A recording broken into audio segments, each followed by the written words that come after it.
is long. Boy Wonder completes his Grand Slam set. But the footy, yes, the footy is just around the corner.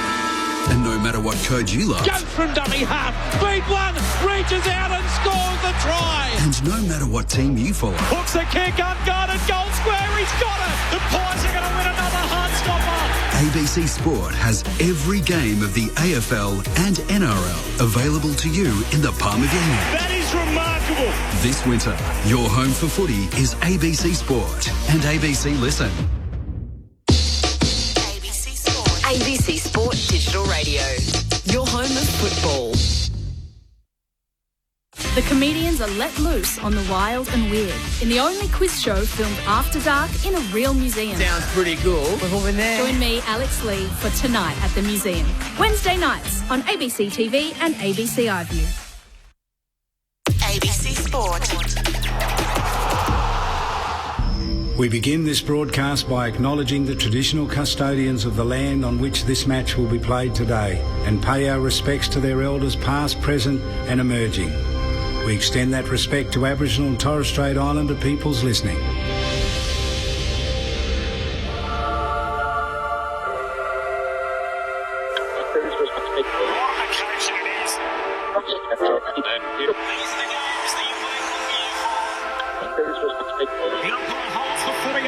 Boy, we're going to have some fun.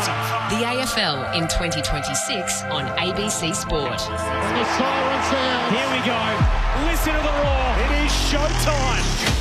Take a seat because it don't get better than this. Right to the goal line. Big ball. Jamie Elliott, the man who gravity forgot. That's why we love AFL football. On ABC Sport, this is the AFL. Sit back, relax, witness the greatest. It don't get better than this. From 45 and rides it all the way home. An ambitious effort. Unbelievable. The left foot is a goal. Oh, yeah. Throws it, kicks off goal. The prancing pony. What a goal. He's off and running from 45 to get the party started. It's bouncing, it's through.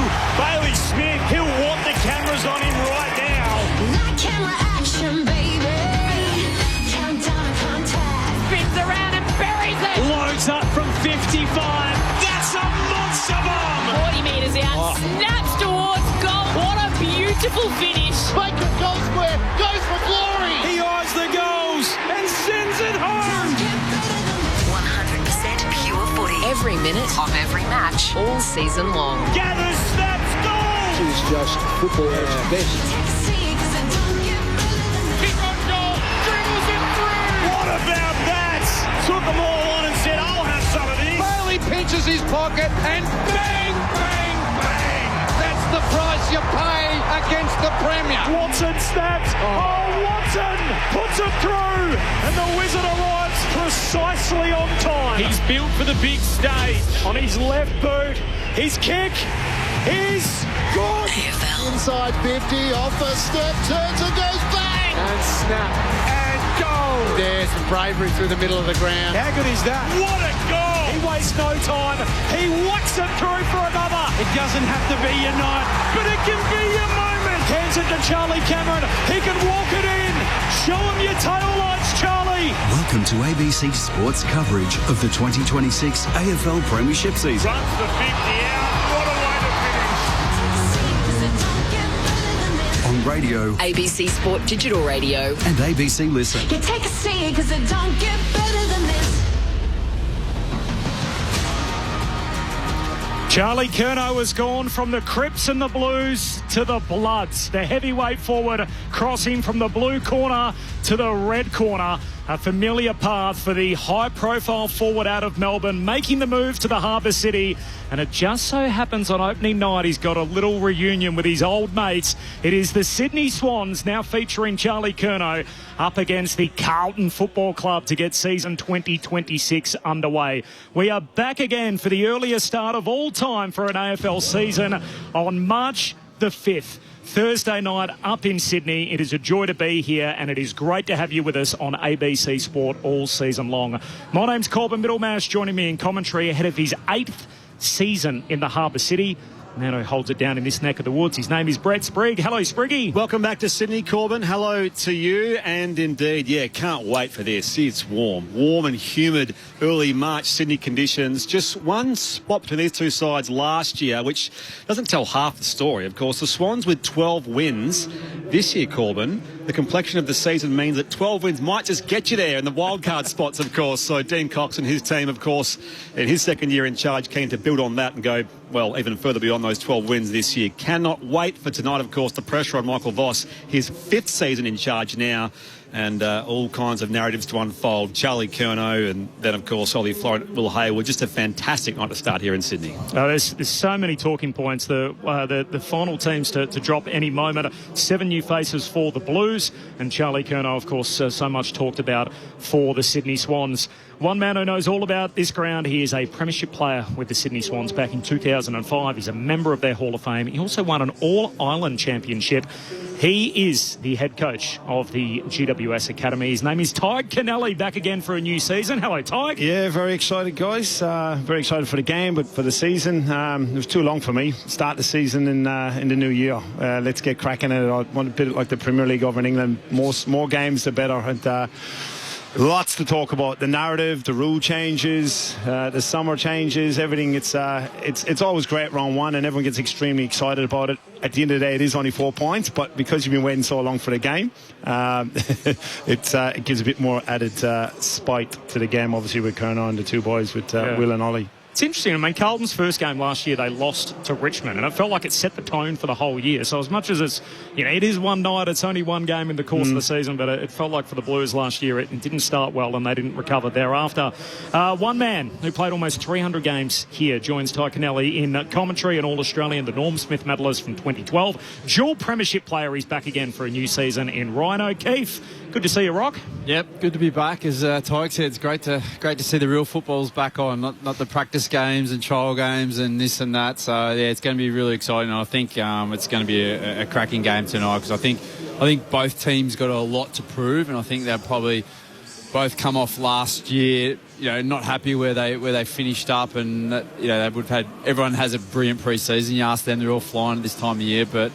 Yeah, it's funny, the round one, it's like everyone's desperate to play round one and got to win round one, and when it all comes down to win tonight, it's no different from win in 2 weeks' time. But look, I think it's going to be super exciting to kick the season off here in the Harbour City on an absolutely immaculate SCG. Does it feel different internally, though? Like, does it, given the build-up and everything else, that if you come out and win, you feel like, gee, it breathes so much energy in the dressing room, or it can... It can change quickly. It can change. You can go 2 in a row, you can go 3 in a row losses, and then you go, it's happened a couple of times since we went 6 in a row lost, and it's just, you kind of gather. If you go back-to-back losses, start the season, you go, what's happening? You start looking really quickly internally. You got to try and stick fat, obviously, as a coaching group at the internal, but then you get a third one. So clearly you want to get a win. Clearly you want to get off the yeah, you just want to get off the mark. Get off the mark. You want to get off the mark as quick as you can, and then get the season rolling from that way, and then get into the weekly routine as it rolls on all year. Basically 30 weeks of footy starting right now. It's wild. That's the calendar. Yeah, it's so good. It's a great attitude. I mean, you love the game, Tyg. There are other people out there who will say, it's too long, it's too much footy and everything. Well, you don't have to watch it. Correct. Don't turn it off and watch cricket. There's been nothing to watch on TV or anything or listen on the radio the last few weeks. It's like, what's going on? I've been listening and watching Matt. I got to watch Las Vegas. Are you kidding me? Yeah. Come on, I know those rugby league fans listening here, but we're in the heartland. 3 days earlier than the year 2000 season, which actually finished on September the 2nd due to the summer games that year. How close were you, Ryan, to living the Charlie Curnow experience that he's living tonight against his old team? You famously almost made the shift to Carlton one year. Yeah, all these guys can thank me for that after that didn't go through, the free agency came in. So... yeah, look, that was very close back then, and that's when it was really hard, when both teams, all those rules and restrictions were put in, and then after that, that's when they looked, free agency came in, like, all seriousness. So, sort of left a bit of mark on the game, which is for the better, I think. Let's go through the rule tweaks. So there are 7 obvious changes. We'll step you through them one at a time, and we'll see if we can get a head around them as we work our way through. This is opening night on ABC Sport, Corbin Middlemass alongside Brett Sprigg. Declan Burns downstairs. He's going to be inside the Blues camp shortly. And we've got premiership players Ryan O'Keefe and Tyg Kennelly all night long here on ABC Sport. So the first one is the centre bounce is gone. So if you thought the game's going to open with the bounce of the ball as it has done for the last 100-odd years, that's not going to be the case. And there's an extra element to that where there is now a line across the centre circle, which was there once upon a time, disappeared due to advertising rights. It's now back. And basically, ruckmen cannot cross the centre line before they engage with one another. So essentially, they're not allowed to engage with one another until they cross that centre line. So it's trying to get the ruckman to run and leap at the ball. And we've seen throughout the community series so far, Tig, that that's worked pretty well. So rucks are jumping 95% of the time. Last season, they jumped only 20% on average across the season. Yeah, I love it. I've been asking for it for a while, and I am a bit of a traditionalist in the game itself. But there's nothing more deflating, certainly in a really big game, when there's a centre bounce and it just skews off and you got to come back and start the game again. It flattens the whole crowd. And that's one reason. But I also love the athletic ruckmen coming in, jumping, and what that will do, centre bounces, players will get more space and it'll open up, and you'll actually leave the centre bounce a lot quicker. It was becoming ball ups. It was getting messy. You know, the bigger ruckmen obviously were dominating with the side stepping across, and there was no athletic feature to the game. Now, I'm not saying there's not a place for non-athletic ruckmen, big, strong ruckmen. There's a place for them. They'll have opportunities to do that, you know. So I just love watching big athletic men running and jumping at the ball and opening up the centre bounce itself, where you'd actually get more scores from centre bounce, I feel. What we don't want, Corbin, is the anti-climax of Brodie Grundy foxing Mark Pittman, as we saw in the game against the Giants last week. Of course, the AFL's clarified that if a player is to do that, to try to sort of entice their opponent over the line, that won't be a free kick going their way. So that he did it in the pre-season. What was he thinking? Yeah. Yes, correct. Should have at least saved it, kept it up his sleeve for tonight. But I'll be, you've heard me for years banging on, get rid of the bounce. It's what it does also do, it opens up a whole range for umpires, you know, and particularly female umpires who maybe don't have the strength to be able to bounce it as high or whatever it might be. And it's the only game in the world where the referee umpire has to have a skill.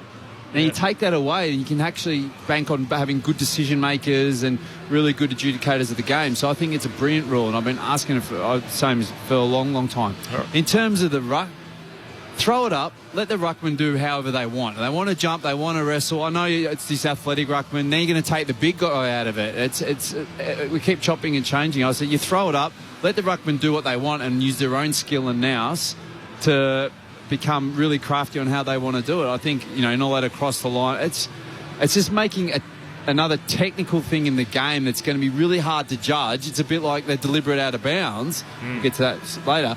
But it's like there's too much grey in adjudicating that. So just throw it up, let them work it out for themselves. Well, the league wants them running, sort of jumping, don't they? A bit more than sort of wrestling. But PCL. It'll probably end up getting rid of the line, you'd think, in a year. You know what I mean? Once a year and a half, a player's hold a bit and opens up. You know, let's get rid of the circle. Go back to the 90s, and they ran from about centre half forward. And they were flying in. Remember the amount of free kicks at centre bounce when they brought in the circle? If your foot stepped across it, you watch the ruckman now get their back foot and they step outside the big circle. There's no free kick call. It's crazy.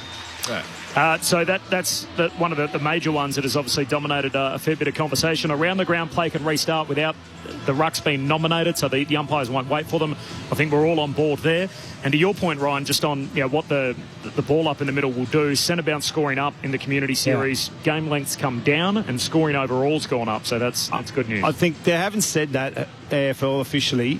It's the biggest thing is the length of the games, and all these rules are changing. They're not waiting for the ruckman of the ball up. They're going to throwing it in. They're not waiting. They want the actual length of the game. Now, the game time itself, obviously, they'll stop it when it goes out of bounds. But these rule changes, all of them are tailored towards actually game time and people coming to the game. Because, unfortunately, in today's world, you know, everything's got to be shorter and quicker, and that's what the game has got to adapt to. Just make the game shorter then. Yeah. But so with the throw up, does that mean like so they're going to play with this. Midfielders will take the ruck and the ruckman will drop behind the ball. So, okay, then what's going to happen? You're going to start... Ruckmen are going to go out of the game. These big guys are going to go totally out of the game. And the other thing, too, our stats in community, our scores went up. There's no defence in pre-season games. Players are just getting through, not to get no defence in footy anymore, is there? So you can't they can't go, look at our stats are up and scoring's up. It looks good on the PowerPoint at the moment. Yeah. Right, don't worry about that on March the 5th. We'll see how it goes.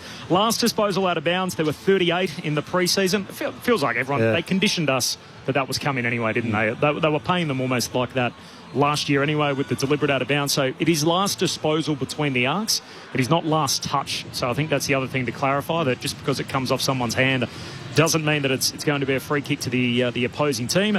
And we will still have boundary throw-ins between the arcs, so in the forward 50 and the back 50. The sub's been removed. This is a fascinating one. So there'll be 5 on the bench, but the interchange rotations haven't changed. So it's 75 per game still. So teams immediately thought, this is great. We've got 5 rotations. We can play another midfield or whatever it turns out to be. And soon realised that the way the rotations work, your best players are actually off the ground longer. So what do you think teams will do? I think tactically, I think it'll be a real tactical sub. How would you use it? Good question. Because there's talk about whether the opposition who you're playing against, the conditions will come into play. It'll depend. I reckon it'll depend on what your team is. Yeah. So you could have that extra midfielder. You play, and the ruck looks like it might be going out of the game. Let the ruck go, maybe for the centre, whatever. Pull them off. You just play the extra midfielder, whatever it might be. And then you sparingly do that. Who knows? I think everyone's going to change and see what comes out of the best for that one. I'm glad it's gone, to tell you the truth. Yeah. The clubs were just using it willy-nilly, whatever way they wanted to use it. And I'm glad it's gone. Make it the 5. If it was the 4, it was the 4, so be it. But look, at least it's gone.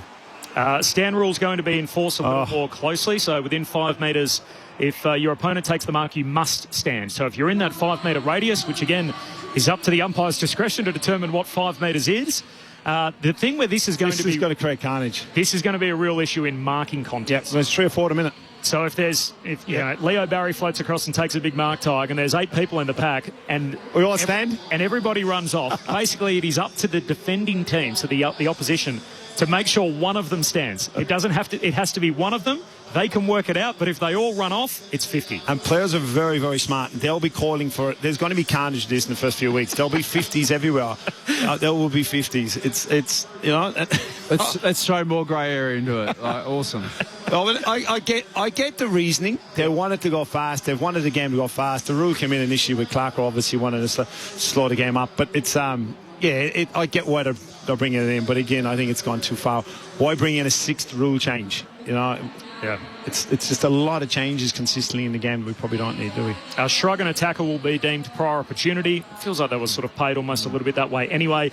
And time for a kick out has been reduced to 8 seconds. So what I like about this actually matches what happens around the ground. Yeah. So you'll have if you take a mark on halfback or you bring the ball in after a behind, you've got the same period of time to be able to make a decision. And then for whatever it's worth, the 6-6-6, which is only a relatively new rule, you do not have to have someone planted in the goal square like you once did. So that has also been done away with for season 2026. The biggest change we've got to get ahead of the new season is that instead of being a top 8, it's now a top 10. So you can call them wild cards, you can call them whatever you want. When you look on the AFL website and view the ladder, there'll be a line under the first 6 teams. They automatically qualify for the finals in inverted commas. And then 7 will play 10 and 8 will play 9 in the first, what was the bye round before the final series began. It'll now be a 5-week final series. If you finish 10th, you will be a finals team. It means that more than 50% of the competition makes it to September. What do we reckon, Ty Kennelly, Ryan O'Keefe, Brett Sprigg? What do we think? I'm a bit split on it.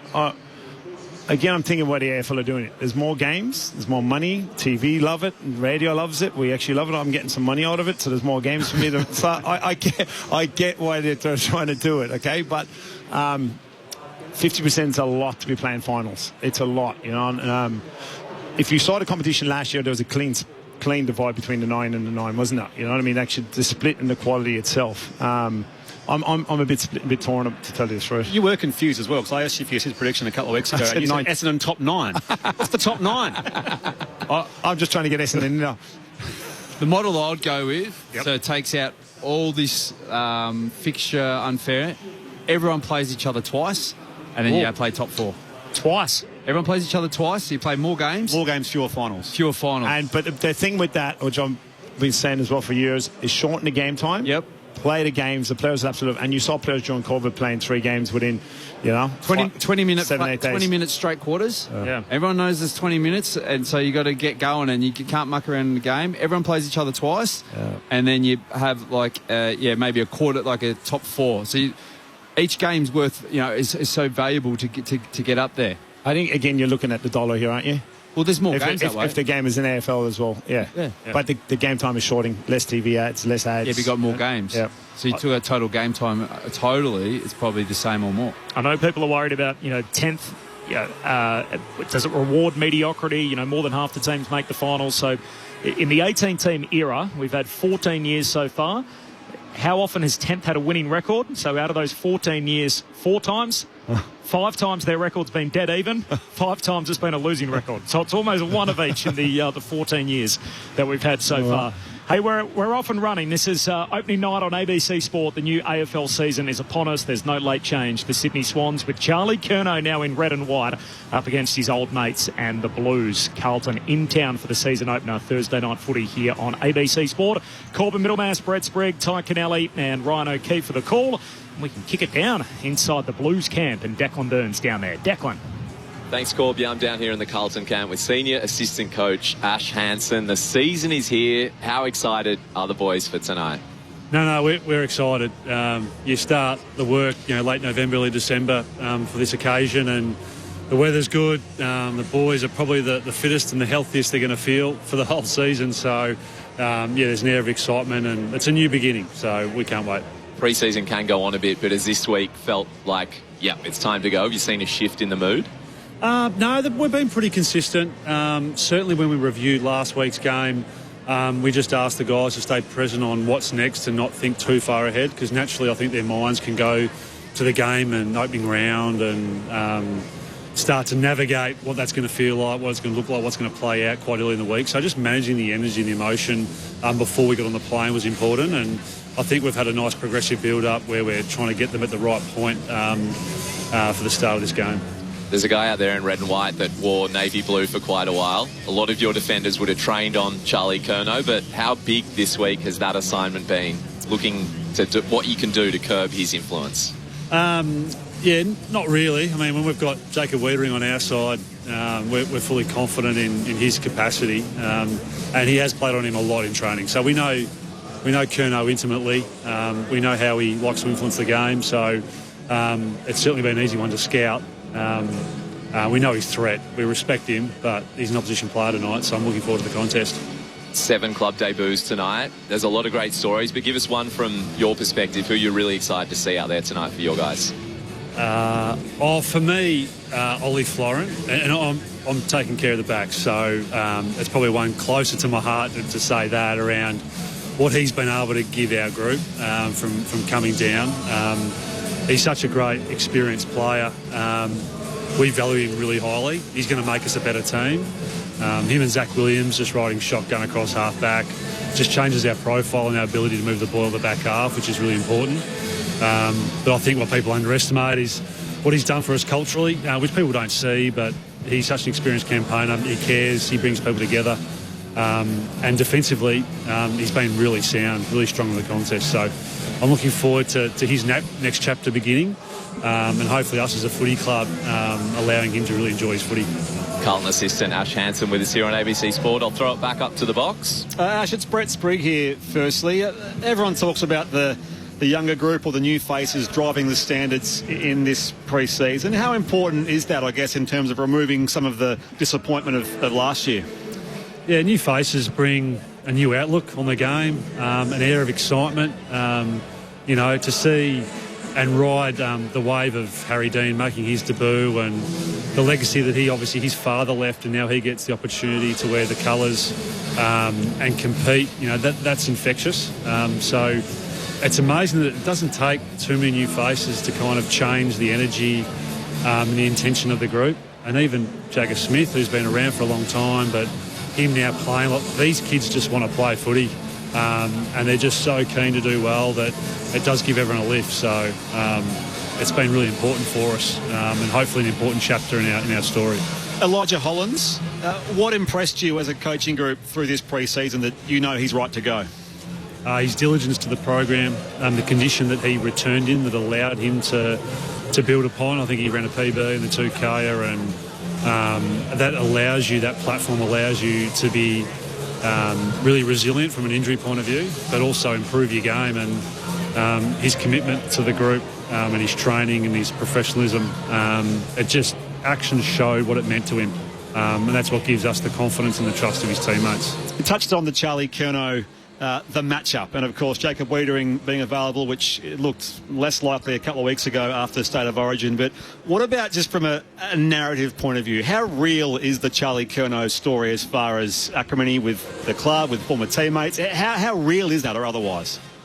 Well, it's the interpretation you give it, and I think the outside noise is understandably real. The storyline for Charlie moving up here and us receiving the two Swans boys naturally puts us on Thursday night of opening round. So it's well scripted by the AFL, and we completely agree with that storyline. But what's really important is the interpretation of why we're playing tonight, and it's more important to look inwards than outwards and look at the guy standing next to you in the jumper that he's chosen to wear and be beside you. So we're focusing inwards, and in team sport I think you'll find that across the world that's what happens when you face with these. So that's how we've interpreted it.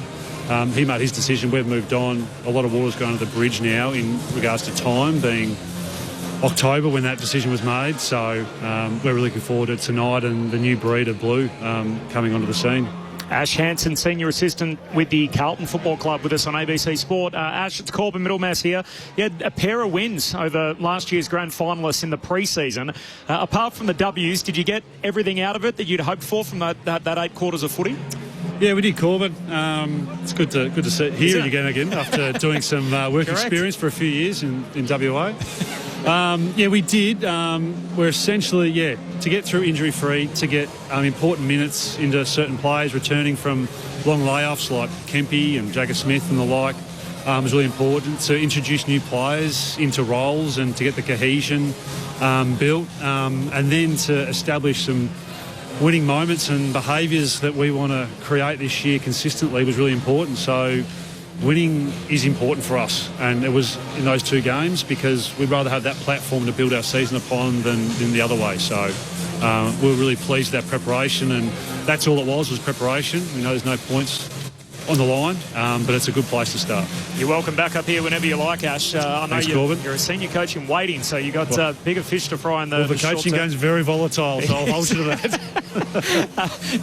just on that, it's probably a poor segue. It was a question I wanted to ask, but go. Your senior coach is obviously off contract at the end of the season, and yet with you got 13 players. 13 that are different from the last time you stepped out there. So from the outside looking in, it looks like a little bit of the reset button's been hit, and yet the coach's contract expires at the end of the year, which us in the media game would think, well, that means you need wins in the short term. What does success look like this year? Are you all on the same page as to this will be a successful season for Carlton? Absolutely, and you can't think or approach a season in any other way, and it's how you interpret that change. Does that change stimulate the winning culture and the winning side that Vossi is establishing and doing really well at trying to establish? So if we went into the season looking exactly the same way as last year, we're probably doomed to get the same result. So we're really excited and buoyed by the fact of what the new additions will do, how this team is connecting in the locker room, how much they're showing the care for one another, which is so important because it's such a long, arduous season that you need guys wanting to buy in for one another, and you're going to hear that word so much amongst so many teams because it is so important, and getting the right personalities on the park is important. Yes, they've got to be able to perform, but we've put a squad together that we think is going to be better than last year. So is it as basic as wins and losses? Like, is it making the 10? Is that success, or is it other wins and other metrics as to how you'll assess what season 2026 is? Well, naturally, the outcome's going to be we've got to keep winning, and that's the game we're in. When you're inside the walls and you're coaching a team, you're worried about the process and you're worried about how you get there, and guys living in the moment so they don't miss those opportunities to celebrate what each other's doing, the behaviours that are going to continue to stack up and continue to build momentum, so we put ourselves in a winning position at the end of the season. What unfolds, we don't know, but what we do control is the next meeting we attend, how we collaborate, how we listen, how we engage. The next warm-up we do, are we supporting, encouraging, doing the drill, doing the warm-up correctly? And all those steps lead to stacking behaviours and habits that will turn into wins. I guess that's the art of coaching behind doors that Vossi's really focused on, and as a coaching group really united on. Ash, good luck tonight and the rest of the way. We'll see you up here in a couple of decades, perhaps after a 15-year journey as a senior coach, I'm sure, in the not-too-distant future. Thanks, Corbin. Hope that narrative comes true. Ash Hansen there, the senior assistant with the Carlton Football Club, as we edge a little bit closer to the start of the game. It is Carlton and Sydney, opening night of the 2026 AFL season. Corbin Middlemass alongside Brett Sprigg for the call. Declan Byrne downstairs on the boundary, and Ryan O'Keefe and Ty Kennelly in commentary throughout the night. The teams are in, by the way, for the rest of the weekend. So Christian Petrarca and Zeke Hewland have both been named for the Gold Coast. Jamara is missing selection, so there's no Jamara Ugle-Hagan in the Gold Coast team despite his strong off-season. Meanwhile, James Warple has been named to make his club debut for the Cats. GWS up against Hawthorn. Jaden Laverty, the former Bomber, is going to make his debut for the Giants. Clayton Oliver and Phoenix Gothard have all been named. And then the Brisbane Lions up against the Bulldogs on Saturday night. Oscar Allen in his new colours. And Connor Butterick likewise for the Western Bulldogs. Silvani, DeConing, Flanders, Ryan, all named for St Kilda for Sunday night's blockbuster. Full preview continues next. Listen. A flash of lightning illuminating. Classic books brought back to life through the voices of a new generation. I'm Dacre Montgomery, and this is Frankenstein. Search for Frankenstein, an ABC Timeless audiobook, only on ABC Listen. ABC Sport.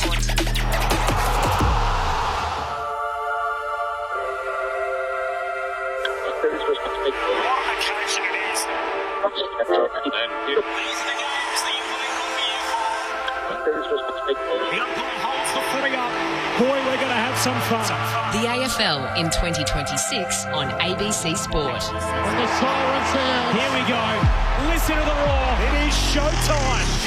You take a seat because it don't get better than this. Right to the goal line.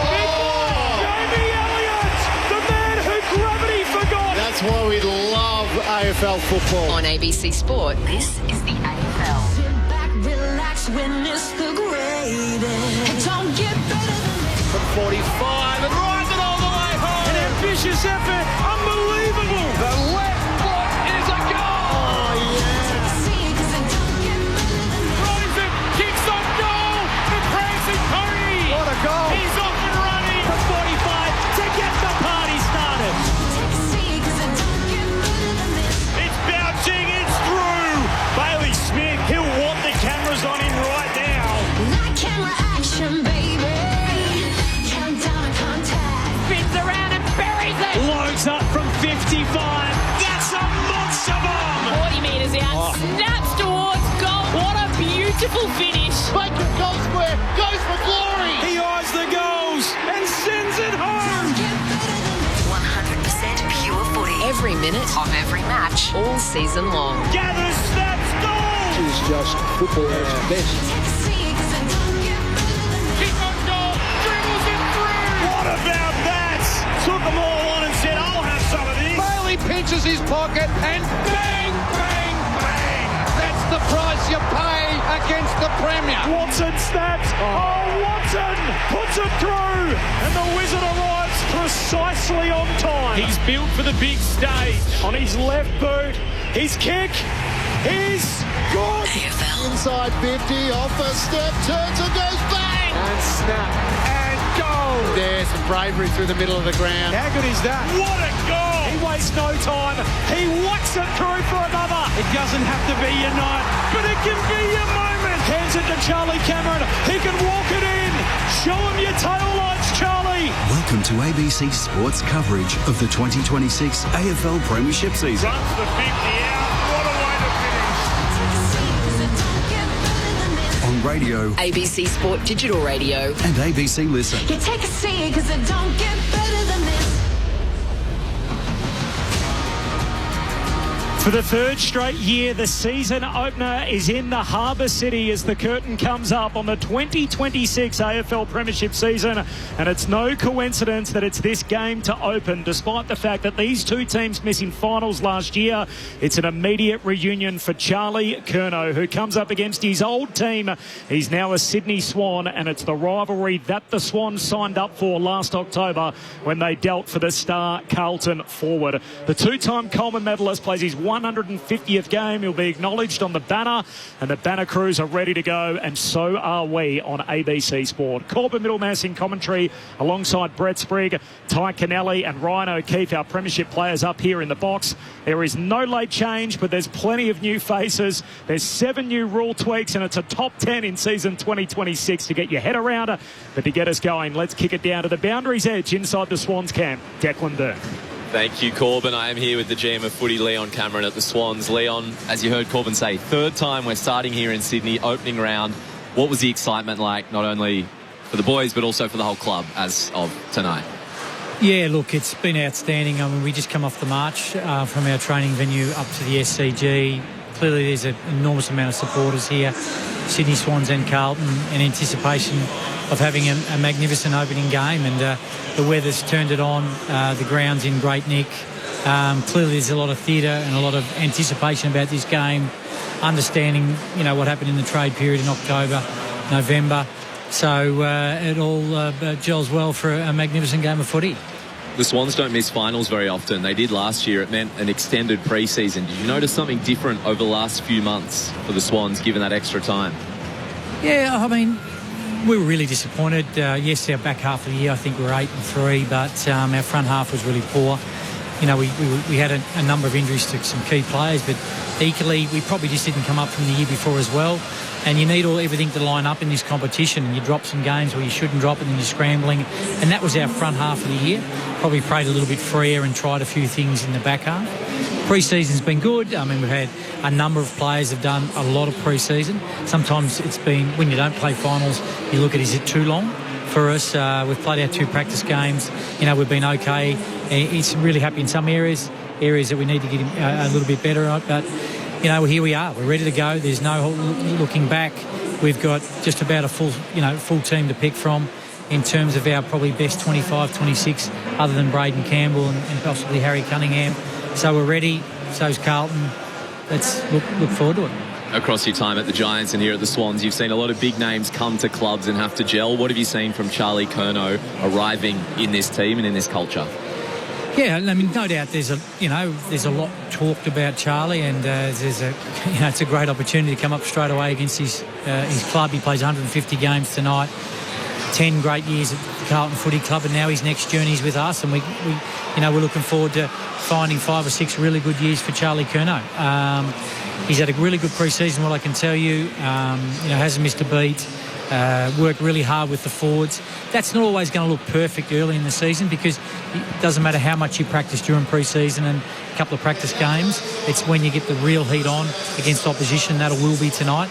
It'll look a little bit clunky at times with Joel Amartey and Logan McDonald, and when Isaac Heaney and Chad Warner go down there as well. So, but equally, he's fit, he's ready to go, he's looking forward to it. There's no doubt he's going to be nervous because of the circumstances, but hopefully we can get him an early one. He just relieves that tension, and then away he goes. Swans GM of footy, Leon Cameron, with us on ABC Sport. I'll throw it upstairs. Hey, Leon, Ty here, mate. Hope you're well. Hey, Ty. Huge excitement, isn't it? It's great this time of the year, obviously in early March, to be playing footy. And 3 years in a row in Sydney, I always look at the game and the growth of football in New South Wales. But specifically back to the style, you've had a few months now, obviously, to look at what happened in the front half of the year. What's the major tweaks in where the Swannies going to play the football this year?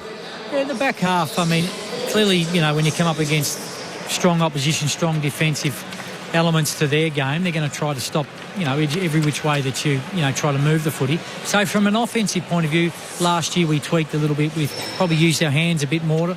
If you think of the Swans, the past 10 years, a very, very good kicking side, stop, prop, work your way through. The back half of the year, we added, no doubt, an extra 1 or 2 hands to move the ball a little bit quickly to get down and give us opportunity to have more 1-on-1s or 2v2s ahead of the footy. Now, a lot of clubs are probably doing that, Ty, to try to move it a bit quicker, just to sort of put a bit more threat and scoreboard pressure. So we're no different. We need to use the entire ground. We want to go through the middle of the ground. It's not just Nick Blakey, but we're wrapped with Callum Mills, who's had a great last 6 or 7 weeks. Hopefully, fingers crossed, he's over those injuries. We've brought Riley Bice in, so you use your running backs. But equally, we feel as though we've got a really big motored running midfield in Errol, Isaac, Justin McInerney, James Jordan. These guys can get up and back, and they're really, really good runners. So that's use it to an advantage. And that's move the ball quickly, because then these runners can also defend if it doesn't go well when you're going inside 50. Yeah, Leon, Ryan O'Keefe here, mate. It's good to have the season kicking off. I want to sort of pivot more to the coaching and particularly Coxie. Now he's had, he probably took the reins off Horse, probably a little bit later than you really wanted to. But now he's had a full season and a full pre-season of planning and preparation, and also the addition of Simon Goodwin to the coaching staff. How has the coaching group really tackled this pre-season and this preparation for this season upcoming? Yeah, Ryan, it's a really good question, and you probably alluded to Coxie coming a little bit late and probably scrambled a little bit. We're down a couple of coaches, but adding Goody, moving Ben Matthews to a different role, bringing Nick Melcheski in to head up our development and coach our VFL. So we have had some movement. What I do look at our coaching staff is we're very experienced. Yes, we've got a second-year senior coach, but Simon Goodwin, Ben Matthews, Mark McVeigh, Eamon Buchanan, just to name a few, are all 10-plus year either line or senior coaches. Jeremy Layla, we brought across from the Giants. He's been in the business for now 6 or 7 years as well. So we feel as though we're really well prepared in terms of that space. But Coxie, to his credit, sometimes, only speaking from experience, is when you're a first or second or third year coach, you want to be involved in everything. You want to know that everything's being done. But he has given Simon Goodwin, a great opportunity to work on our ball movement. Benny Matthews, our team defence. Jeremy Laidler, our forwards. Opportunities in front of the screen, in the drills that they do out there at Tramway throughout the pre-season. It's not just about, the senior coach. I think he's really managed that well. I look forward to him in action in real time tonight and throughout the season.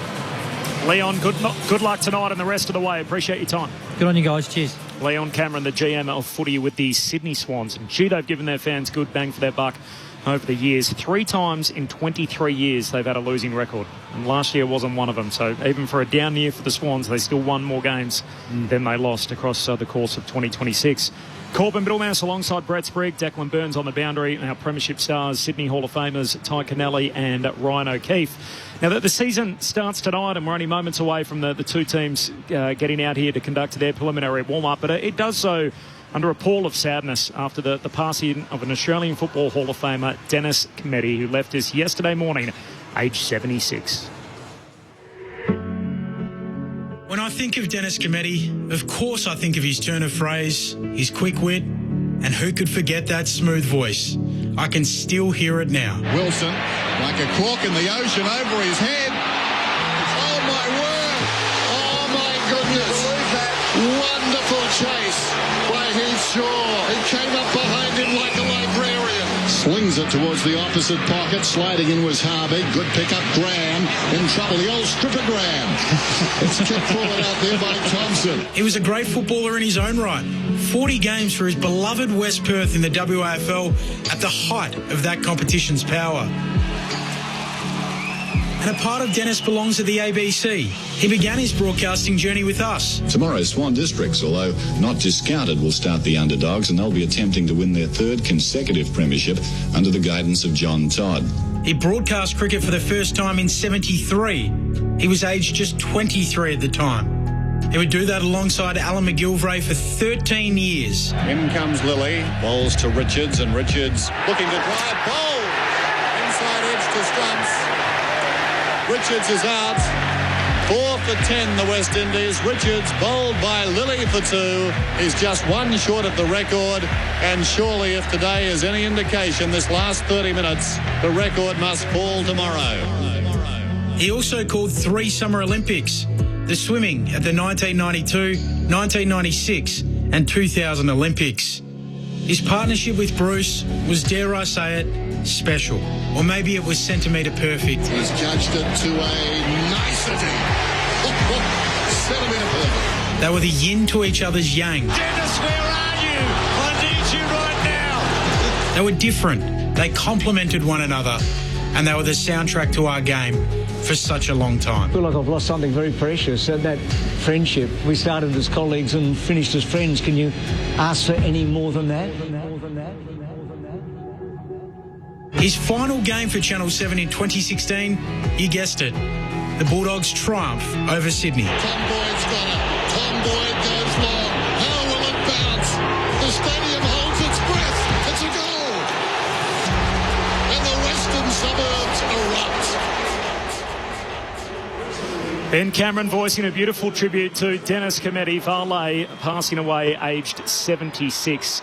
Brett Sprigg, you knew Dennis. He certainly knew your old man, and obviously will hold a special place in the hearts and minds of footy fans forever and a day. He inspired every footy fan, really, but certainly for guys in our craft to inspire a generation or more than one generation of guys to try and do what we do. And I think none of our peers, Corbin, would ever think that they could get close to Dennis's professionalism, his witty one-liners, and just his overall presence. The iconic figure he was in the game.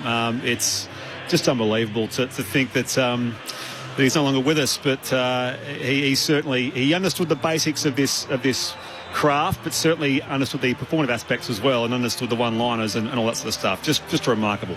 You spoke yesterday, Spriggy, about how much he loved the game of Australian rules football. Yes, yeah. He understood everything. He obviously played, he coached, he called TV and radio and did all of that. But I didn't have a super close relationship to Dennis Cometti, but he was always willing to help out guys in the next generation. I recall when I called the grand final in 2020 in the Queensland finals bubble, and I sort of rang him beforehand and said, look, any advice for me, sort of as far as doing a big game like this?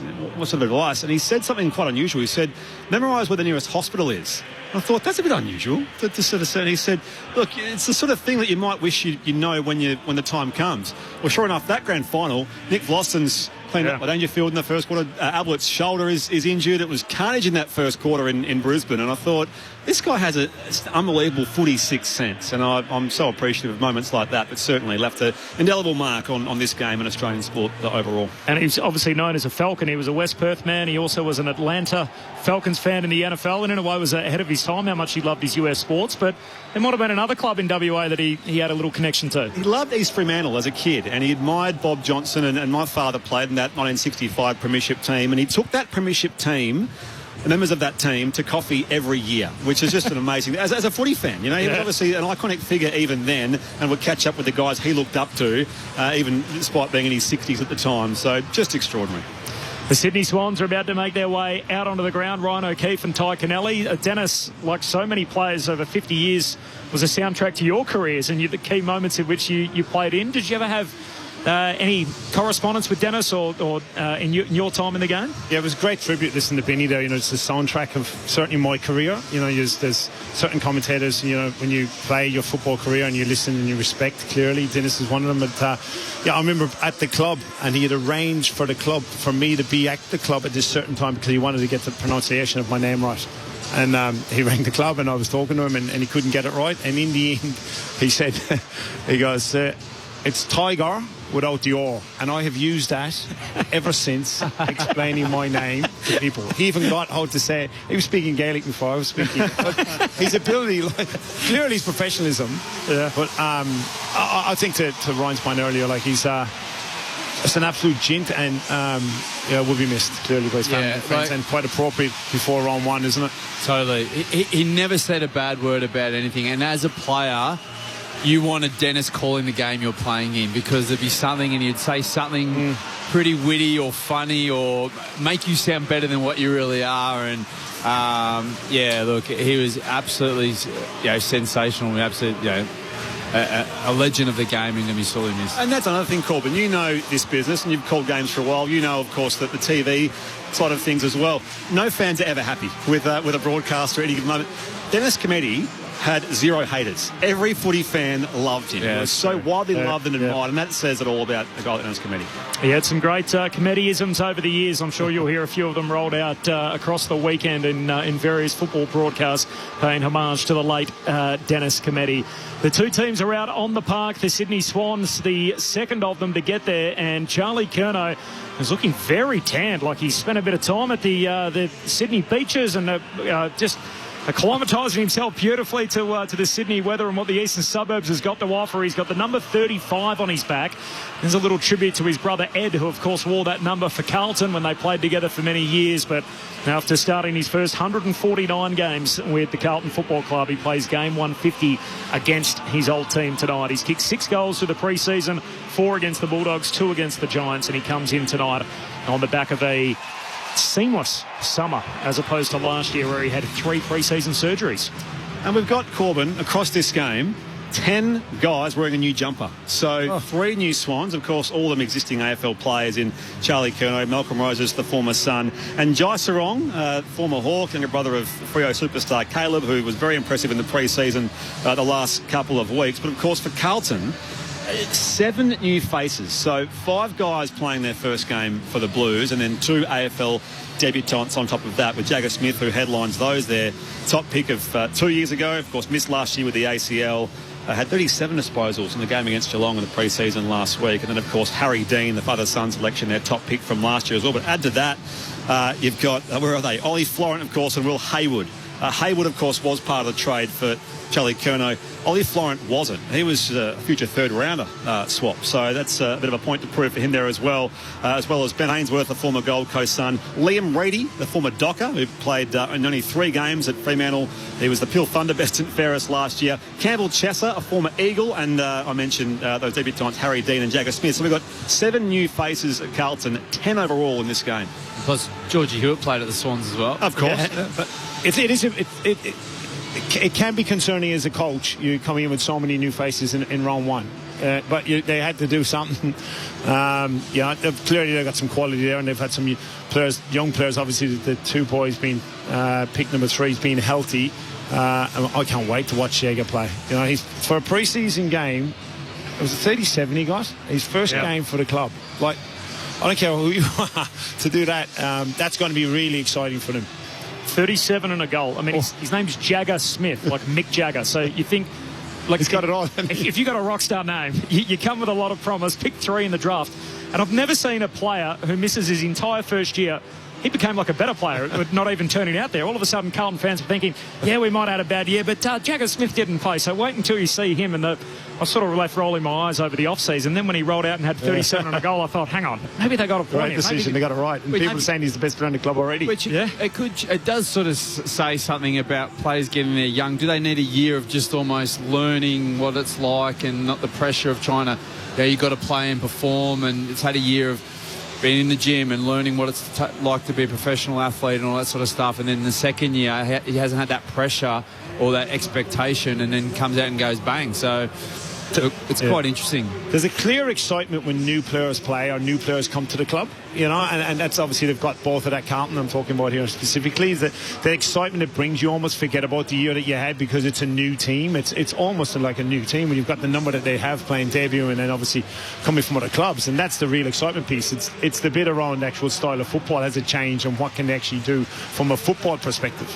And what do those players from other clubs, what IP do they bring, and those sort of things? Well, Ash Hansen mentioned the fact that the younger players and new faces have driven the standards in the pre-season, but it is Michael Voss's 5th year. How real is the pressure on Michael Voss? It's got to be like it's a make or break year, really, when you think about it. And the Carlton as a club, you know, and everything gets dumped onto the senior head coach. But as a club, there, if success isn't happening this year, it's got to be a whole club look at. I think it's it's a make or break year for the AFL need Carlton. We need the football club to get back up to where it was and playing top 4 football and fighting for finals, you know. And it's been disappointing. As long as I've been in the country, they've been nowhere near it as a football club playing finals football, and that's extremely disappointing. And I understand the history and the tradition of the Carlton Football Club. Now that's going to be pressure on Vossi clearly, because there's only so much you can actually give up as a football organisation. So, well, it's not working for us. We've tried it. If he doesn't play finals, I think that's it. And I'm sure he's well aware of it. He's the only coach that starts this year off contract at season's end, Michael Voss. Interesting you mentioned that, Tig, in your time in the country. So the last time these two teams opened their season against one another was 2003 at the Olympic Stadium Australia, round 1. Sydney won by a lazy 74 points, and there were two guys, one playing their 29th game and the other in their 28th game. Ty Kennelly and Ryan O'Keefe both rolling out their less than 30 games of experience. It was Adam Schneider's debut. I reckon I had 35 off half-back kick 3. You didn't read that off. I'm not so sure about that when I was looking at the team sheet, Ty, but we love having your insights nevertheless here on ABC Sport. Just on the champion data side of things, it feels like there's nothing better than an off-season where you just pour over the data and work out, what went wrong in the post-mortem of the season. Well, from a Carlton point of view, they were rated the 18th field kicking team in the game. That is the worst team kicking the ball in the competition. Their kicking efficiency was at 17%. They were 15th in the competition, which is bottom 4. Kick retention going inside 50, so no wonder Charlie had a tough time of it. Did you say 17% efficiency kicking? No, 17th, sorry. Competition. Oh, okay. I was going to say, they should need 18 new players if that was the case. But whatever it is, Ryan, I mean, it's not good in terms of the way they're able to... I mean, the modern game is obviously moving the ball at speed, and if they can't retain possession from one chain to the next, that's going to make it hard. The thing that worries me, though, I mean, you guys are the former players, can you actually get better at that from one season to the next? Is that something you can improve significantly? I don't think you can hugely. Well, you can with player input, with new players and a highly skilled player. The biggest thing in the game that kills you is turnover. So if because the ball is moving at speed and the game is going at speed, when you turn it over, it's really hard to get your defensive settle behind the ball because it's so fast. Yeah. So if you make a costly turnover and teams are trying to take it and pin one in the corridor, if you turn it over in the centre of the ground here, that is going back with interest. Yeah. So that's the thing. Your kicking needs to be elite. And we saw that with the Swans last year. Talk about improvement when they talk about their first half of the season was pretty bad. One player came in and totally changed their whole game was Errol Goulden. Yeah. His beautiful foot skills came in, and then they went from a team that could not hit a target to save themselves to being a really attacking team. They're also playing very, very differently now. But it comes to your as well. It comes to your personnel. Yes, it does. But they're also gone specifically playing really offensively. They're not a kick team anymore, Sydney. I've watched them at pre-season training as well. They're starting to really use the handball, go faster. It was very offensively. But certainly having Errol play the way he's played. But I think they shifted in the back half of the year the way they wanted to take the game on. Yeah, the last 5 rounds, their champion data numbers were off the map in terms of ball movement and pace. And one win that really highlighted that was their win over Brisbane, round 22 up at the Gabba. So, and when you look at the game's gone. Collingwood brought that in, and Collingwood brought it in, and when they win the flag, Brisbane have continued it on. And as far as I'm, Brisbane is still, they'll take that kick every time. They'll turn and assess the game really, really quickly. But I don't think that style of football holds up in finals because the pressure goes right up. If you're handballing, you put yourself under pressure. There's turnover. I still think you need to be a really good kick mark game. Two of the sharpest minds in the game, Ryan O'Keefe alongside Ty Kennelly tonight here on ABC Sport. It is opening night. Matthew Pavlich is the new chief executive of the Sydney Swans. He's standing in front of the logo and in front of us on the broadcast wing. There's going to be a tribute here to the victims of the Bondi terror attacks, and the teams are behind him and they're intertwined. So rather than all the Sydney guys and all the Carlton guys, they're dispersed one next to each other. Let's have a listen Tonight to Matthew we stand Pavlich. with their families and friends united. We also acknowledge the many brave men and women who assisted on the day and in the days and weeks which followed. Tonight, we are joined by representatives from our brave first responders. Please join me in welcoming them to the field. From New South Wales Ambulance, Wendy Marning and Manny Lieberman. Representing our hospital workers, Megan Clody from Prince of Wales Hospital and Lynn Fitzsimmons representing the Sydney Children's Hospital at Randwick. Waverley Council Lifeguards, Trent Fowson and Troy Quinlan. Representatives from Surf Life Saving New South Wales, James Worrell, Brett Williams and David Friedman. From New South Wales Police, Detective Senior Constable Caesar Barraza and Constable Charlton Gordon. From the SES, Vladimir Kotliar. From Community Health Service and Support Responders, Brandon Reid and Sasha Letcham. And from Hatzela, welcome Rabbi Mendy Litzum and Oded Zimmerman. And representing our community heroes, please make welcome Ahmed Al-Ahmed.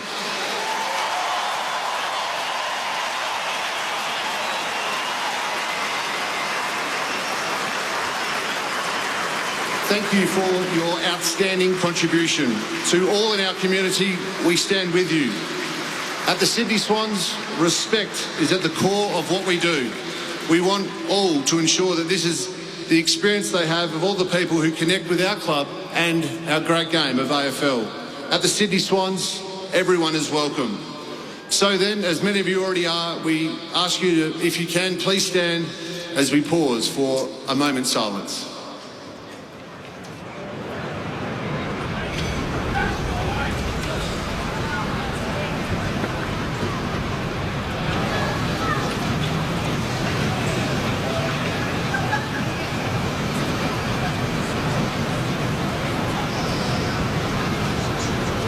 Thank you.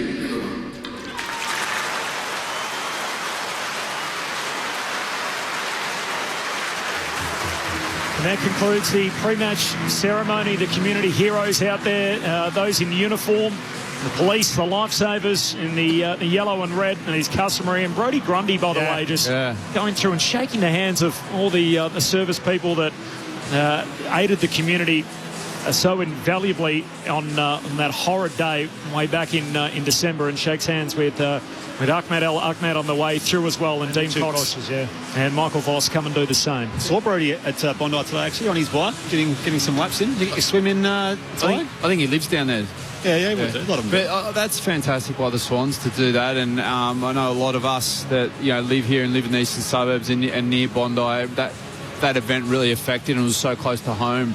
And a really scary moment. I sort of remember at the time, and quickly calling friends and everything. We had friends who were actually on that bridge 15 minutes before it happened and all that sort of stuff. So, I've got close mates who, part of the Bondi lifeguards, and what they had to do and go through, the bravery of those men and women is, absolutely fantastic.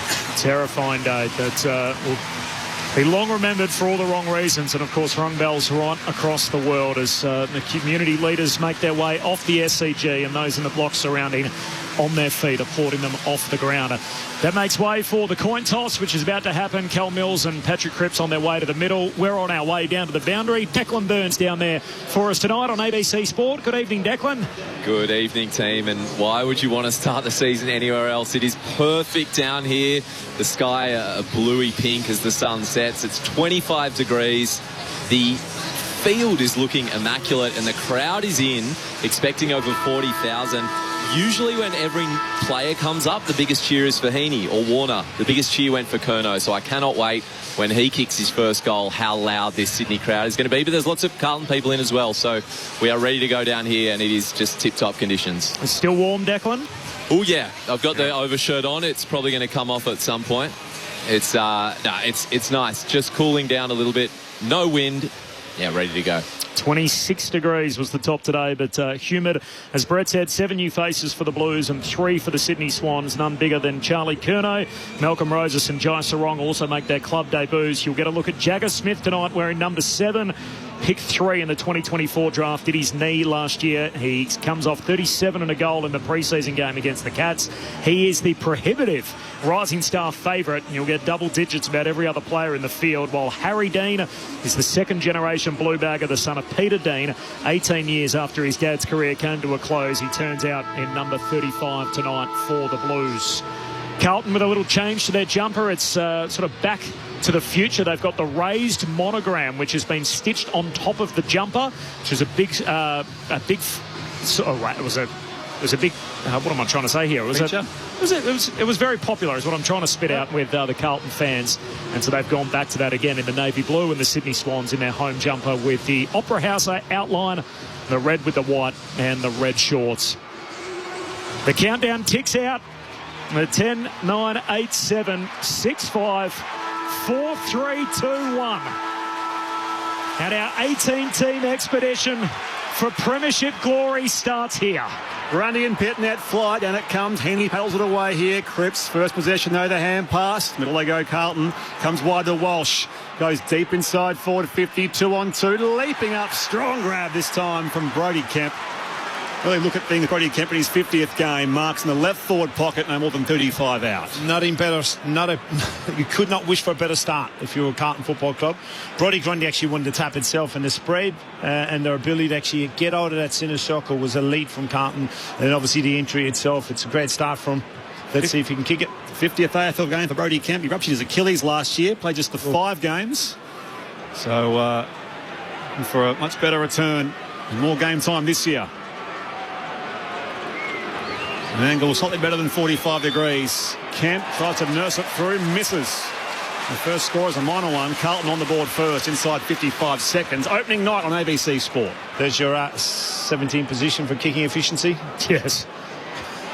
Number 17 on his back. Not a bad number. First score of the season and behind for the Blues. Mills comes wide. Saad breaks it up.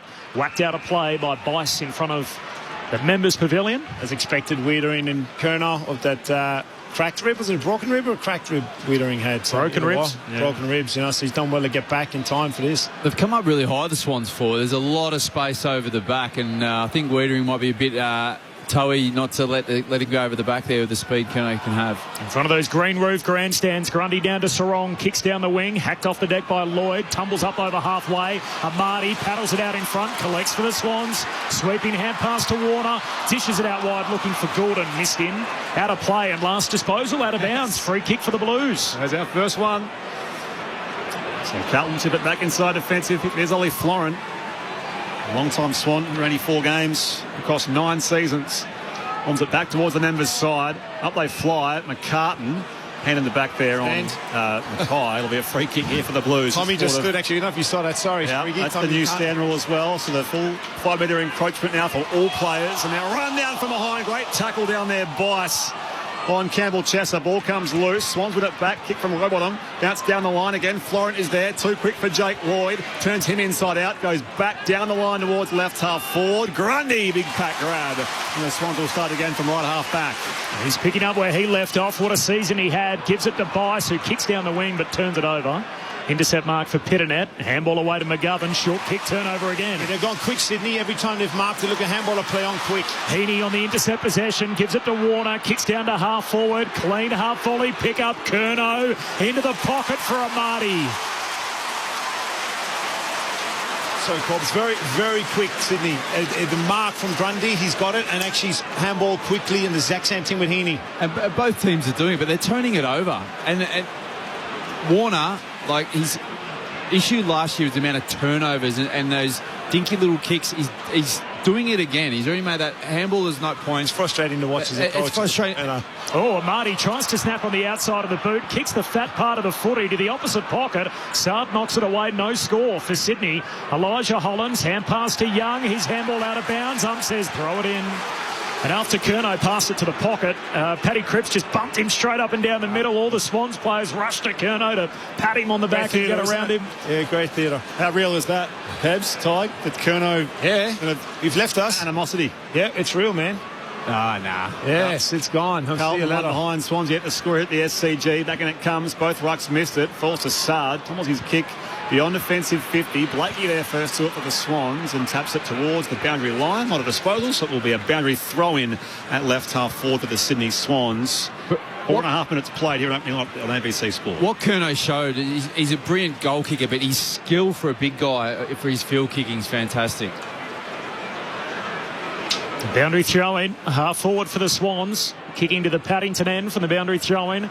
Williams for Carlton. Hand pass to Walsh. Pokes it down the wing, and here's Cripps.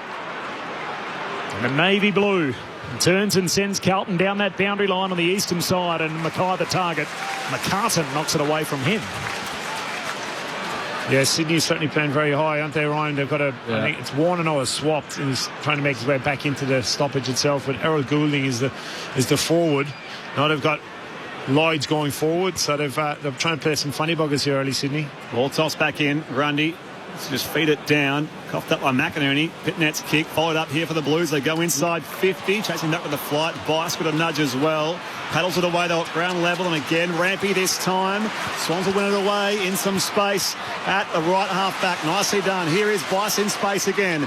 Dummies the hand pass. Narrow leases for Lloyd. He shows some dash. Shares it out with McInerney on the outside, and he goes deep in left side 50 towards right full forward. Curnow marks in the pocket. The Carlton defenders let him go. Curnow takes the chest mark right on the boundary line, deep at the Randwick end. The first good look here for the Sydney Swans. That was terrible defending by Wittering. He had the outnumber there and just let him. Curnow, left foot snap, hits the post. His first goal will have to wait. It's one behind a piece here. 6-goal opening term on ABC Sport. It's opening night at the Sydney Cricket Ground. I love the way Sydney are playing. I love watching what they're doing right now. They're really taking the game on. They're coming wide with the ball instead of through the middle. So I'm sure they'll adjust as the game gets on. Florent daring kick to Walsh. Pokes it in the middle of the ground. Smith the target. Scooped up at the back. Given to Smith. He kicks the Blues inside 50. Intercept mark should have been taken by McCartan. Not to be. Coughs it up. Ainsworth with the intercept. Blues still on it. Hands it to Kemp. Kemp from the pocket. Oh, the footy's back all right. Kemp bounces it through from out wide. And it's a signature Aussie rules goal to start the new season. Right forward pocket hemmed in. And Brodie Kemp starts the new year with a ripper. 1-1-7 to 1 behind, 6.5 minutes in. Carlton with the first goal of the new season. I know, Tig, you're liking this fast footy, but it's becoming turnover footy at the moment, and teams are finding it really hard. It's going to be scored off turnovers.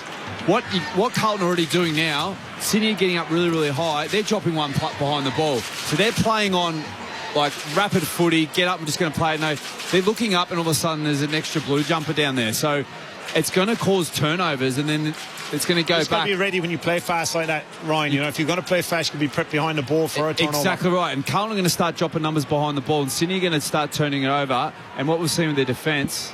Restart back in the middle. Grundy at the back, taps it away for McInerney. And the Swans can clear. Blakey bursts away, meets the ball at pace and now kicks high and wobbly inside 50. A little too short down there for Curnow. In defence, Zach Williams stands up, brought down, ball comes within. Sydney, kick it. Free kick it. So here's Curnow again. Left half forward. Turns around, 55 out, goes whack. He's just offline. The two behinds for Charlie Curnow, who in turn has dumped Paddy Cripps out there. He's former skipper on the outer side. It's Carlton 1-1-7. The Swans two behinds, 8 going first term. Opening night on ABC Sport.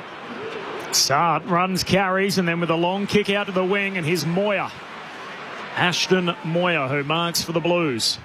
Pokes the kick down to half forward. Mackay the target, and he outmarks Rampy here. Between wing and half forward. It's too easy last kick-ins from Sydney, from Carlton, get it through easy. Mackay goes deep. Grundy's down there, no mark. Spills out the back to Haywood. He bounces one through.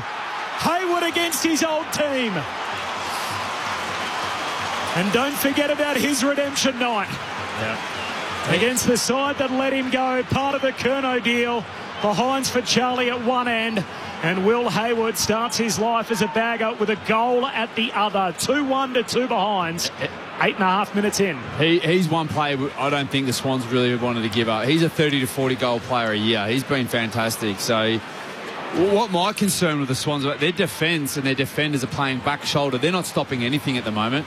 It's a real concern. We're talking about the last two kick-ins have gone end to end. We're talking about attack and how fast, and this is great. They've got to defend. The defence wins championships. So, you know, everyone's talking about the attack. They've got to get much, much tighter and got to shut some of these easy balls down. The uncontested marks from Carlton must be off the scale. Curious stat. Haywood and Florence, same number of games, same number of seasons for the Swans. And best mates. Of course, in Navy Blue, and good mates as well. Grundy wins it forward. Loose ball pounced on there for the Blues, and Campbell Chesser brought down ball and all. Sard brings it away now off half-back. Hand pass back to Walsh. Steadies. Hand pass goes well out wide here. Some work to do for Cooper Lord in the centre circles. Feeds it back here for Zach Williams. Room to bounce. Picks it out the second. Now goes deep from 65 out. It's in the goal square, skidding across for a minor score. So Carlton certainly on a good rebound there. 2-2-14. They lead the Swans to a 2 behinds. 10 going first term. Opening night at the SCG on ABC Sport. No advertising in the middle of the ground, but the goal squares have had a glow up, so there's paint there as well to add to the aesthetic in season 2026. They've been peppered early, first 10 minutes. It's great. Blakey from the kick out takes some ground and then pokes it to half back from McCartan. Hand pass away to Goulden. Long kick down that eastern wing. Jordan the target, takes the mark. And James Jordan against the boundary line, and Williams been told to stand on the mark. He does that. Now he retreats as Jordan's off his line and pokes the pass laterally to Bice. Hand pass for Sydney over to Goulden. That long raking left boot into the pocket. McDonald comes from a couple back, no mark. Falls to Heaney, dispossessed. Dean got it out. Walsh lends a hand, gives it to Wiedering. Dump kick out of defence. Was in hope, but picked off by Riley Bice. Just forward of the wing, pops it now towards Goulden. Not 15, play on, says the umpire. Squeeze the kick away. Lord now can rebound for Carlton. Off to Florin. Another hand pass wide again. They can go to the former Swan, George Hewitt. Very important play there, rating B&F, and he settles things down with a kick wide to the outer side. He brings it back now. Someone's taking a breath here, Spriggy. Hewitt goes back inside defensive 50, and now Wiedering. They'll switch back here to the left-hand side of the park. It's been marked by Lewis Young, who in turn can now find Campbell Chester, the former Eagle. Pokes a pass down the wing. Fogarty marks in front of Melican, who slips over, so the blue gets up, keeps going, looks for Cripps, needs a contested mark, not to be, falls to Blakey. Hand pass to McInerney, he can't trap it. Elijah Holland's in there, buffeted it off at Sheldrick, soccers it forward for the Swans, and Dean will be the first one there for Carlton. Ball in motion as it has been really right from the jump. Gives it to Walsh, now to Fogarty, kicks down the line, Rampy up, spoiled away by Cripps. And a boundary throw in front of the members' stand. Declan Byrne on the boundary. Michael Voss coaching from down here. Dean Cox up in the box, but Simon Goodwin has been tasked with being at the front of the dugout for the Swans, and he is vocal from the get-go, so he's got a big role. Another new face out there, the Sydney Swans, Simon Goodwin. Back in it comes. Tapped away here by Reedy, former Docker. Walsh onto it now for Carlton, inside 50, hand pass. Hewitt left behind here by Jagger Smith. Got a big bump down there as well in traffic. Again, it squirts loose. Florent can't gather. Hewitt collected down there by Heaney. Hot footy again inside 50 for Carlton. McCartan rides a bump. Handball goes wide. Out there is Jordan up against the boundary line. They can clear here through Rampy. Now rookie listed for the Sydney Swans. It goes out beyond defensive 50. Picked up by Dean the first game. He finds his fellow debutant Jagger Smith. Carlton with a chain here towards right half forward.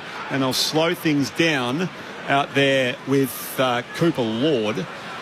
So he's still 65 from goal. Carlton by 12 points here. Centering ball.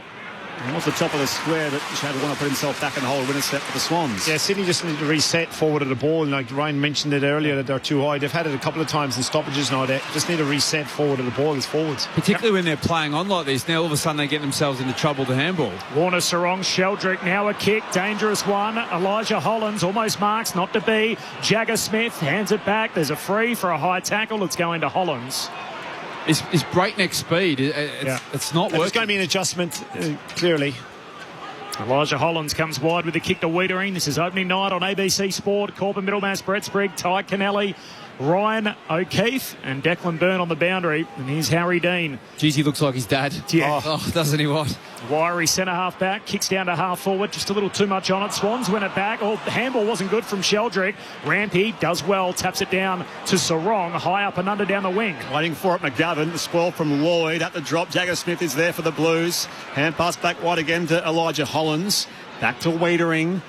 And again, fires it back by hand to Jagger Smith. Number 3 pick 2 years ago. It's all last year with the ACL. This kick is a turnover, and it's marked by Rampy. Free kick, though, going the way of Liam Reedy and Carlton.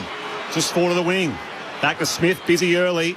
Handball on here again now to McGovern. 55 from goal. Looks at the sticks from this far out. It's going to go away and knocked away by Riley Bice in front of the behind post for a throw-in. So Carlton lead by 12 points here. 14 going first term. Opening night here on ABC Sport at the SCG. Yeah, plenty gone on both ways. Obviously Carlton have settled well, but Sydney just need to readjust with their forward of the ball and obviously overusing the ball by hand. Reedy wins the head out. Chance for Walsh. Scoops it up. Snaps over his shoulder right to the goal square. Down there is Moyer. Knocked away from him. Here's Kemp who collects and then shoved out of play. Boundary throw in forward pocket for the Blues. They are very big forward of the ball also, Sydney. You look at the 3 in front of us here. It's Colonel Marty and Heaney. You want to get Papley and the smaller ones on pretty quickly to actually give them some speed front of the ball. 2 goals to zip. Carlton by 12 points halfway through the opening term. Ruck share it down. Sarong, get out of here kick to half back, and Lloyd takes the mark there for Sydney.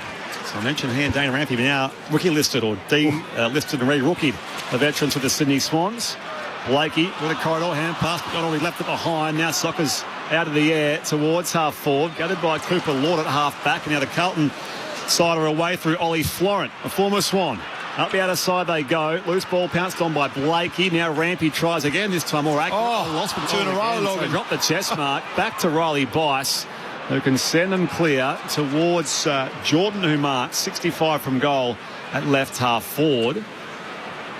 Carlton set up really well behind the ball. They've got their defensive structure set up, making it really hard. Inboard to Goulden, now 65 out again. And he looks to find Heaney, and a kick is out of bounds on the full. So it's a Carlton ball at the Randwick end.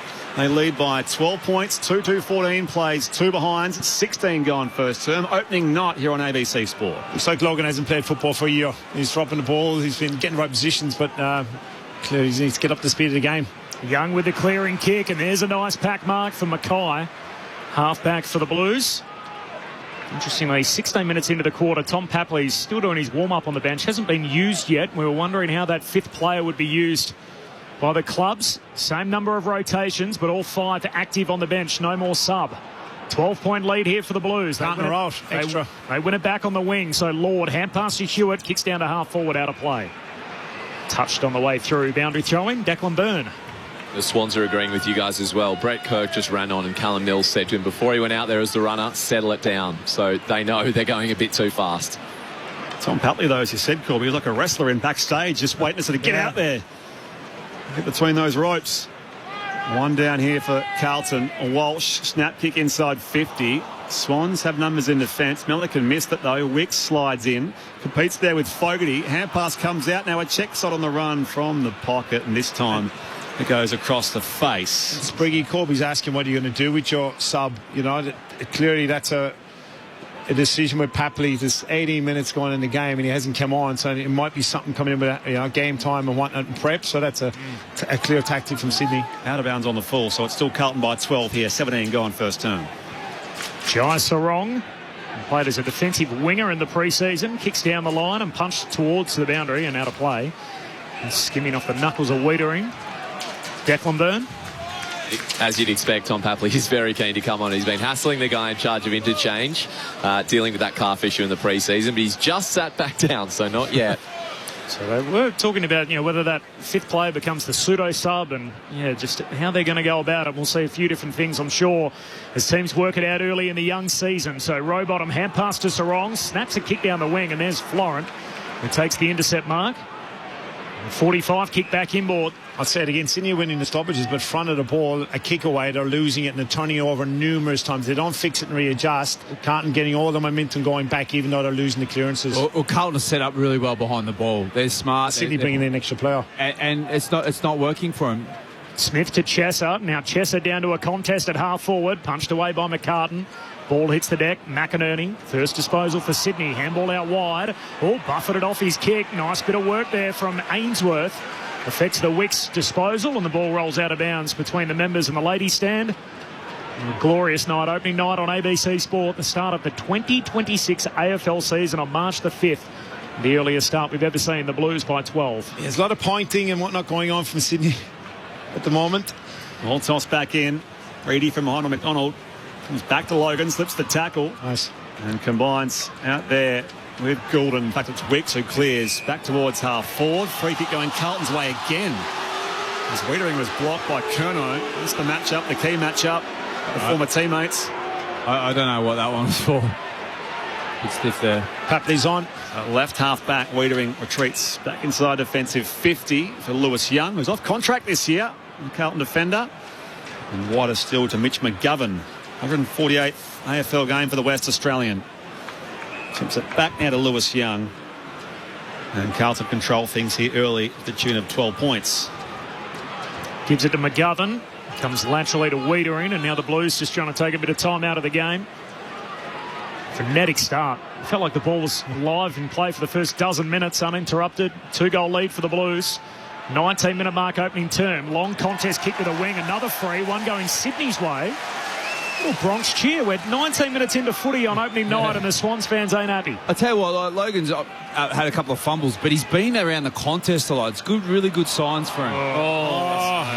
There is the first commentator's curse for the new season. We'll take that one. As McDonald puts it out on the full. He's going to be rusty into, like Tyke's point, those getting up to that game speed, but at least he's been there and he's involved in the game. And Here's McGovern for the Blues. Goes back with the contest kick down the line. In comes Pitternet, not to be. Umpire doesn't blow his whistle there. They're able to scrap out for it. Is there a whistle?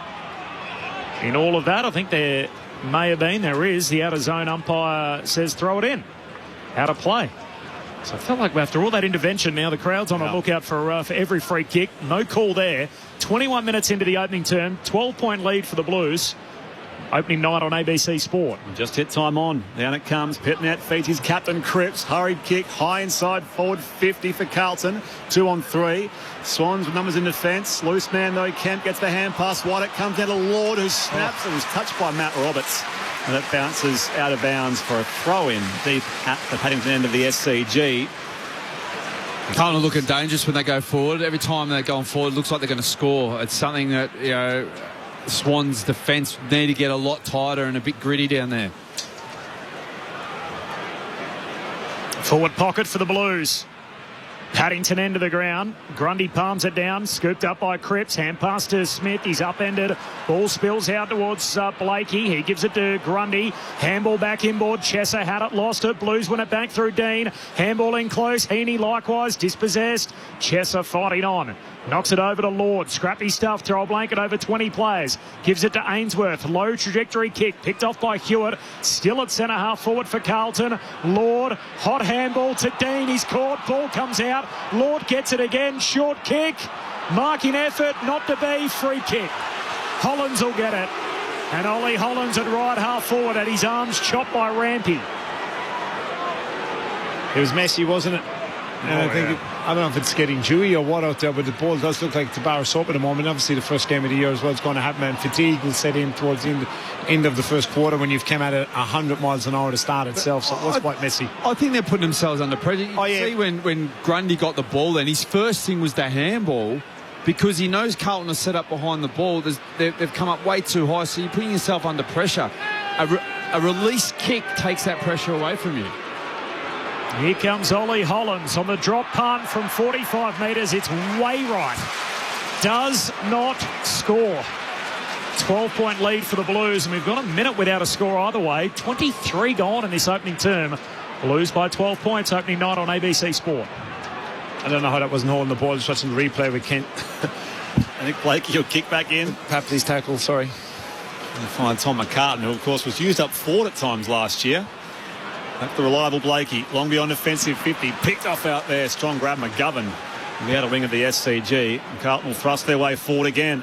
Inside 50 it goes. Cripps was unmarked. Ball skids wide here for Mackay. Free kick going Carlton's way. It was deemed that Cripps got a shove. In fact, it's Paddy Cripps out there on the far side of the ground. So 55 metres out here, the Carlton skipper, for their third. Praise the first 10 minutes, 12 minutes. Part of that was the ball was free and flowing. The amount of intervention in the last 10 minutes. Stop-start. Feels like every time two players come together, the whistle's been blown.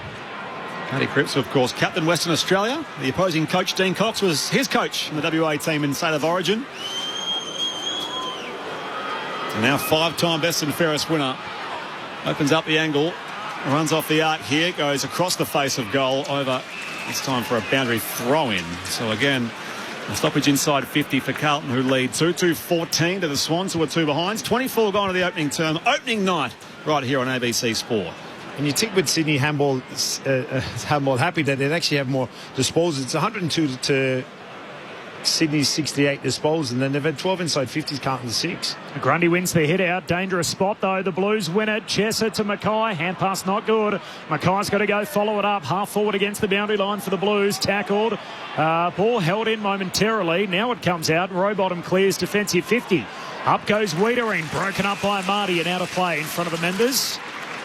Well, Tig, it's a game about who scores more, not who touches the ball most. And this is, I think, with the stats and players want to get possessions, the over-possession is actually not efficient and help you with scoring. So I think the turnover piece as well, 20 turnovers. Massive amount of turnovers. 25 gone in the first term.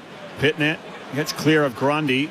Bit of path there for Chesser. Spins out the tackle of Rowbottom, and now Sarong tries to grab Walsh. It rolls on here for Carlton. Inside 50 they go. Ricochets down here again to Paddy Cripps. Hand pass back to the pocket. Centering ball from Camp. It's dropped down there in defence by McCartan.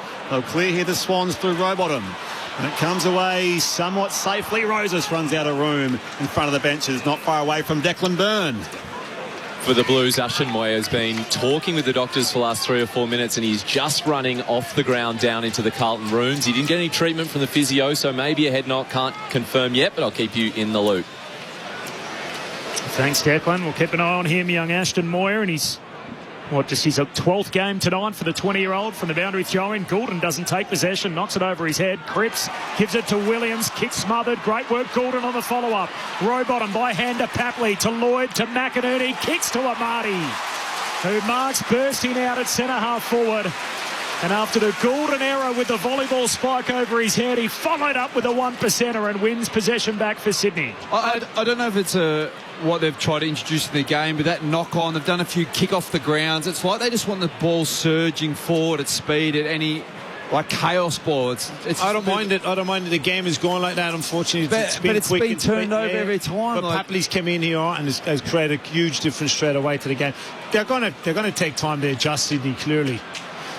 Joel Amati on his way in. The kick is way right. He's to adjust his kicking. Good old Joel. And 3 behinds to start the season for the Swans. Carlton at 2-2-14. Baggers by 11 points. 27 minutes gone opening term, and this is opening night on ABC Sport. Corbin Middlemass, Brett Sprigg, Ty Kennelly, alongside Ryan O'Keefe and Declan Byrne on the boundary. McGovern pumps it long beyond defensive 50 from the kick out. Grundy spoils it away, and that will be a stock-handed throw-in. Right half forward to the Swans. And also on that last stoppage, he just corrected forward to the stoppage as well. You could see that even up a bit. Papley's come up behind the ruckman, and a good defender, Zach Williams, in this case, is actually going to go to him. He's not going to drop off, which Carlton have been doing really well. 11 points the Carlton lead. Grundy in front of Liam Reedy. Follows up now Grundy. Had a great year last year. Up inside 50. Picked off though here by Zach Williams. Carlton busy in defence. It comes back again, and they're away off left half back. Towards a 2-on-2. Mackay missed the ground ball. A nudge in there from Callum Mills, the Sydney skipper. Well done by him. Now McInerney, who's just forward to the wing. Drives it long in hope more than anything else, and there's a 2-on-2. Curnow is there. Amati as well lays the follow-up tackle. Ball comes down. It will be balled up. 20 out from the Sydney's goal. Deep at the Randwick end. 28 go on first term. Carlton by 11 points here on opening night on ABC Sport. See, that's a perfect play. Now you get a stoppage in your forward 50. Grundy wins it down. Papley lays a tackle. Ball comes out. McInerney gives it to Rowbottom. Hit hard by Walsh. Ball spits out. The Blues clear. Pitternet. Hand pass to Jagger Smith. Walsh walking just into space on the wing, and Mills should get there first. Needs a kind bounce. Gets one. Kicks Sydney down to half forward. Turnover. Sam Walsh, his rock rate, he actually hit Rowbottom, and his ability to put pressure on Mills in that kick itself. No, it wasn't great, the kick itself, but his ability to work hard, clearly he does it, but he's doing it defensively as well. Mackay with the intercept mark, sends it back down the line. Pitternet's there, runs underneath it, spills through to Hayward, and that'll do us. And if the Swans are looking for a goal to start their new season, it'll have to wait till at least quarter number 2. They go goalless. In the opening term of the new season, it is the Blue Baggers, the underdogs, 2-2-14. They lead Sydney 3 behinds after 1 quarter of footy in 2026. Brodie Kent kicked the first goal of the new season from the right forward pocket, bounced it through. And then all the talk about Curnow against his old team tonight. Well, it was the guy that was part of the trade the other way, Will Hayward, that kicked one for Carlton to be able to make that trade go through in October. He's on the board. Charlie Curnow, a couple of behinds to start his night in red and white. This is opening night on ABC Sport. Corbin Middlemass, Brett Sprigg in commentary. Declan Byrne on the boundary. Ty Kennelly alongside Ryan O'Keefe. And your thoughts throughout the night as well on 0437 774 774. So that's the SMS number as we work our way through tonight. 0437 774 774 if you want to get involved and pose a question to our listeners, to our experts, you the listener out there. You can do just that. You can tell we're all just a little rusty early in the new season. It's quarter time here, 11 points the spread, the Blues on top, opening night on ABC Sport. During an emergency, Power's not on, the line's still down, the tree's still on it. find your local ABC radio station. Who's without power or phone, but hopefully listening to the ABC on a battery radio. ABC Radio is your emergency broadcaster. This is the 2026 AFL Premiership season with ABC Sport. Our 18-team expedition for Premiership glory starts here. Coughs it up, Ainsworth with the intercept. Blue still on it, hands it to Kemp. Kemp from the pocket. Oh, the footy's back all right. Kemp bounces it through from out wide. And it's a signature Aussie rules goal to start the new season. Mackay goes deep. Grundy's down there, no mark. Spills out the back to Haywood. He bounces one through. Haywood against his old team. The AFL on ABC Sport. On radio. ABC Sport Digital Radio. And ABC Listen. Quarter time here at the SCG, 1 quarter into the new season. Corbin Middlemass alongside Brett Sprigg, Ty Kennelly and Ryan O'Keefe, your analysts. And at quarter time, it is an 11-point buffer for the Blues. They lead this game, which is 2-1 or 2-2-14 to 2 behinds as the score just disappears off my screen by the time being. It's an 11-point margin, I can assure you of that. The thoughts of Ty Kennelly to make it 2-3, sorry. So 2-3-2. This is the one thing we literally need. Declan Burns on the boundary. Declan, who'd have thought the one thing I need is the score, and we haven't got it. Give it to us. It's under your commentary box, so yeah, it's just a bit off the big screen. 2-2-14 to 0-3-3. 2-2. You were right about the margin. I knew I had that thing down. 3 behinds for the Sydney Swans. And Ashton Moyer just came back and rejoined the group, so whatever troubles he had, he got a pat in the back. I think he's good. 11 points the spread. Ryan O'Keefe, Ty Kennelly. Yeah, look... The big thing from this was the breakneck speed the Swans wanted to play at the start, and this new introduce of the handball and the knock-on surge on, and then Carlton played it really, really smart. They set themselves out behind the ball really, and Swans just kept turning it over. Now this is when you go back to last year, the Swans started the season, and what made them not very efficient and not win many games at the start was the amount of turnovers they're having, and it's a bit of a trend happening now. They need to start playing a little bit more possession and not go fully the other way where they go super slow and just kick long down the line, but to find that balance of knowing when to change gears, when to find, hit some marks, change angles, but you still need field position and the ability for the deep entry. That last entry, when they're about to just kick it long, there's a contest, they take a stoppage, that's okay because it gives you an opportunity to set up behind the ball. Because their defence at the moment's under pressure and they're not defending that well. Carlton, on the other hand, they've got that balance really well. They're set up really well behind the ball. They are one down at the stoppage because Swans are sending another one in there. But it's okay because they're not overusing the ball. They're getting deep entries and they're scoring from it. So you can see there's a bit of a contrast in the two game styles. And the game style that's playing that more field position, a little bit more controlled and finding a mark is on top at the moment. Yeah, it's Sydney obviously trying to adapt. They want to play a quicker style of football, and that's the work that obviously Coxie's had a pre-season the way he wants to play, coming into the system late last year as a coach. Obviously he didn't get the chance to play the game he wants to play, and this is the style he's been working on through the summer and play quicker. And Sydney certainly have turned it over 25 times, and 18 in between the arcs, and have really hurt him. They haven't hurt him on the scoreboard as much just yet, but it's certainly a very, very different style of what we're used to in Sydney. And Carlton, on the other hand, you'll be very, very happy. The first centre bounce themselves, they came straight out, hit it. Kemp obviously missed a shot, but they've looked well. They set up well behind the ball. Sydney adjusted when Papley came in front of the ball. The stoppage numbers are very, very similar from a clearance perspective. But Papley helped them readjust as far as front of the ball, where Sydney was surging it. They had some representation on the ground, actually won a couple of ground balls and get the ball inside 50. But and they looked a bit flat in the second half of that quarter, Sydney. When you're trying to play a game that goes 100 miles an hour, one, you got to sit up behind the ball ready for the turnover, and two, you got to be very, very fit to do it, which most teams that are doing it in the competition are very, very fit when they're doing that. I'm thinking of the team across town here in the Giants. They're one of the fittest teams in the competition. They play fit and they play fast. Gold Coast, you think of Gold Coast, you think of the Richmond styles and the way they play their football, and that's a lot of obviously the coaching, the way they play with that style. So that will be a challenge for them. Yeah, regardless how fit you are, you cannot go at that speed for the whole quarter. Yeah. It's just draining. But if you are going to play, like, look at Sydney at set up at stoppages, they're so high up on the ball. Carlton will drop. You need speed to be able to get back and reset and not be outnumbered. I think Sydney, if they play 6 ahead of the ball or have it equal ahead of the ball, they will beat Carlton in that forward entries. Opening night on ABC Sport, Blues by 11 points. Swans goalless in the first quarter of the season. I've loved it. The Corbs, even though they haven't scored, they're trying to play quicker and faster. That's the way I love playing my footy, and I love to see Coxie actually coaching this well. Yeah. As far as results are concerned, it's not so good. I like winning, Tig, so... they'll get there, don't worry, mate. Warner tackled in the middle. Secondary ball up. Comes out Chess's way. Mowed down by Goulden. Ball spits out. Sliding in there is Walsh. He's tackled. Ball comes out again. Up lets them roll. Big fend off. Warner collects. Kicks across the ground. Swans now to the Paddington end of the ground. Kicks in front of the old grandstand. Sard with speed. Clean.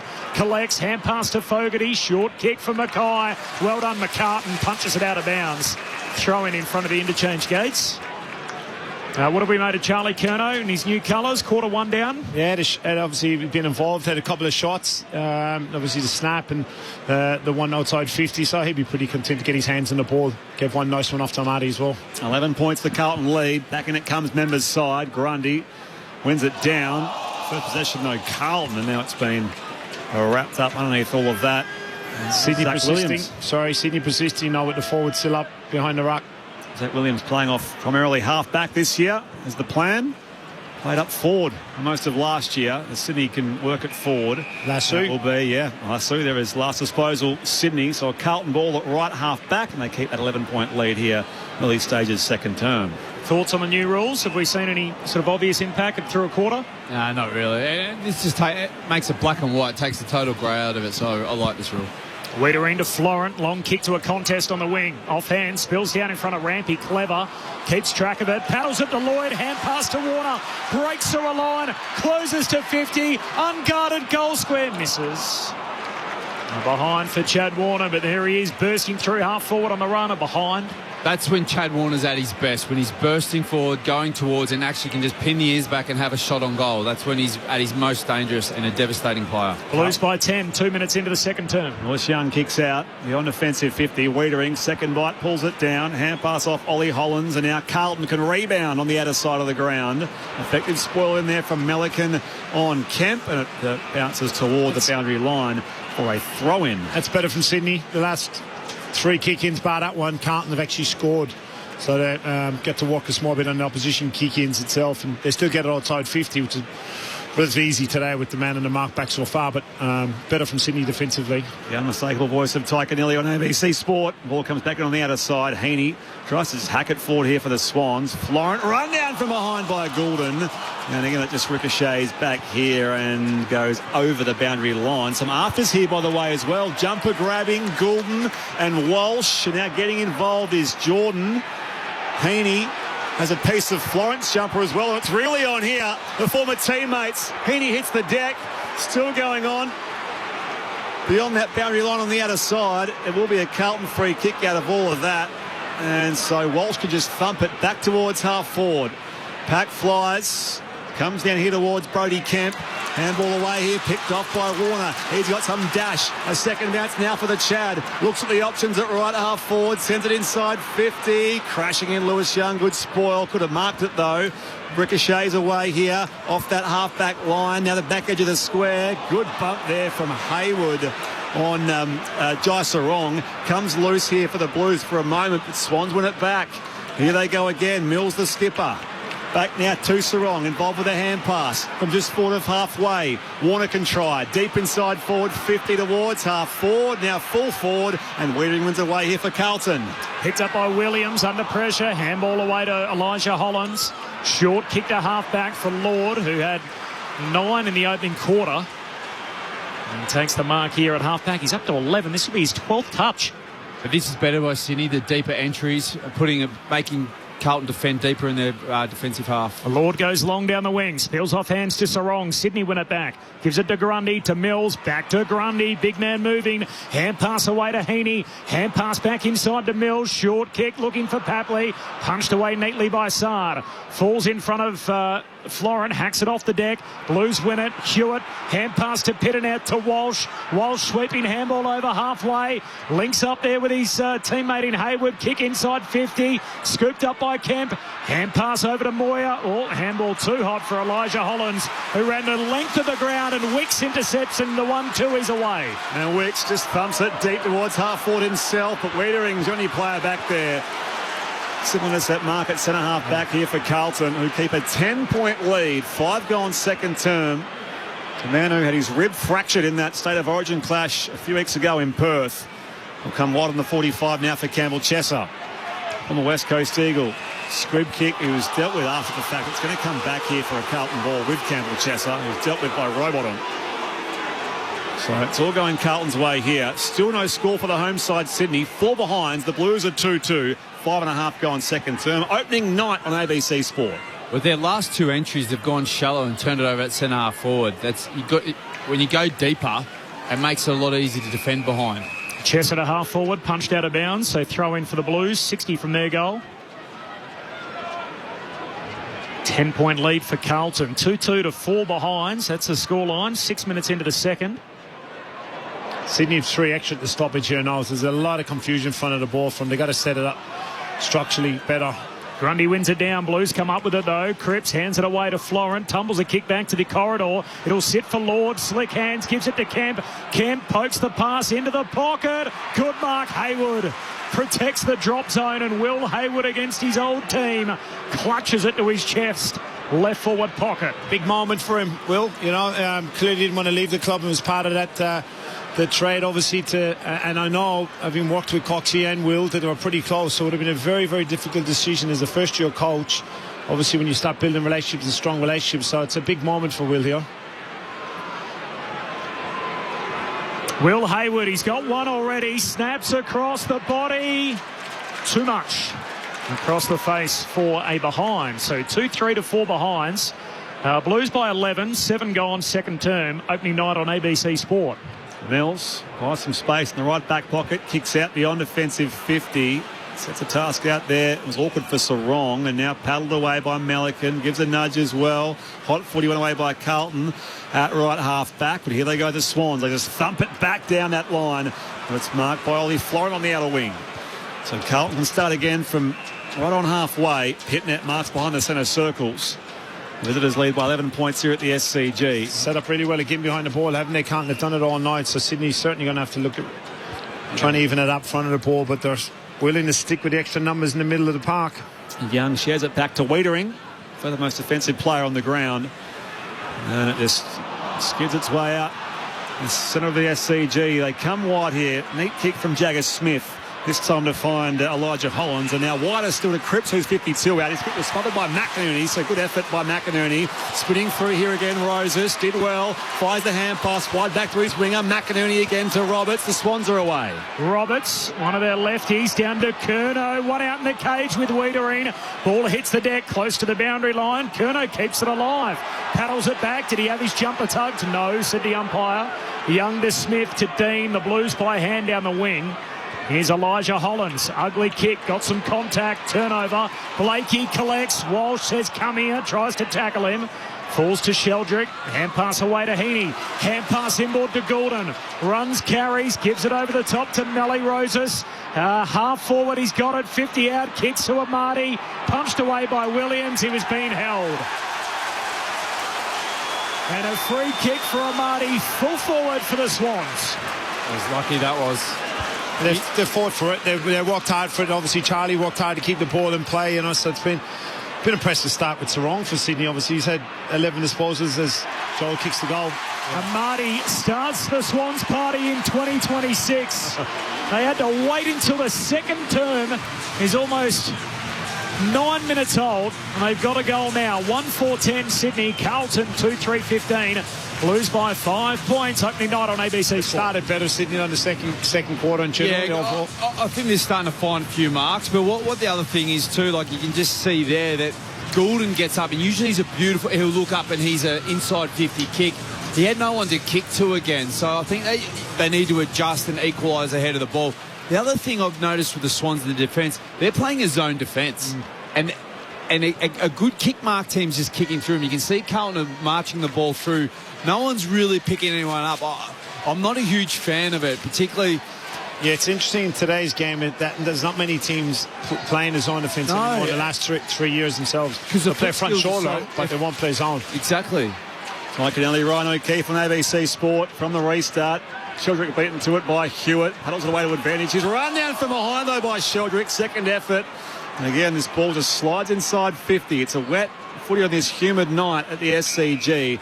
And this hand pass, an errant one toward the boundary line, will be thrown back inside 50 here for Carlton, who leads by 5 points. 2-3-15, plays 1-4-10. 10 minutes played, second term. And that's a throw-in because it's not between the arcs. That's correct. Difference. Yeah. I saw the crowd sort of cheer earlier for one that wasn't there because it was inside 50. One down here by Grundy, only as far as Hewitt, though. Now they scrap for it. Got a tunnel ball. Haney pounces for it. Sheldrick tried to hack it away. So too Walsh. Went straight to Rampy. The Swans can clear. Marty can't trap it. Young, clever, just knocks it out in front of Elijah Holland. 60 from home. Collects for the Blues. Kicks deep towards full forward. They come from all directions. No mark. Falls down towards Roberts. He kicks it hurriedly to half-back through the hands of Amati. Slides on to Lloyd. Hand pass down the line. He's Curnow. Turns, kicks back inboard for the Swans. All broken up by McGovern. 1% of there. Knocks it to Elijah Hollands. He was tripped. Yeah. I think he got his foot, but his foot. I think Warner got his foot in the tackle itself. It was a good attack from him after being spoiled. So Elijah Hollands earned his spot back by the SPP. Gets a turnover straight to James Jordan. Swans are away off half-back. He goes laterally, though, all the way across here to Jai Sarong, a former Hawk, brother of the Freo superstar Caleb. He mops up to find Mills on the outer side. He was dealt with after as well. So McGovern penalised 50. And the Swans will come within range. Yeah, it was there. I think he just needed to slow up a couple of... He thought he was going to get there because Callum had softened up actually in the mark itself. Didn't go forward, so it's touch and go, but it was there.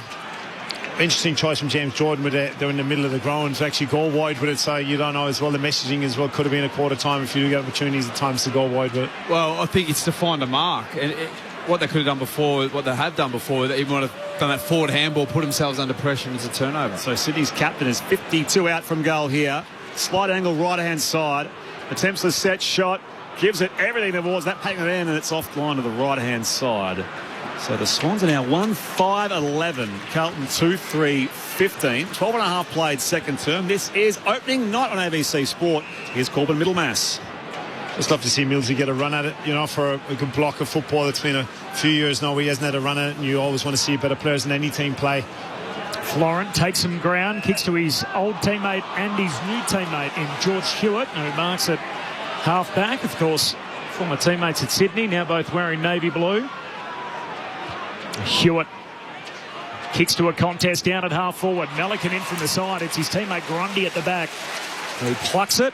What a year he had last year on the fringe of the All-Australian team. Kicks down the wing and broken up. Hewitt coming across to punch it out of play. 13 minutes into the second term. 4-point lead for the Blues. Scoring has dried up. They kicked the first 2 goals. Had 3 of the first 5 scoring shots. And from that point on, Sydney have peppered, but most of them behinds. 2-3 to 1-5. So Carlton with that 4-point lead. Umpire tosses it back in. Grundy in front of Reedy. Chad Warner, hand pass to Roberts. Back outside now towards Grundy. Left behind though for McInerney. Shrugs the tackle. Pops it inside 50. And Papley reaches and marks. And he was dealt with as well by Ollie Hollands. This one won't be 50. There's a demonstration there between Roberts and Ollie Hollands, but Papley will take his set shot from 50 out, slight angle left of centre. So that's a coaching play. Justin McInerney was in the stoppage as the forward, sped forward, and that's where you're seeing Sydney trying to surge the ball or get it out. It's almost a no-look handball forward to Justin McInerney. He came out of the stoppage as the forward, but Carlton had dropped back, so there's one they've actually got Carlton. Tom Papley, of course, was linked to Carlton a couple of times, a couple of years ago. Missed all of the first half of last year with a foot injury. Let's fly from 50 with this set shot. It swings back and hits the post. Another poster here for the Swans. They've kicked 1-6-12. They trail by 3 points. Carlton at 2-3-15. Midway through the second term here at the SCG. Opening line here at ABC Sport. Adam Sard off and moving, takes a bounce and then a hurried kick down the wing over the head of Ainsworth. His intended target, former Sun, now Blue. Punch close to the boundary line. Lord keeps it moving for Carlton. Into the path of Kemp. Hand pass to Ainsworth. Handball intercepted. Bice, he's off and running. Mowed down. Brody Kemp, what a tackle. Great tackle. Oh, got him on that eastern wing. That's when a kick. That's when you just need a kick when you break that line. You don't need to look for that extra handball. Kemp goes wide to Lord, who's been busy. He's up to possession number 15. Concussed after that incident with Ollie Wines. Missed the last round last year. Kicks to the hot spot. Reedy in the pack. No mark. Gets a second go at it. Kick smothered. Fogarty top of the goal square. Drops to his knees. Swans win it. Rowbottom. Mills by hand to Roberts. Hurried kick to the back pocket. Unkind bounce for Sarong. And taken over the boundary line in all of that was Lord. All of the boundary throw in forward pocket here for the Blues. More push and shove out there as well. Only a feeling here in this first half. We saw Isaac Heaney and Ollie Florent grab jumpers. Heaney hit the deck. It was all on. Back in it comes. Moyer shrugs a tackle. Now the snap from 25 out. Goes across the line here and now deep in defence. It's out of bounds for a throw-in. McCartan couldn't keep it alive. So Carlton leads by those 3 points. 2-3-15, plays 1-6-12. 16 going second term. Great to have your company across ABC Radio, News Radio, and of course ABC Listen for opening night 2026. A good crowd in too. Blues by 3 from the boundary throw in. Fogarty almost threw it out. Hewitt punches it forward. Top of the attacking goal square for the Blues. Ollie Hollands collects. Tackled, ball up. 16.5 gone second quarter. 2-3 plays 1-6. Carlton by 3. Rucks miss it completely. Ball hits the deck. Illegal Shepherd. Free kick. Sydney. Everyone's holding their breath. And McDonald held out of it by Cripps. Gets a free kick fullback for the Swans. Look at McDonald. A couple of errors in the first term. Shares the hand pass with McCartan. And he goes beyond defensive 50 here. Roses up in the contest. Beaten by Sard. Hot footy on the outer side. Lord dumping the tackle as well. It comes back now for Sarong. And now they're away, the Swans. The rampy run down though by Hewitt. Jai Sarong tries again. Busy in this first half for the home side. Roses, a fellow first-time Swan. Back here for Sheldrick. Comes back onto that left-hand side. Mark was dropped by Chad Warner just forward of the wing. He evades traffic now. Chad Warner sends it back towards the corridor for Blakey. They got some run going towards this left-hand side. Blakey's kick deep inside 50 at the back. Goulden in the contest down there with Ollie Hollands. Goulden wins it back to ground level now. Roses shapes up for his kick. Couldn't go snap the first time. Tries again, Melly Roses, and scores his first goal as a Swan. On the run, good second effort, second attempt, and he pops it through. And the Swans take the lead for the first time in the game, 2-6-18. Carlton, who are 2-3-15, 18 going second term. Opening night on ABC Sport, your experts, Ryan O'Keefe and Ty Connelly. That's a much better play. Chad Warner gets the ball after a brilliant contested take, and then looks inboard, hits a target, gets a mark, they get an overlap, and then Blakey has a deep entry, gets it in there. It's the stats over decades of football. Your higher chance of scoring when you're in that 0 to 20 mark from goal. Goulden makes a contest, they make something out of it, and then young Rose kicks a goal. But it's those deep entries. If Sydney can keep getting those deep entries, they're going to be dangerous, super dangerous, and it's hard to defend against. It's interesting to watch Blakey there come through the middle, and Mills was calling for it, and he said, no, mate, I'm going long and deep, deep exactly with it. Right. I'm the ball user on this football team. Rose has started well, hasn't he? He's had he's looked dangerous, lively, he's fast foot. Work rate's really good. Works rate, looks really fit right into the structure of a football club. Premiership teammates Ty Connelly and Ryan O'Keefe, part of our team on ABC Sport. 6-6-6 warning against the Blues, a little disorganised and now behind. Sydney by 3 as we're 19 minutes into quarter number 2.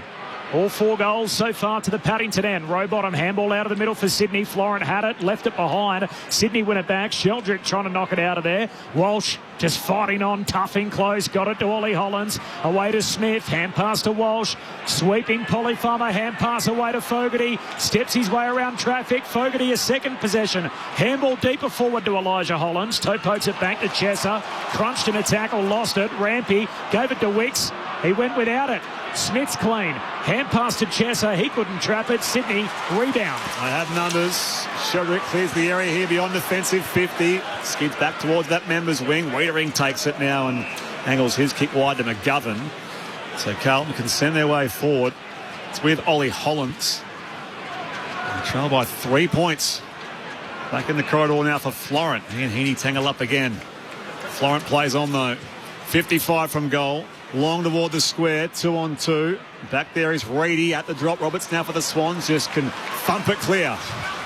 Roses out there. Waits for it to bounce but collects. Kicked the last goal of the game. Back on his left. That is ugly. Ball skids off his boot. Here, jumping on top of it, there's Chesser. Roses has to go and tackle him. He's going to win it back, holding the ball. And I'm sure he's the most relieved man on the ground. He had to make that up. That was a shocker. Malcolm Roses. A short kick away to McInerney. He's off and running eastern wing. Sweeps a hand pass forward to Sarong. He can send the Swans inside 50. Warner from the back, not to be. Falls down in front of Papley. Dispossessed by Dean. Blues win it. Gives it to Fogarty. Kicks to the wing. They come wide members side. Kemp reels it in now, shows good pace away from Wicks. No, Wicks gets him in the air, and umpire calls play on. Kemp goes again for the Blues, ducks into the tackle there of Wicks again. The umpire raises the arms. They go inside 50 here, the Blues, and the mark is taken by Rowbottom. Feeds it back now again. They can rebound through Wicks. Comes wide. It's marked by Matt Roberts at left half back here for Sydney. Geez, Kemp's been good. Yeah. He just shows class and poise. 29th AFL game for Matt Roberts. He finds the chest of Logan McDonald. He's also played well, Roberts. His hands on the ball as defender and defended well too. With a regular presence in this side this year. McDonald now goes inside 50 for the Swans. Warner was held at the back there by Florent. Heaney tries here in the pocket. And it ricochets out of bounds for a throw-in. 30 around from that left behind post for the Swans. They're just too spriggy with Sheldrick and Roberts and those types. Certainly Sheldrick inside will give Heaney, Warner a bit more of a crack to go forward, and they're actually not so reliant on him. So it's going to be a big year for them. Oh, just watch the replay that Oliver Florence need Isaac Heaney's head here. Swans by 3 from the boundary throw-in. Florent kicks out of defence. And the ball tumbles out of play, so we'll have a throw-in in front of the benches. And at least the Carlton bench underneath the ladies' stand. The Swans bench more beneath us. And up at the back of the Bawongal stand, which is not heritage listed, but it feels like it's been around as long as the old green roof grandstands. Sure, a little facelift at some point as Grundy palms it down. Ollie Hollands bursting through, kicks inboard. Good mark for Ainsworth. Never broke stride. Kicks to an unguarded goal square from downtown. Ainsworth bounces it through. Blues back in front. And the new blue from long range. He's first in his new colours. Carlton by 3 points. 3-3 to 2-6. 23 gone in the second term. That was a great goal. Really just took it on, and that's going, all the defence in the game's been pushed up and open. To be able to just burst through there and put it through with some composure, it's really good and dangerous, and that's really against the momentum of the game at the moment. Sydney have been controlling it, but to give away that, and I think the Swans would be pretty disappointed because they have invested extra numbers of that stoppage and they've started losing a few critical ones there. Declan, down to you on the boundary. So for people who missed it, Ollie Florence, accidental left knee to Heaney's head. He copped in flush while Heaney was on the ground. The physio's gone out, taken Heaney off, and in the meanwhile, the doctors have been looking at that vision of Heaney copping that knee. So he's sitting on the bench at the moment. They're just having a chat to him. We'll keep an eye on it. In the meantime, Carlton by 3 points. Restart back in the middle.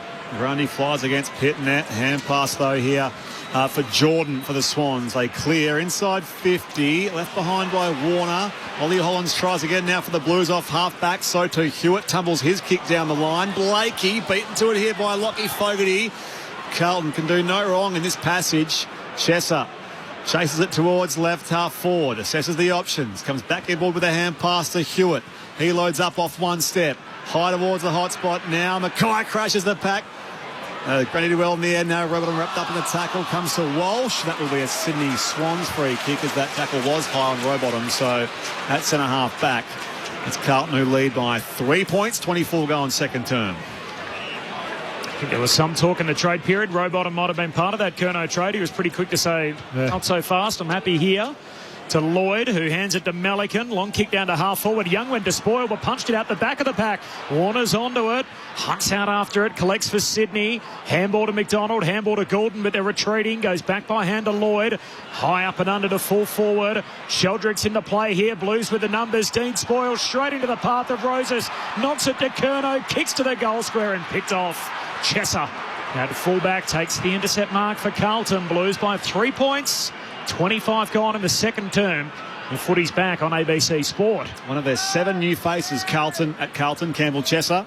Goes long beyond defensive 50. Pitnet comes Birdman in. Can't really on the grab though. They can rebound off half-back with Ollie Hollins. His kick is smothered. And it goes out of bounds for a throw-in. Campbell Chesser was a first-round pick to West Coast 5 years ago. Of course, the problem with that is if you play at West Coast for too long, your career win-loss is something like 6 and 30 across those 4 or 5 years. Wooden spoon again. Grundy wins it down. No chance. Gordon. Hand pass picked off here by Ollie Hollins. Gets it back in out of Walsh. Evades traffic. Onto his right boot, Walsh. Back down the members' side. Mackay. Strong pack grab here on that members' side. And the Carlton keep a 3-point lead. 26 gone second term. Opening night here at the SCG on ABC Sport. It's been okay, Harry. Yeah, sorry. He's presented well. He's competed. So it's obviously a lot of talk with the two of them, himself and Curnow. Kick down to half forward. Blues retain possession. Moyer to Hewitt and then to Lord, who's pushed as he gets his kick away. And a free kick going against Rowbottom. It'll come back to Cooper Lord. Wow.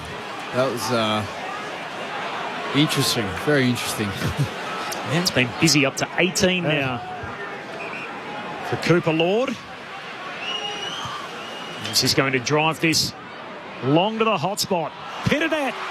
Juggled mark. Right forward pocket for the Blues. And that will not please Dean Cox.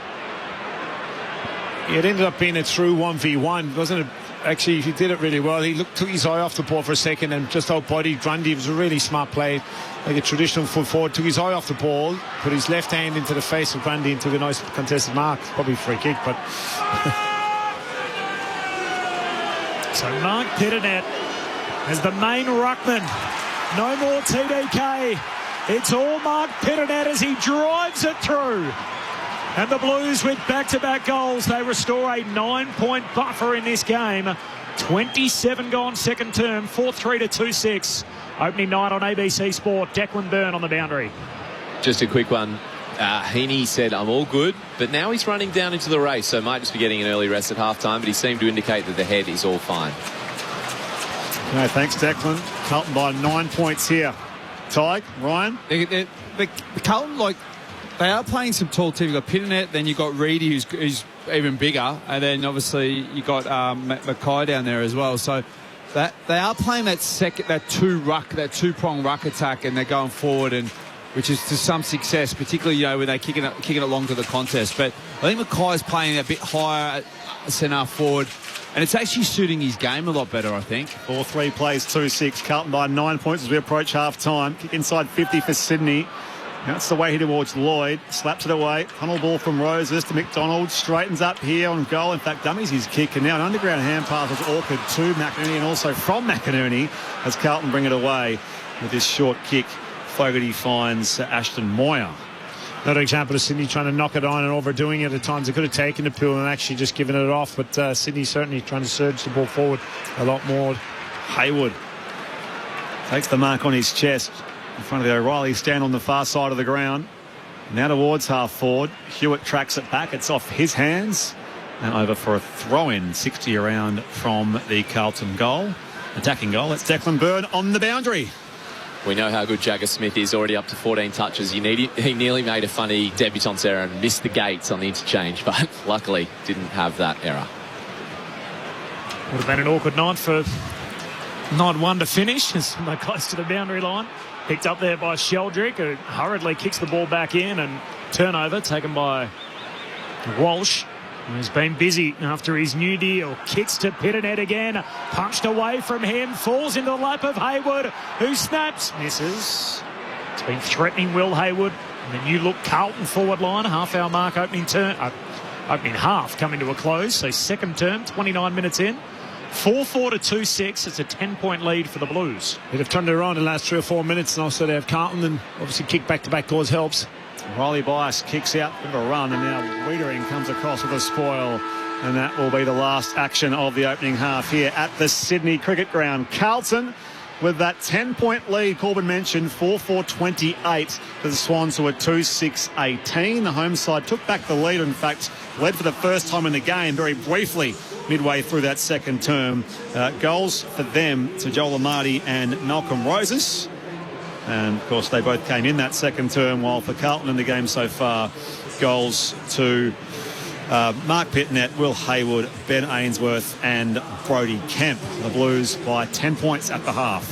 Brodie Kemp kicking the first score, which was a behind, and the first goal of the new season. Earlier tonight, the Blues by 10 points at half-time. I'll make sure I write that down this time, 4-4 to 2-6. Sort of that little green, some of us are a little rusty early in the new season. The SMS number, by the way, 0437774774. Jim says the autumn leaves are dropping and the footy is back. Great to hear the gang and some excellent analysis. Thanks, guys, from Jim. Appreciate that, Jim. From Richard, wonderful to be able to tune into the footy again in the kitchen, making a huge batch of homemade tomato sauce. Oh, yum. It's a good way to spend a Thursday night. Laurel in Rushworth. Thank God it's Thursday. It means the footy's back. So is my favourite team, the ABC. Have a great season, everyone, from Laurel. Thanks, Laurel. And Brendan in Hobart. It won't be too long now until we've got a 19th team in the competition in that neck of the woods. Hi, just an observation that they are starting a couple of weeks too early with players slipping over all the time. It's not a great watch from Brendan in Hobart. So perhaps a little sticky for Brendan. 26 degrees. It is a humid day. It's looked like at times the first game of the new season. The Blues 4-4-28 lead Sydney 2-6-18. Let's hear what our premiership players made of it. Ryan O'Keefe and Ty Kennelly. It is extremely humid out there, and it has been up here for a while, so you can see the sweat that gets on the ball, which can make it a bit slippery. But probably the main thing out to me is a lot of Sydney's prime movers aren't getting their hands on the ball. Like, if you look at the Carlton, a lot of their players are, in their teens in possession. I know it's not a possession game, but they seem to be able to using it and getting their hands on the ball. With a lot of prime movers for Sydney, like Goulden hasn't had, he's had about 8. Heaney's only had 3 touches. He hasn't got into the game yet.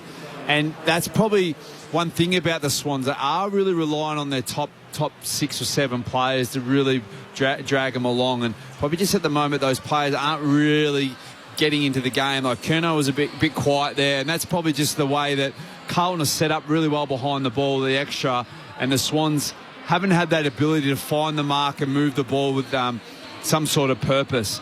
Early on in that quarter they did, but then after it, they got a bit tired and they really slowed it down.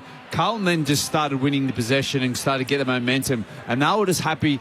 It's like they're happy to set up and just grind Sydney down and go, all right, you can play fast for a bit. You're going to tire her. We're going to win the ball, and then we'll start marching forward and kick it to our tall forward line. Yeah, and you're right. Sydney certainly gone 100 miles an hour early again in that quarter. Just their efficiency in front of goal.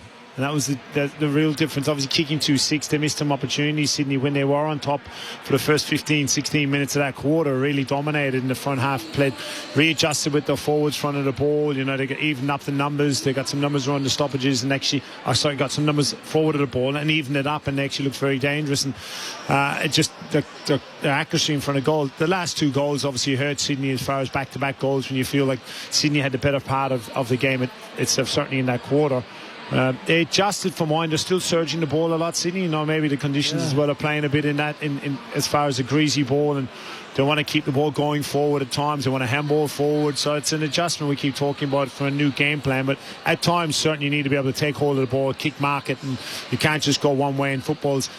Today, you can't just play one style of football, and that's the better teams in the competition. You look at the Brisbanes, they're very good at doing both ways, and if Sydney want to get to that level, so and at times it certainly has looked like a round 1 game, hasn't it? It's a round game. You look at that the last half of that quarter, and Carlton played deep entries. They set up really wide behind the ball. Sydney just couldn't get it out. They were just jacking the ball out and just kicking it straight down Carlton, and Carlton getting repeat entries, and then they get back-to-back goals off the work of it. Like, it might be this free-flowing shootathon, but what Carlton done really, really well was they ground Sydney down. and then they waited till the last bit of the quarter when they cracked them, and then they were able to score and look dangerous. Hayward had another couple of shots.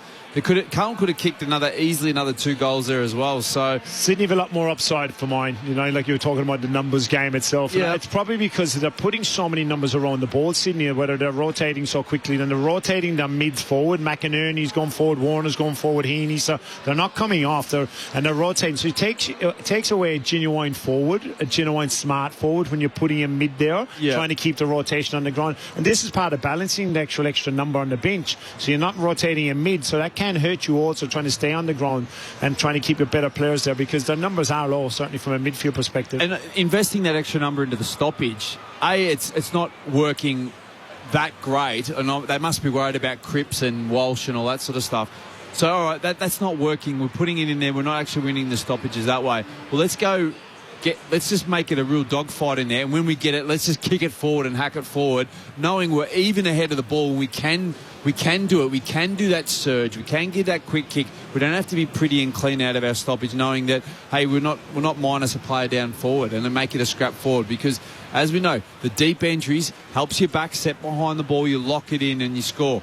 And the 2 times that, early on in the quarter, when Blakey got it, he went deep. Rosa got his goal. But then after that, they did these shallow little kicks and turned it over at centre forward. And if you turn it over centre forward, particularly the SCG, it goes back really quickly. So I would drop that extra number at the stoppage, play 6 ahead of the ball, make it even, and then make it a dogfight that way. You look at some of the numbers from Sydney's perspective. The bottom 3 players is obviously Milliken's at full back, but Heaney and Papley have had 3 and 2 disposals for the half, and Errol's only up to 8 disposals themselves. So clearly what they've been doing from a midfield structural piece is not working for them. So, and you look at the other side, Lord's had 18, Walsh has 16, Oliver Florent, his midfielders at 14. We'll keep a watch on Heaney. Declan Burns all across that. He had an early exit, early end to that first half. Came off the ground with the trainer, was looked at, looked like he was going to go back on, and then disappeared down the race. But as Tyke said, only 3 touches for Isaac Heaney in that first half of footy. The Blues by 10 points. There is a boatload of sport going on tonight. The other semi-final at the T20 World Cup just after midnight Australian Eastern Daylight Time. India versus England. Proper blockbuster game to see who will play New Zealand in the final. Plus, of course, all the action rolling on from the AFC Women's Asian Cup. The NRL season's underway with the Storm trying to keep their perfect run going to start a new season. So all of that available through the ABC Listen app. We'll break here from the SCG for the time being on opening night on ABC Sport. The Blues by 10 points. Second half not too far away. But first, the latest from the ABC Newsroom.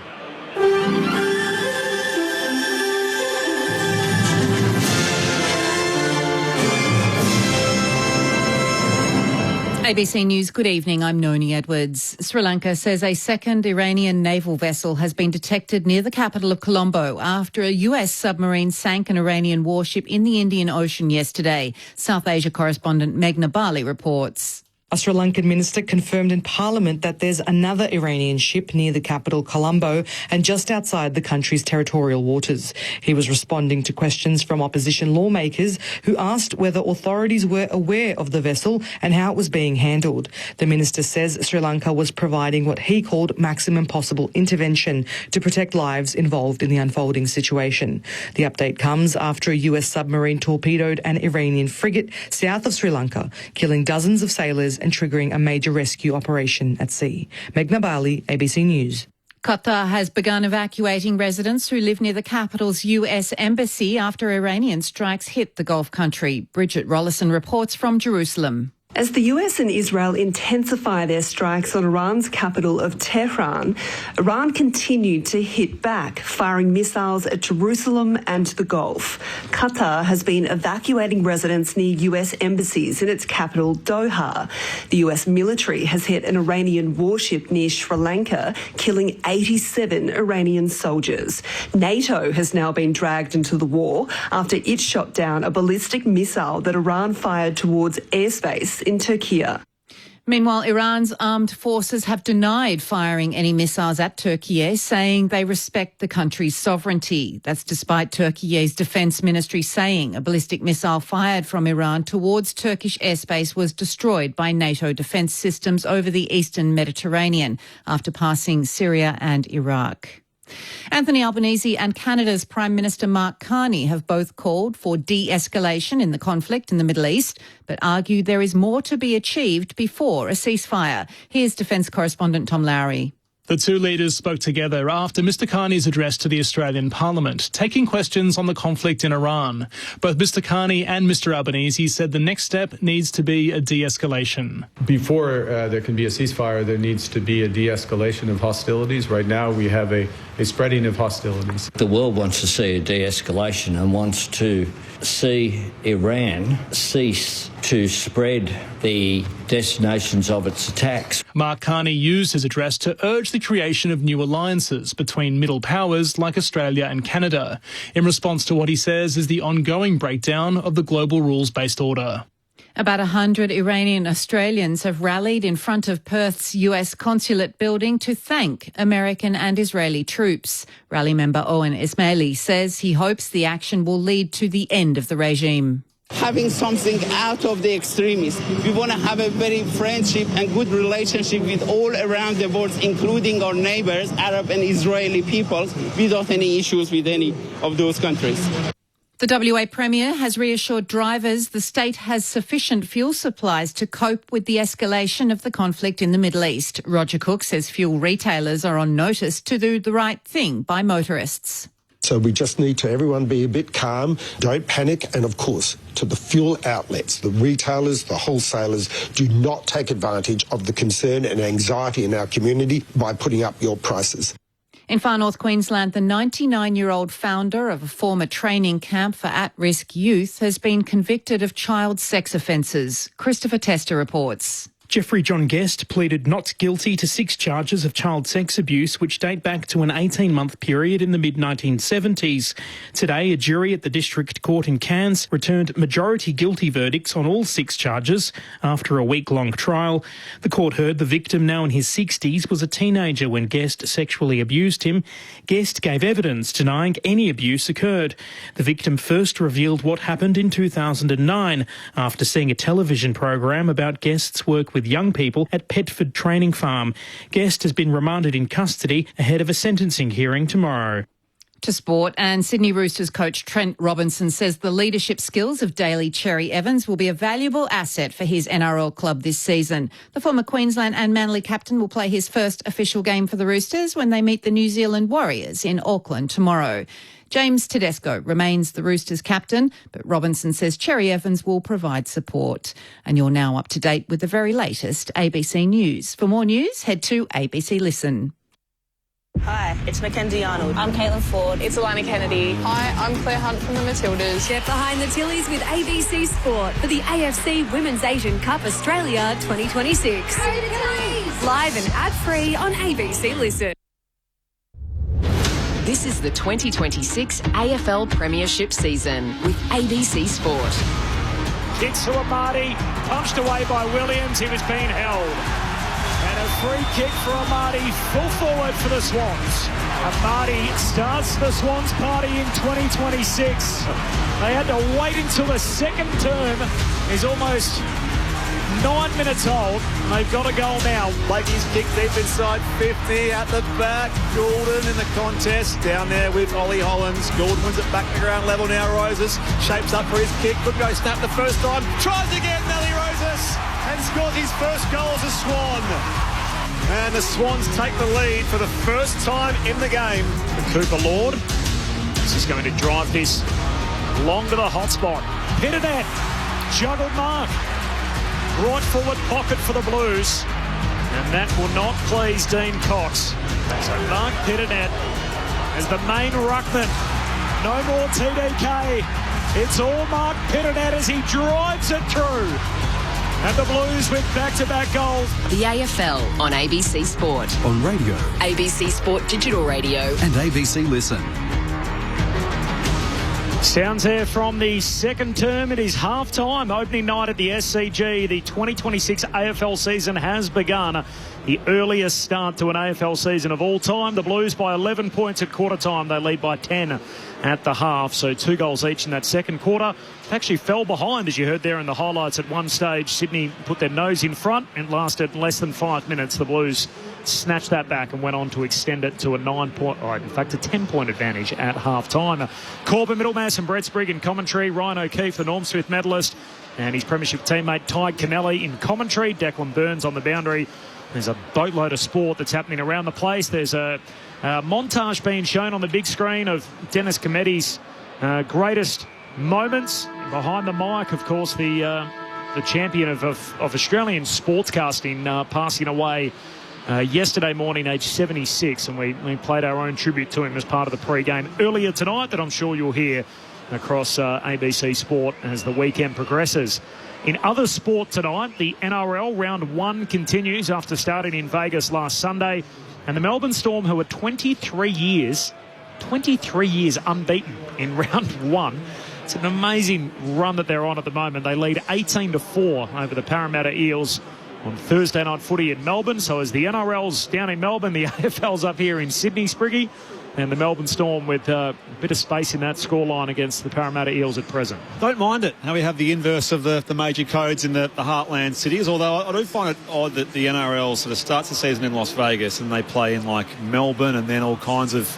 They play, I think, in New Zealand, Brisbane. No games in Sydney until Saturday. And those are at two of the venues that are probably different corners of the metro area in Cronulla and Manly. So they don't quite do the event the same way as the AFL, but there'll be plenty of eyeballs, I'm sure, for rugby league fans. So Storm 18-4, halftime there. Halftime 2 on the Gold Coast, a game that's being played at Rabina between the Matildas and Iran.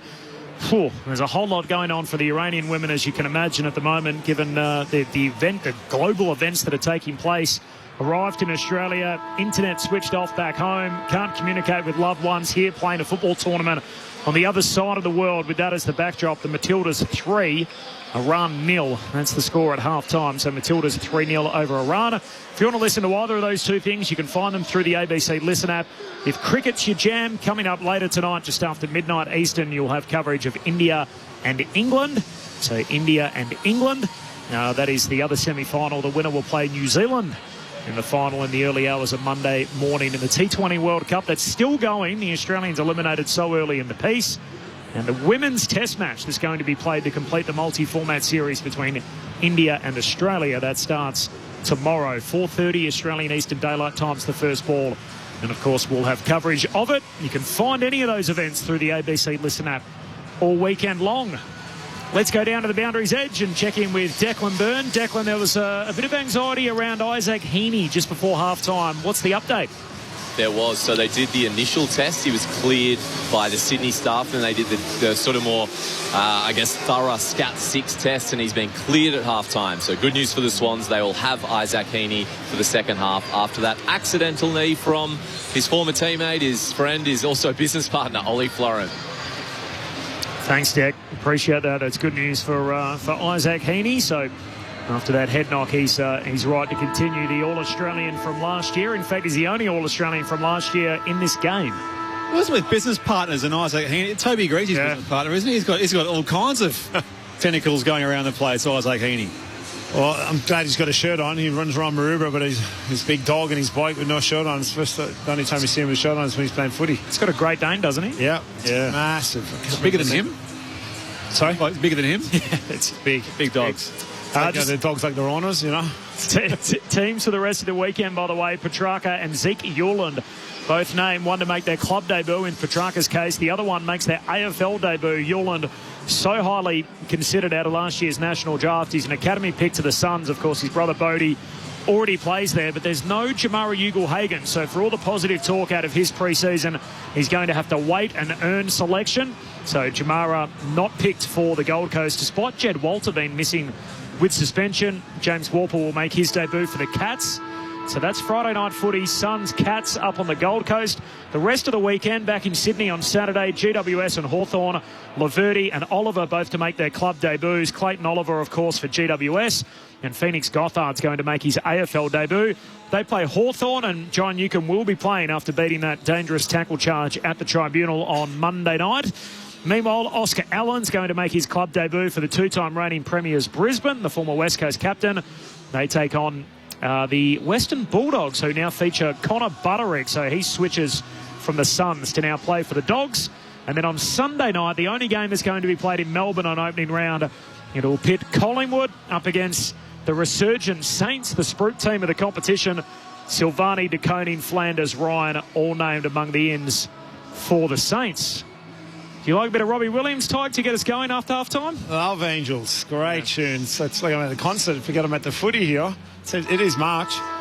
Well, at least there have been no concerts here. As last year, we had Andrea Bocelli, and the turf was was subpar for about 15 weeks. 15. I thought it might have been a little nod to Charlie Curnow arriving. Maybe it's Charlie's Angels. Nice.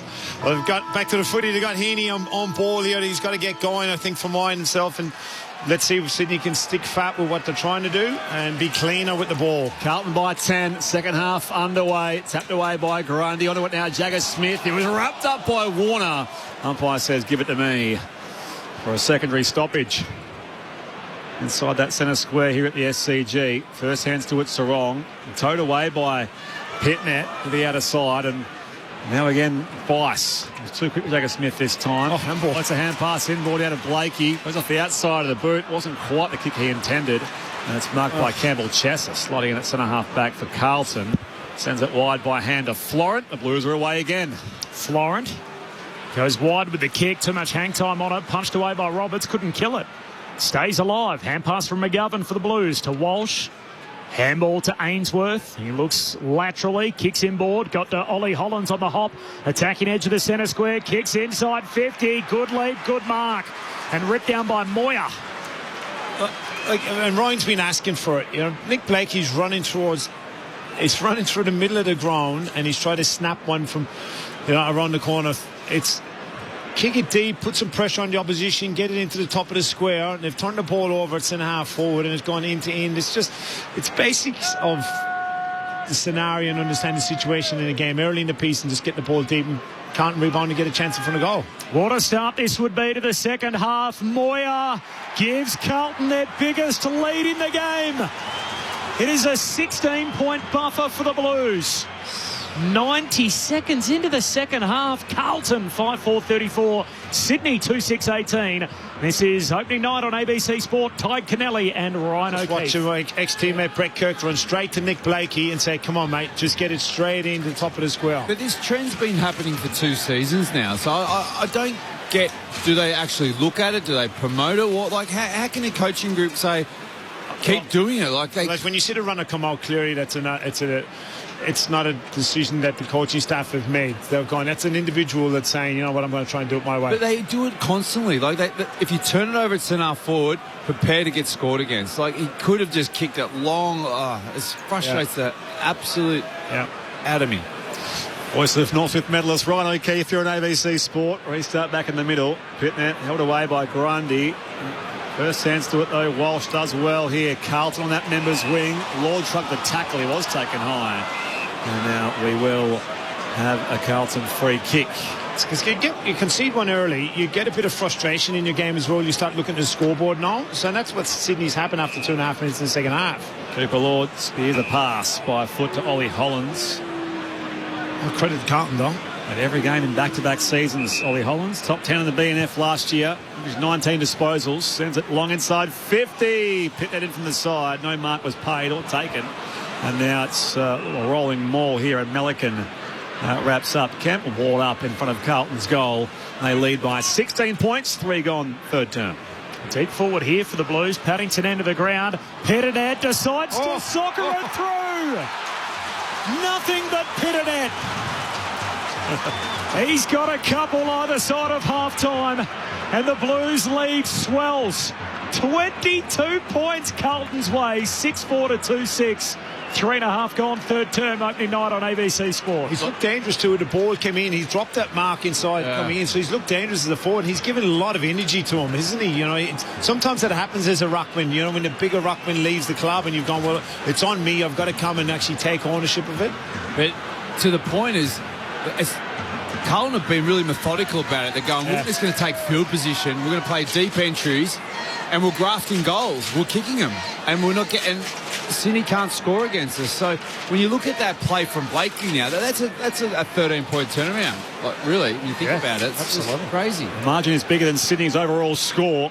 Back in the middle, Grundy snatched it out of the ruck, shares it with Heaney, and now Goulden bursting by. Room to bounce. Looks upfield, goes down the line now. It's dropped by Young. Amati provides some pressure. McGovern now, hand pass off the deck, and now Harry Dean, young fella on debut, worked all the way back to Young again, and now Dean runs it out of bounds on the point of the 50 at left half forward for the Swans. Disconnect there from a key forward at 1 minute long. Goulden was looking for someone to kick to, and Amati's not presenting. Amati's calling back. Present at him. Like, seriously. 4 straight goals for the Blues, either side of half-time. 2 in red time in that second term. First 2 in the opening minutes here. Quarter number 3, and the ball ends up out of play on an errant hand pass from Jagger Smith, and so that's the last disposal rule between the arcs. Free kick for Goulden. Go long and high here. Zerrell Goulden, just possession number 10 for him tonight early in the second half. Kicks inside 50. Grundy the target, no mark. Papley clean. Hands it to McInerney. Hooks it through. Swans needed that. Stops the bleeding. And Carlton's lead reduced to 16. 5.5 gone in the third. Carlton 6-4-40. Sydney 3-6-24. Opening night, ABC Sport. It was predictable. Yeah. It was a predictable entry. The Smalls got to the feet of the ruckman. You're asking for it, Ryan, and that's a great example of what Carlton have been doing to Sydney. Actually being predictable with their entries. There's the ruckman, get to the front of it. And Papley probably could have had to snap himself and give it off, but they were just predictable in the entry. Sometimes when you are held up, you don't have a choice but to do that, but that should be applied to say, you know what, let's just be a bit more predictable and a bit more deeper with our entries. Like, tricks don't win your games. Tricks being, as you said, consistent, predictable, doing the fundamentals like that's fundamental, deep entry, contest by the big guys, crumbs by the small guys. That's what kicks your goals. I just prefer Sydney's forward line like this with the 4 smalls. And the 2 talls, they just look too heavy for mine in the first half. Save some goals for me, Corbin. Carlton by 16 points here, 6.5 gone third term. I've done most of it. Free kick going Carlton's way again. Pitnet wrestles it away. He gets to the Cripps, strikes the tackle of McInerney. Goes high and long down the pipe now for the Blues. Score from behind Melican. At the drop, Fogarty shares it back to Jagger Smith. And now having a look from the right forward pocket, Campbell Chesser from 45 out. It is over the boundary line near the behind post for a throw-in. Carlton by 16 points, 6-4, plays 3-6, 7 gone third term. It's opening night on ABC Sport. Interestingly, Sydney's profile last year compared to 2024, as you can imagine, a lot of the offensive numbers changed, and there was sort of up and down from year on year after the minor premiership the year before, but there was one number in particular that stayed the same, which is interesting, as Goulden gets a clearing kick out of defence for the Swans. Roses wins it off the back flank, hands it back to Goulden through the middle, sweeping Polyfarmer hand pass out in front of McInerney, runs onto it. Can he kick 2 in 2 minutes? Oh yes he can. Swans right back in this game. And Justin McInerney with a clean pair of heels, showing us how it's done. The Blues by 10. Carlton 6-4-40. Sydney moving 4-6-30.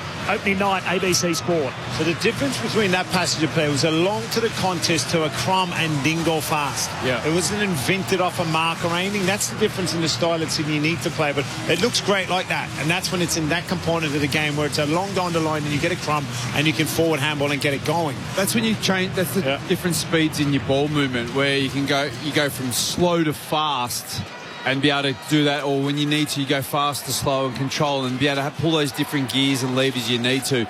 And then the ability that once you've broken it, McInerney then, he only had one choice, was to go to goal and not do some turnover around half at centre forward. That's what costs Swans, turnover at centre forward. Carlton lead back to 10 points after back-to-back goals for the Swans, and Justin McInerney. Walsh tries to extract it here for the Blues. Dispossessed by Heaney. Chops a hand pass wide. Bice with some work to do. Hayward goes with him. They tumble to ground. Head over it from Heaney. Again, the Swans can't quite get it away cleanly. Roberts slipped over, ball and all. Comes out the back to Blakey. And he can share it now with Goulden on the outer wing. Swans are away again. Gets the hand pass clear. In some space, Heaney goes inside 50. Spoiled away nicely by McGovern. Loose ball goes to McInerney. Back here again now to Sheldrick, who snaps. It'll float towards the square and land on the chest of Logan McDonald. He controls the ball 10 metres out directly in front. The forward presented it, the ball kicker there. Even though it wasn't a mark, at least that made Carlton's defender have to defend, and then it became a one-on-one contest. But I'm so happy for Logan McDonald. He hasn't finished the game off. The skills that well at the moment. Long-term ankle injuries. Played 2 VFL games last year. From directly in front, and the Swans had 3 on the bounce.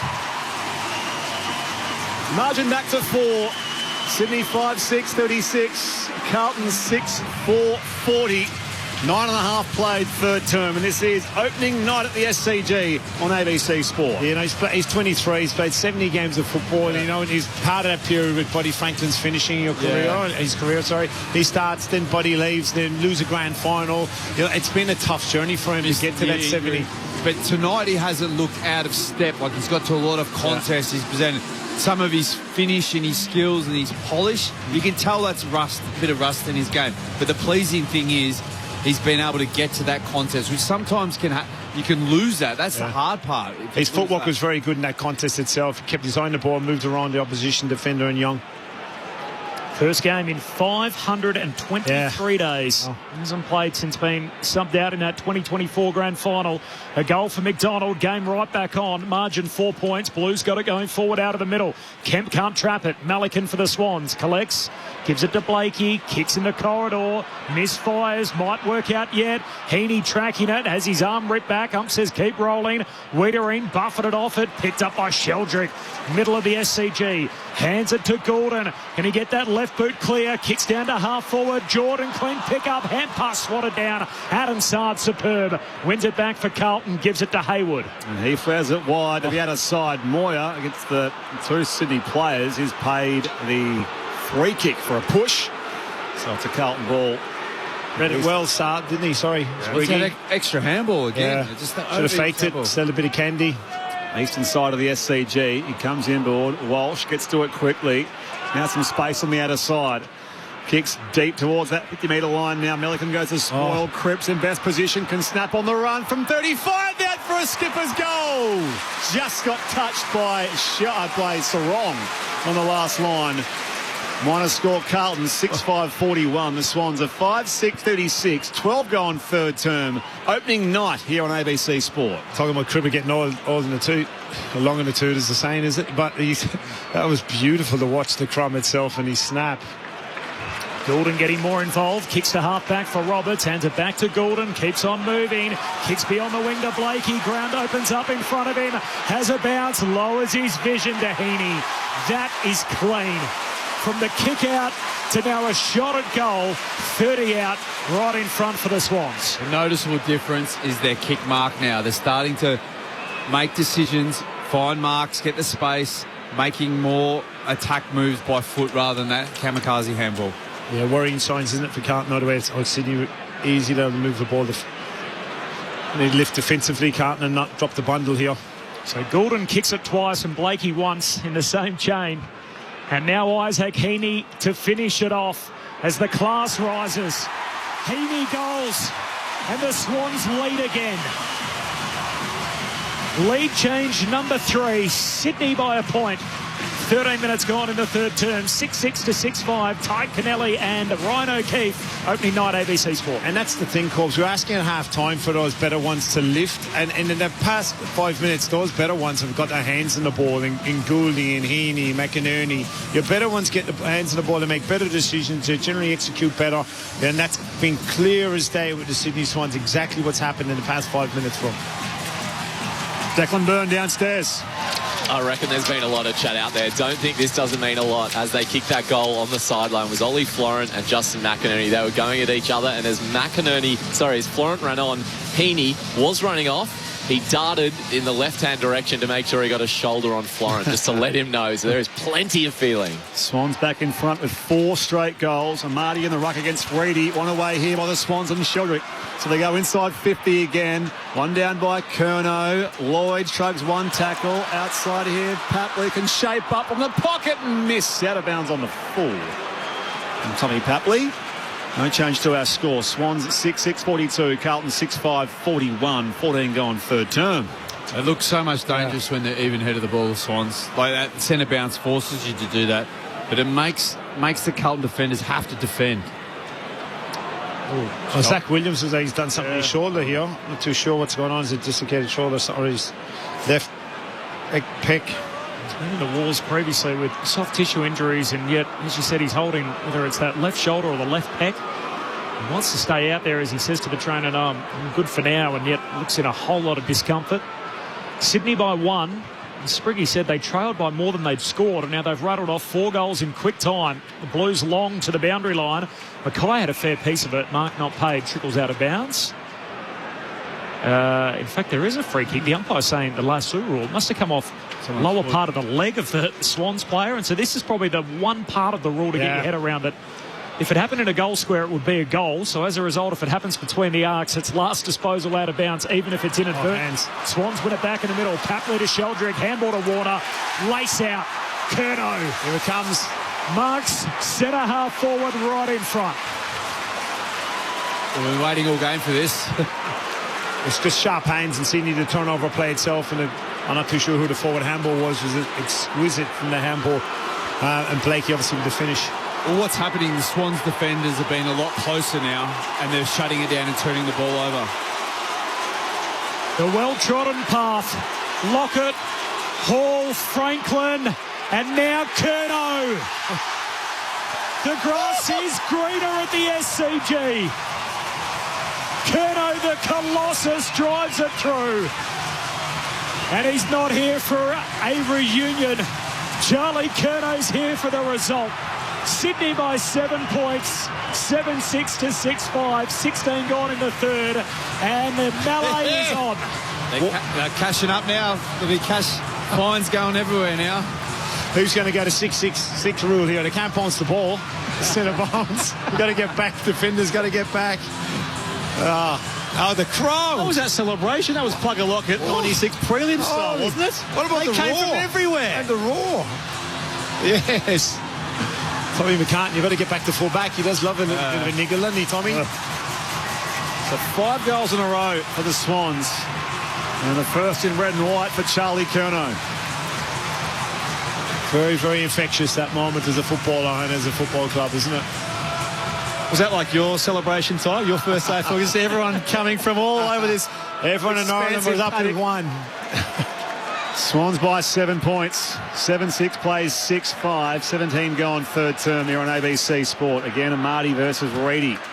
Goulden out after it. Kicking in danger perhaps there. Yes, going Sydney's way. Reedy was penalised. Goulden wastes no time. Going down the corridor. Marty in best position. Marks it centre half forward. Has the options again. Holds it for a moment. That'll come to Curnow will tell it, call him out of the way and actually mark that and probably kick that from here. I prefer the ball in Curnow's hand than Amati's, but Amati can kick it long, and this is probably his range. He's going to have a go here, Tig. Okay. So kicked 5 in a row. Joel Amati lining up for 6 straight goals here for the home side. Lines it up, Randwick end. Kicks from 55. Very high kick. Goes right to the line and there. Half a dozen for the Swans. 2 for Joel Amati in the game. They're out by 13, Sydney. But straight to Will Hayward, he ran to Amati. Oh, yeah, it's on again.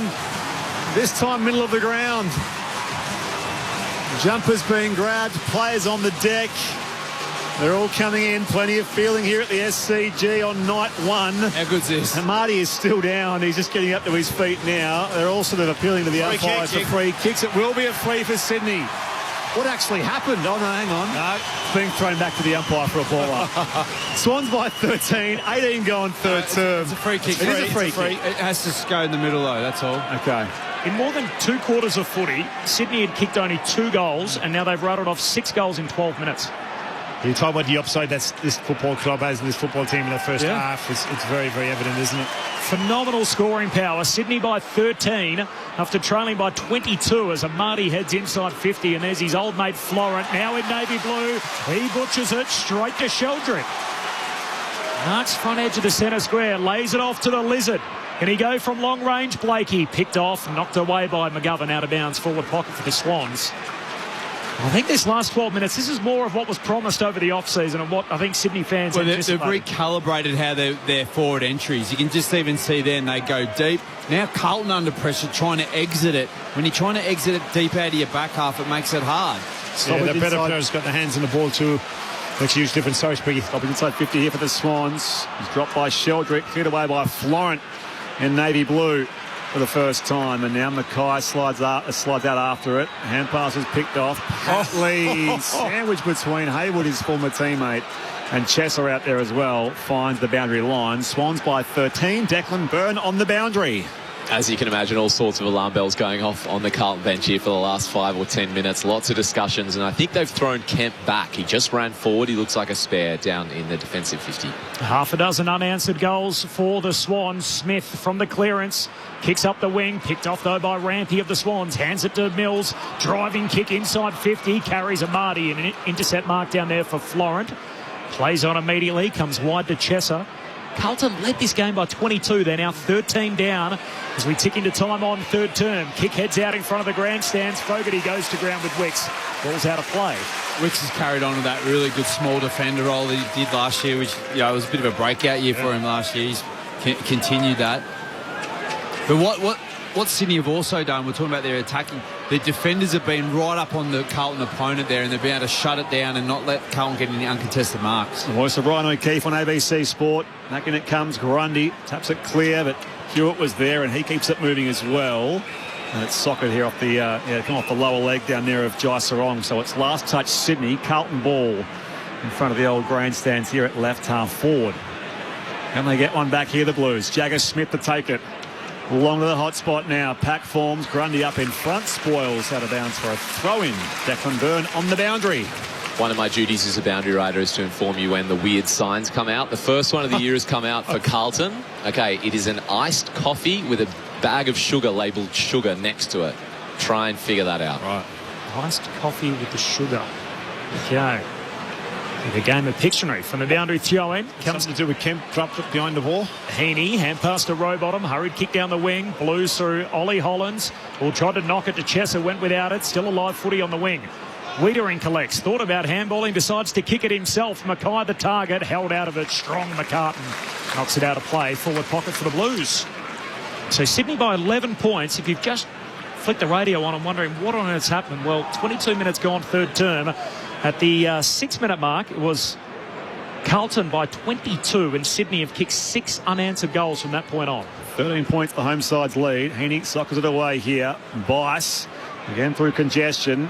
Now Rowbottom back to Rampy. Oh, and Bice was out of bounds. Didn't ride the half back to him, but he was beyond the boundary line. So it will be a throw-in just inside the 50-metre line now. So stoppage inside 50 for Carlton, who trail by those 13 points. Intentional or accidental? Did it well, the rookie. Yeah. Well disguised. Back in it comes. Grundy down here. Carlton get it moving though through Williams. High kick, snapped across his body. Onto it now. Here is Elijah Hollands. He can snap as well towards goal. It floats high and lines through. Elijah Hollands with a key goal for the Blues to break the Sydney momentum and cut the margin back to 7 points. It's a great story. He kept his spot on the list or regained it through the SPP. And he scores a very important goal here late in the third term. 7-5-47 Carlton. Sydney are 8-6-54. Margin 7-23 gone third term. This is opening night on ABC Sport. Ryan O'Keefe and Ty Connelly. It's something Carlton have done well tonight against the flow or the momentum of the game. They've been able to go back and they've been able to score and find it. That's a very good goal, and they've just found ways of kicking goals, whether they've kicked a brilliant goal like that or they've ground Sydney down and Pinnock kicked one out of the air or whatever, but they've been able to score against the momentum. You think of Kim's goal as well, they've scored some big goals. 7 points, a lead for Sydney. Back in the middle, Hewitt rides his opponent into the ground, trying to draw a free kick, none forthcoming, and Kemp just runs straight back behind the ball now. They're definitely trying to they really want their +1. McInerney hands the footy back to the umpire with Dordal again. Quick free kick, ruck infringement, Grundy's way. The red team going forward. Grundy, long kick inside 50, punched away by Young, out in front of Lloyd, who knocks it to the path of Gordon, fumbles out of play, throw in. Half forward here for the Swans. What a rally it was from Sydney. 22 down, and they kicked 6 goals in 12 minutes, having only kicked 2 in the entirety of the night before that. We're now 24 gone in the third. Sydney by 7. Opening night, ABC Sport. Toss back in. Grundy in front. Henny is all by himself, but has no room. It's maybe throw in once more. Declan Byrne on the boundary. Just an update on Papley as well. I know we were keeping an eye on him. He didn't come on till the 19th minute in the first quarter. Well, in the second and so far third quarters, he's been on pretty solidly for 16, 17 minutes. So I think he's fine. Swans by 7. Still waiting for a key moment in this game for someone like Papley. Heaney, there's a few key moments. Shildrick's kick partly smothered. Trickles inside defensive 50 here for the Blues. They're away now through Hewitt. Not marked here by McCartan for Sydney. Off the deck, the hand pass from Lloyd. Pressure here on Rowan. He's wrapped up as well. And that was great work down there by Florent.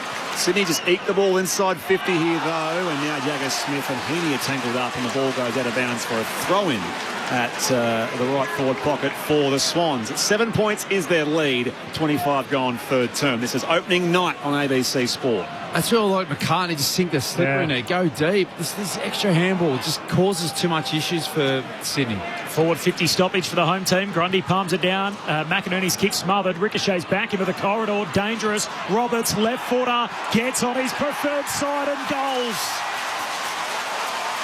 Matt Roberts makes it 7 of the last 8 for the Swans. Margin back to 13. 26 gone in the third. 9-6 to 7-5. Opening night on ABC Sport. Premiership teammates Ryan O'Keefe and Ty Kennelly. Another goal from a stoppage situation. But Elijah Holland in that one, you actually got to know your opponent.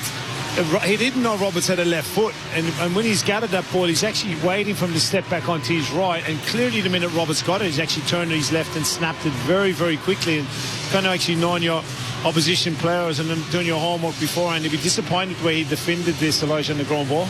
But if Sydney can get stoppages in that 70 metre to 30 metres out, what Carlton are doing, they're sending Kemp behind the ball and he's going deep.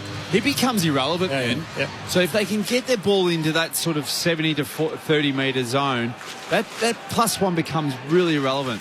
So 7 of the past 8 in the game, as Corbin mentioned. Grundy hit out to advantage here for Heaney. Coughs it up. They went into the path of Ollie Holland. Sprawls for it again. Shares it with Sam Walsh. And off a step. Their midfield superstar kicks towards half forward. It's spilled by Melican with the Swans.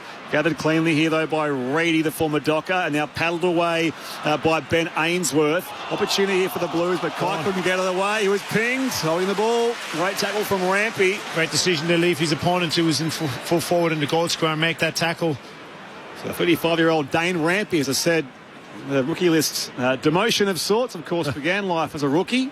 He's had a pretty good career. And the Swans just chip it around that eastern side of the SCG with a 13-point lead as we approach three-quarter time. Here is Roberts. Fell out of the team late last year. Plays opening round of the next to Wicks, to Mills. Short kicking game now to Grundy. Spills it. Middle of the SCG. Follows up on the cricket pitches. Gives it to Mills. Handball goes back to Rampy. Kicks out wide for Melican. Still 6.5 minutes left in the quarter. Yeah, it's long, isn't it? Jeez. 7 goals to 3 in the term already. 27.5 minutes counting up. Melican across the half-back line to Wicks. He's off and running. 2 bounces. Handball to McCartan. Up over halfway, Sydney. He gives it to Grundy. Grundy again decides to go by hand. Out wide this time to Bice. He runs around. Back onto his left peg. Inside 50. Arriving late. Lord couldn't get a hand on it. And McInerney, the man in front, marks. And he started this run with back-to-back goals. And Justin McInerney can make it 3 1/4. I'm liking this ball in motion Sydney are playing. They're playing a lot smarter, a lot more precise. They're keeping the ball moving, so it's not slow, changing the angles. And then when there's an opportunity to get speed back in the ball, they go. Then they break the line. And what it forces Carlton having to defend. Bobbed up with back-to-back goals when the team fell 22 behind. He's now got 3 in the term. Just in time. McInerney with a purple patch in the third. And Sydney are out by 19 points. It's an 8-goal quarter. 10-6-66. Carlton 7-5-47. 28.5 gone in the third. I'll be putting 2 behind the ball if I was Vossi. That's obviously been camped, not in the D50 now. Carlton, that is. But That's for the better players to lift in the second at half time, and they've certainly done that from a Sydney perspective. But yeah, the ball use has been a lot more effective, a lot more balanced. Top 10 finisher in last year's best and fairest, Justin McInerney, of course, signed a recent 5-year extension as well, so showing why that was so key for the Swans. Declan Byrne, back down to you. A knee knock for Lockie Fogarty, so he's been off in the hands of the physio for the last couple of minutes. Limped off pretty badly, that left knee, so I'll keep an eye on that. 8 of the last 9 goals in the game, the Swans to lead by 19 points at this stage. Pitnet in the ruck, sockers it away on the follow-up. His captain Cripps, and now Walsh the hand pass to Saad. Running alongside here, a couple of bounces, chops it back inboard now. Back to Cooper Lord, some pressure on him. Kemp gathers the bouncing footy. Hand pass was chopped off by Goulden. Walsh tries again now for the Blues. Heaney got him, comes loose here, away from Moyer. Heaney's hand pass straight to Saad. Back now to Ollie Hollins onto that left boot. And in the pocket, it's been spilled by Hayward. In fact, it's Mackay. It's out of bounds for a boundary throw in at left full forward for Carlton. So you mentioned that, Corbin. So we saw 6 goals in the entire first half. We've had 11 goals since in just this third quarter. Amazing. 8 goals to 3. Flip it for us, gents. Carlton perspective. What's gone wrong here? It feels like I think the Sydney's better players have got going. Yeah. It's been less Carlton if they've ran the ball use. But ball bobbles around, comes back to Pitnet, who bounces it through. There's another one. Mark Pitnet's got 3 in the turn too. Against the flow of traffic again, they've just pulled something out of the hat.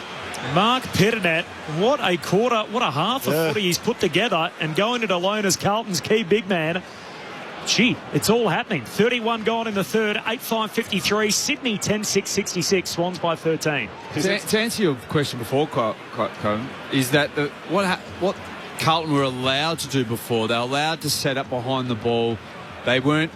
Sydney weren't really defending him or putting any pressure on their ball or stopping their uncontested marks. They were able to play their own sort of brand of footy. What Sydney's done now, they haven't played this Russian roulette, kamikaze, bang. They've been really precise. They're having to make Carlton now have to defend, and they haven't been able to do that.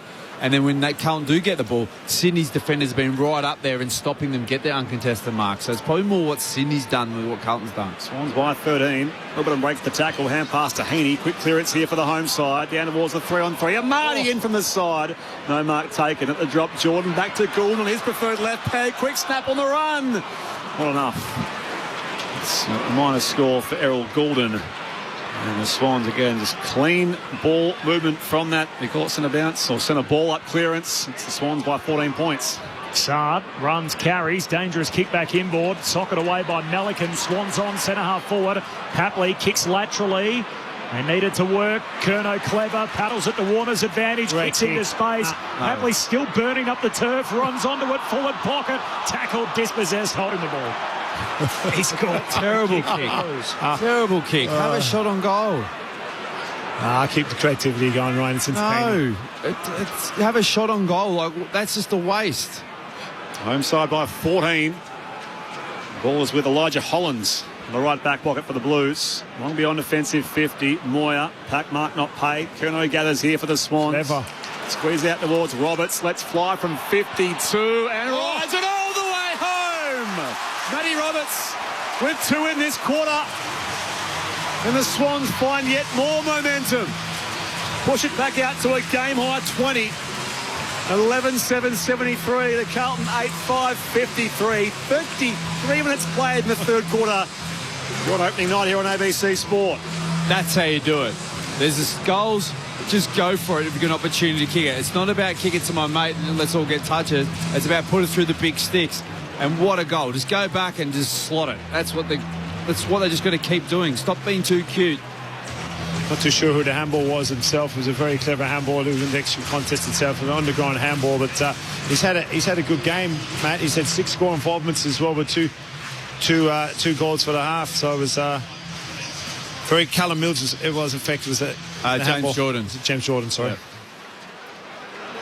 9 goals to 2, from 22 points down to 20 points in front. The Sydney Swans, they're going forward again out of the middle. McInerney, who started all of it, feeds Heaney. Heaney on the run.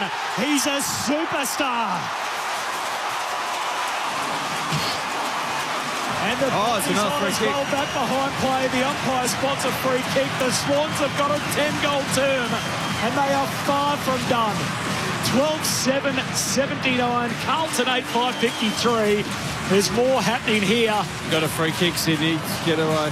It feels like it's a lot more than 20 points too, doesn't it? It feels like it's a 50-point. It's an avalanche. It should be 50 points last time. But again, behind Isaac just goes bang. He doesn't try to be too cute or try and pick off this little kick it to someone. Just go back and peg the goals. Makes it a 300-goal career for Isaac Heaney. So in his 225th game, goal number 300. And they're going to spot McInerney. It's a free kick to Sydney. Yeah. I mean, they're waiting. It's McInerney. He hit 4 here. Yeah. This is got him. It wasn't much in there. I just saw the replay. Oh, not much in. He's only got his forearm on his throat. Yeah, before that, the hit, the bump. Come on, handbag stuff, Ryan.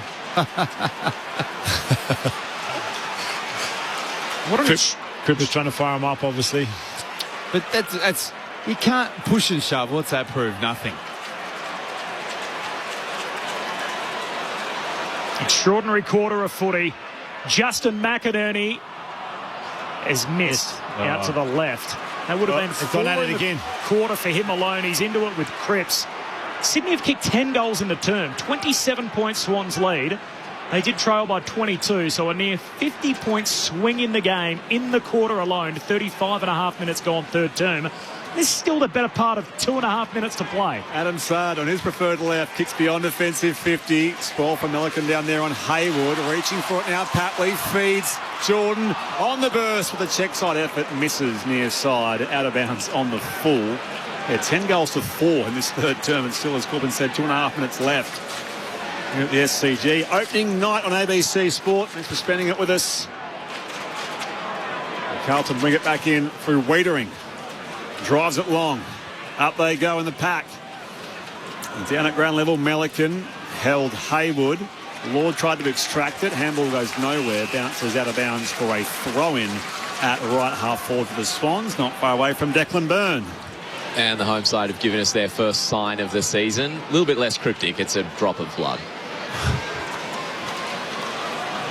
A bit of blood being spilled out there. So it's on brand. The old South Melbourne boys from the boundary throwing. Comes down to Lord, who's tackled, taken to ground. Can smell blood, you reckon? Yeah. That's what it might be, probably. Go for it. Go for it. By the way, Justin McInerney in his 110-game career, he kicked 3 goals in a match once before. He's kicked 3 1/4. As Rowbottom sends them deep forward again. Curno's down there. Papley out the back door. Pokes it through. Make it 11. An 11-goal third quarter for the Sydney Swans. And they might have been late to arrive, but they have hit this second half hot and announced their arrival in the new season. Sydney by 33 in a 55-point swing. 13-8-86. Carlton 8-5-53. Dumbfounded. 37 minutes gone in the third term. But they're just doing the fundamentals and the basics. You know, they're winning the contest. They're getting it forward. They're getting a contest. You know, they're being a lot more even ahead of the ball. It doesn't have to be fancy, but it's very, very effective. Carlton getting slaughtered at the ball, aren't they, at the source itself? You know, in that instance itself, it was 2v1, even 3v1 on Rowbottom. You know, they're very, very reactive now, which is, it's easy said when you're up here in the coach's box and all that, everything's going against you, or the media box, when everything's going against you, and you know, they're starting to look really flat and tired now, Carlton. We're getting towards all-time best territory for highest scoring quarters for the Swans as far as to the top 5s and top 10s. Swung back in the title here for Goulden. He marks it at centre-half forward. Scrib kick inside 50. Picked off by Elijah Hollins. Oh, not yet. Pressure comes from Heaney. His hand pass was dicey. Roberts slides in hard as well. Dean taken to ground. Umpire says play on. Spinning away here again, Elijah Hollins for the Blues. Works the hand pass wide. Williams can clear now. It bounces back down the line. Blakey combines with his captain Mills and now running around, putting it back inside forward 50. Wicks finds the target, not quite. Crumb down there by Curnow, who snaps. Good read for the big man. And Curnow bangs through his second. This remarkable third term continues. A 12-goal quarter for the Swans. 14-8-92 to 8-5-53. Margin 39. This third term has gone 39 minutes and counting. Well, I'll give credit to Joel Amati there. I reckon previously he wouldn't have made that contest, but the ball came in. He saw that Carlton had a good position. He went really, really hard, made that contest, made that ball hit the ground. That was a brilliant work by Joel Amati. The other thing, we're talking about how good Sydney's attack is. Their defence, their tackles, they had like only 24 tackles at half-time. They're up to 44 tackles. They have absolutely brought the heat. I can't remember ever seeing anything quite like this. I mean, I'm sure it's happened in the history of the game at different times, but what a turnaround and a differential between before and after as Sydney have completely flipped this game. Goulden to Roberts, now out to half forward for Grundy. Hand pass inside 50. Florin had it. Tackled by Papley, lost it. Wiedering likewise. Warner collects to put on another. Misses. The left forward pocket of behind. They were 22 points down. They'd kicked 2 goals. They'd only scored 18 points. They trailed by 22. And from that point on, they have kicked 12 goals to 2. It was coming. Quarter time was the 2-6. I mean, second half, at half time, it was 2-6. They kicked a lot of behinds in the second. Big leap from Blakey, and that only stayed down as Lloyd and Walsh usher it over the boundary line. It's going to be last disposal Sydney. No, it's going to be a throw-in, in fact. Walsh thought it was going to be a free kick, Carlton. This makes it the equal 6th highest scoring any quarter ever for South Melbourne/Sydney. For them or the league? For them. Oh, okay. And then in club history, but you're talking about a fair sample size across all quarters in 120 odd years. Free kick here for a high tackle going Sam Walsh's way, so it's a Carlton ball. What was the highest? What was the team? I think 106. This goes back to Lake Oval against St Kilda 1919. You can break these down with a qualifier being the post-Sydney era as well, the post-Sydney move. So I'll look at that in a second. Mackay gets a loose footy here to Cooper Lord. He goes on goal from 45 and misses the left-hand side. A 41-minute long third term in which the home side banged through 12 goals. They kicked 6 on the bounce, and in the end, let's say a total of 12 goals to 4 to go from at one stage being 22 points down in that third term to now leading by 40 points at the final change. Corbin, goal kickers, I've lost track. 3 for McInerney, all in that quarter. 2 for Heaney, 2 for Roberts, 2 for Curnow, 2 for Amati. Singles for McDonald, Roses and Papley. They'd kicked 2 goals and then rattled off. It's just an incredible... They're 2 different games from really the 6-minute mark of the third quarter onwards and everything that happened before that. And that's when Carlton did most of their scoring. They led 6 goals to 2 at that stage and were up by 22. They're now 39 down at three-quarter time. The goal kickers for Carlton, 3 for Pitternet, 1 each for Ainsworth, Kemp, Hayward, Elijah Hollins and Moyer. 39 points is the lead for the Sydney Swans and what has been a 10-goal turnaround in this game. 22 down to 39 in front, all in the space of 1 quarter of footy. Ty Kennelly and Ryan O'Keefe will pull it apart next. This is opening night on ABC Sport. There's lyrics in here that I don't want anybody to ever see. Creative Types is back for a new season with me, Virginia Trioli. A ridiculous amount of fun. Fantastic. Thursday nights at 8:30 p.m. on ABC TV and streaming on ABC iView. This is the 2026 AFL Premiership season with ABC Sport. Feed forward here for the Blues. Paddington end of the ground. Pitternet decides to soccer it through. Nothing but Pitternet. He's got a couple either side of half-time. And the Blues lead swells. Papley to Sheldrick. Handball to Warner. Lace out. Curnow. Here it comes. Marks centre half forward right in front. The well-trodden path. Lockett. Hall. Franklin. And now Curnow. The grass is greener at the SCG. Curnow, the Colossus, drives it through. And he's not here for a reunion. Charlie Curnow's here for the result. As Rowbottom sends them deep forward again. Curnow's down there. Papley out the back door. Pokes it through. Make it 11. An 11-goal third quarter for the Sydney Swans. Not quite Crumb down there by Curnow, who snaps. Good read for the big man. And Curnow bangs to his second. This remarkable third term continues. The AFL on ABC Sport. On radio. ABC Sport Digital Radio. And ABC Listen. Sounds here from an absolute bonkers third quarter of footy. Sydney were 22 points down. They now lead by 39 on the back of kicking 11 goals to 2 from the 6-minute mark in the third quarter onwards. In other sport tonight, which you can all find through the ABC Listen app, the Matildas 4 lead Iran 0. Meanwhile, the 70-minute mark in the second half in the game between the Storm and the Eels, and that is one-sided. The Melbourne Storm will extend their unbeaten run in the first week of the season to a 24th year. 46-4, they lead Parramatta late in the piece there. Off the SMS, Richard from Geelong, now that the 666 rule has been with us for several years, I think the umpires should not be giving warnings. They should just pay a free kick. Don't disagree with that, Richard. We don't mind that. John and Jenny from Bacchus Marsh. Great to have the ABC back for another AFL season. We sync it with the TV and get the best AFL experience. Thanks, guys.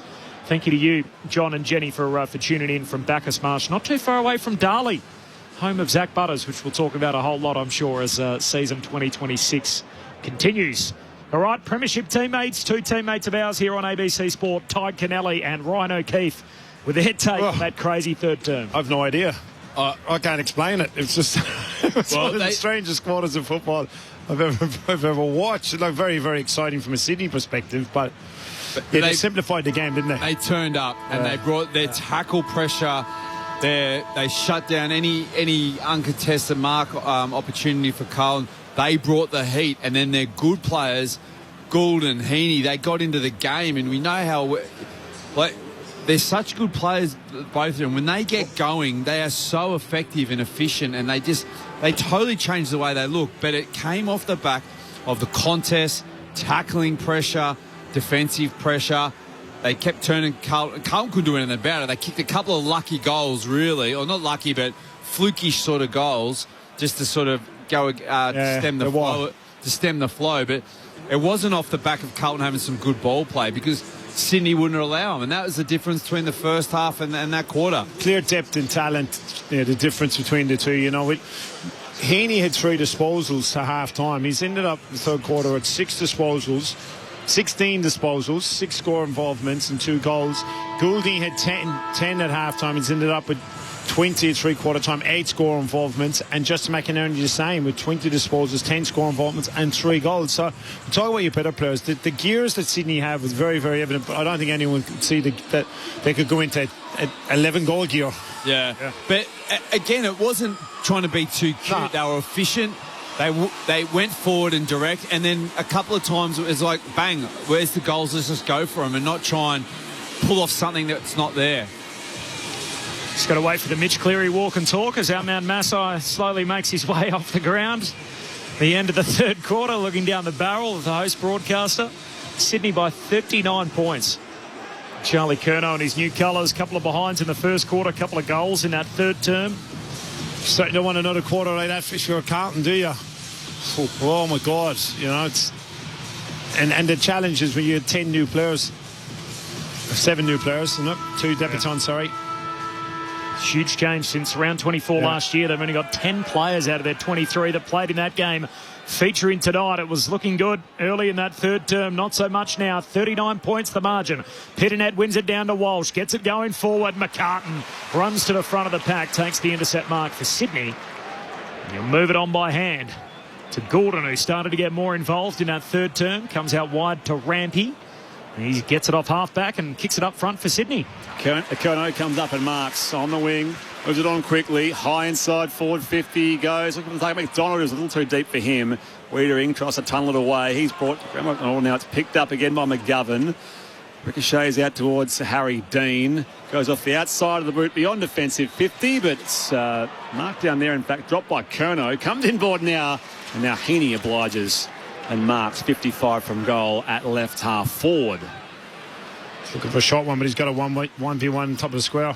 Trots around here. Heaney goes toward that short option there for Warner, and now Patley snatched away from him by Florent and actually goes out of bounds for a throw-in.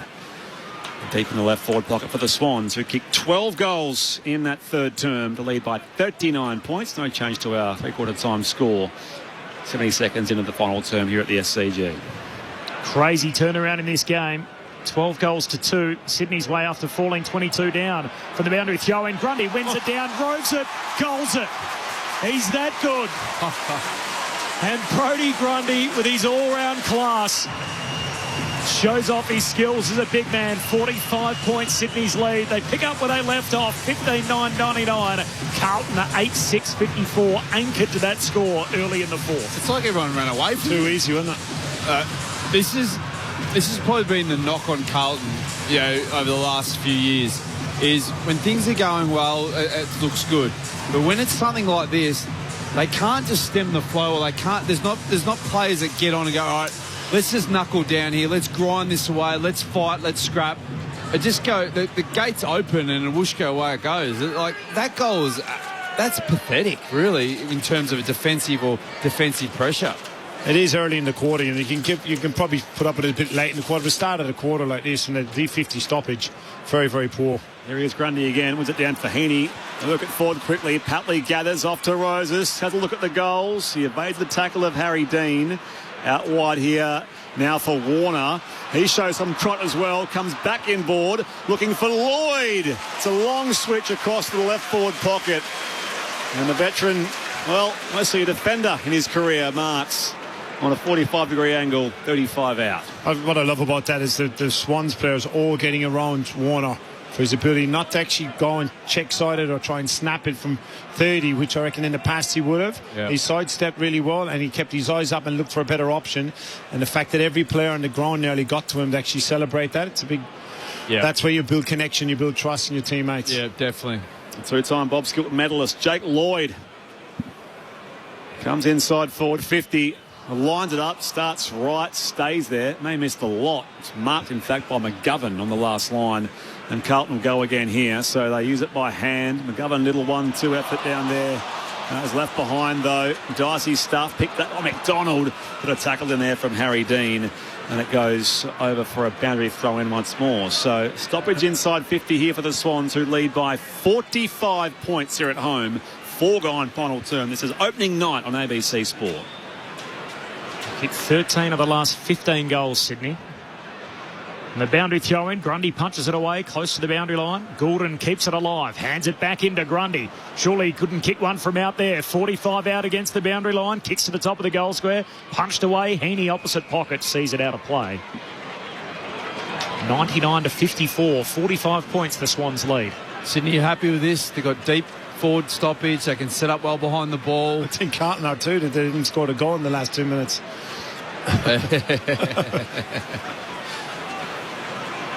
Boundary throw in. A little shallow. Lands short of the rucks. Picked up by Hewitt. Tackled by Grundy. Ball comes out. Goulden tried to show off his soccer skills. Ricochets away to Jagger Smith, who kicks to half back, and dropped by Fogarty out of play. So a throw in right on the junction of the boundary line of the 50. The night for Jagger, he's played mostly in the back half. 18 disposals, 10 in fact 19, 11 and 8. What have you made of him? He's been okay. Obviously, his first game, you look at the game itself and you're thinking in the pre-season again, get him around the ball a bit more. Probably was an opportunity in that. But when the game's going against you like it is, you don't want to put a debutant in there against that quality and get absolutely scar him. Out of the ruck, Petnat uncontested. Works it down towards half forward. Picked off though by Mills. Ducks one tackle. Shares it with Melican. Now Lloyd. Back into his captain. Running by again. Oh, it's coughed up by McCartan. Works it okay, though, for Sheldrick. And now Milliken again. Gets some dash here with Mills again. Goes towards centre-half forward. Back with the flight. It was courageous down there from McInerney. I'll bring it away here, though, the Blues with Walsh. Fires the hand pass. Too hot for Smith and Mackay. Left behind. Mills gathers the Swans away on the overlap. Now Blakey shares it wide to Lloyd. Has options aplenty. Pops it inside 50 and finds Chad Warner, who settles things down. He'll take a set shot from 30 metres out on an angle tougher than 45 degrees. He's not going to do anything. Yeah, the players standing there. Yeah, go on, Springy, sorry. He was signalling here, Warner, for a better option. Comes round the angle, and it does curl around beautifully. Warner gets his goal and joins the Swans party here on opening night. They're out by 51. 16-905 to 8-6-54. 6.5 minutes played in the final term here on ABC Sport. Your experts, Ty Kennelly and Ryan O'Keefe. It's staggering, like the game style that Sydney are playing now. Like they're scoring better, but they're not going as fast. Like they tried, we looked earlier, like it was like, it's the first game of the season, that excitement. They were just going.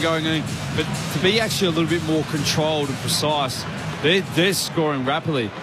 I also think the opposition is just nothing there in the second half. They've just given up, haven't they? This is really dangerous signs. 0437 774 774, the SMS number. 0437 774 774. Swans by 51 points after trailing by 22 from the restart. The Blues work it out to the wing. Elijah to brother Ollie. Now to Lord under pressure. Hand pass to Pitternet. Pitternet for the Blues. Gives it to young Harry Dean, the youngest man on the ground. Kicks to half forward. Blakey spoils his own teammate down to Lord, and then he's bear hugs front on. But taken a little high, and a free kick for Lord.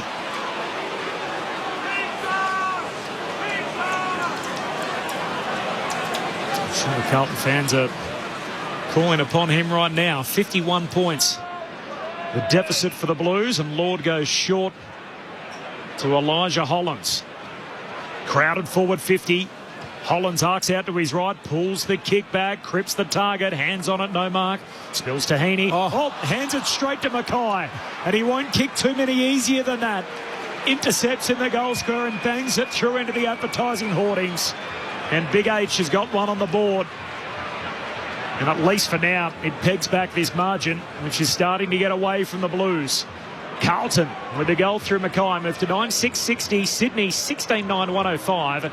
Swans lead reduced to 45 points. Yeah, rare inside 50 and absolute gift from Isaac Heaney to Mackay. Well, you look at Carlton's last 4 or 5 goals, they're basically... Yeah, they've pulled them out of... I hate you say, but I would have said something else. I know, but I'm a bit more PC. They've sort of... It hasn't come off Carlton's good work or... actual means. They've actually just come off luck and a bit of maybe just individual creativity.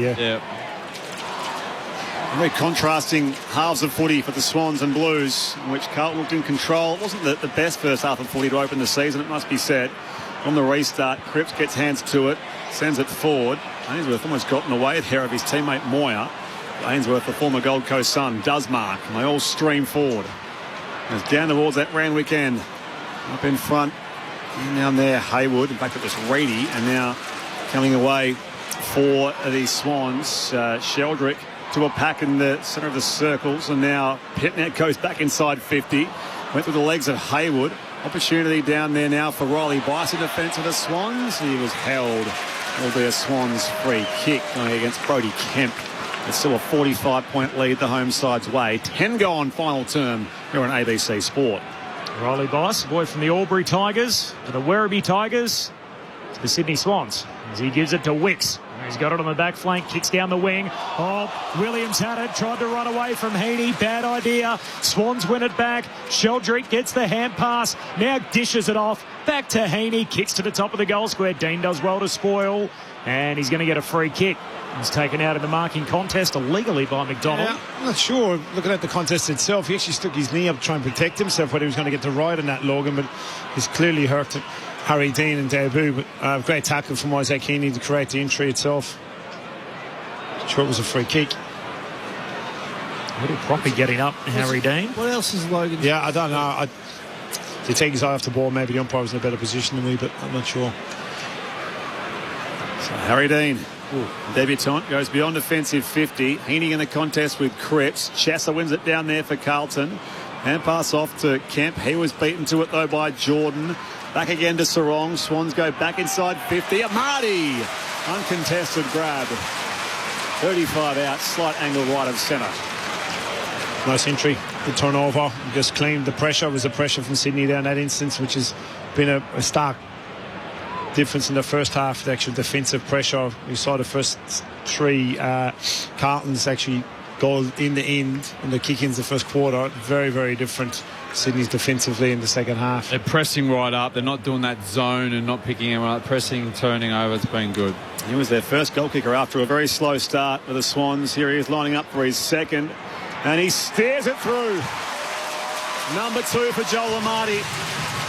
3, in fact, for Joel Amati, and they're out by 51 points again, the Swans. 17,911 to 9,660.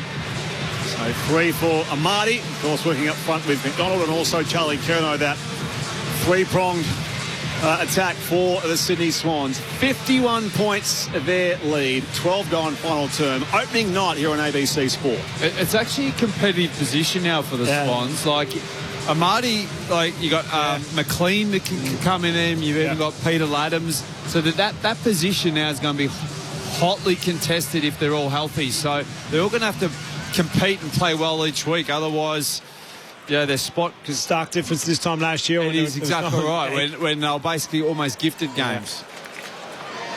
51 points again. Game high lead for the Swans. Equal game high lead. Ruck share it down.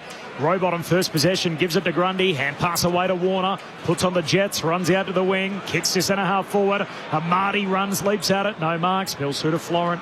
Got it for the Blues. Hand pass to Jagger Smith. Takes it bounce immediately. Just got it on to Ainsworth. Short kick, middle of the G. Kemp drops a mark he should have taken. Follows up. Gives it to Hewitt, who fumbles too. Pressure right on now. Blakey for the Swans. Hands it to Sheldrick, the Sandgroper. Kicks to centre half forward. Wiedering spoils. Florent collects though for the Blues. Away to Jagger Smith, who takes off through the middle. Starting to get his hands on the ball, young Jagger, isn't he? At half-back now. Hand pass to his skipper. Marked by Ainsworth now. 52 from goal. Closes. Unguarded square. Sends it deep, and Bice just fumbles it through. 4. So it's 50 points. The Swans a lead here. 13 gone. Final term.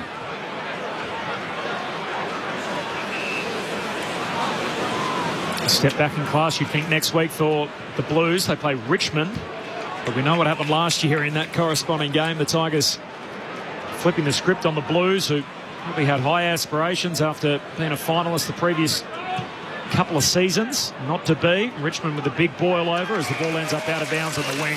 Walsh tackled out of play by Rowbottom, so a throw in between the benches. While for Sydney, they'll want to keep this form up. They play the two-time reigning premiers, the Brisbane Lions, Saturday night back here at the SCG.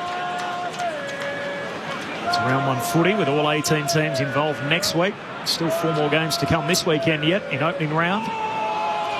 Hewitt doesn't seem too keen to go anywhere fast, and there's a reason for that. Gordon and Grundy lock him up. So from the boundary throw-in to a ball up on the wing. Sydney by 50. 14 gone in the final term. Up it goes. Reedy and Grundy tangled up again. Ball jars free for Hewitt. Back to his big man Reedy. He's brought to the ground by Rowbottom. Tackling machine. The home side still leads here by 50. Declan Byrne on the boundary.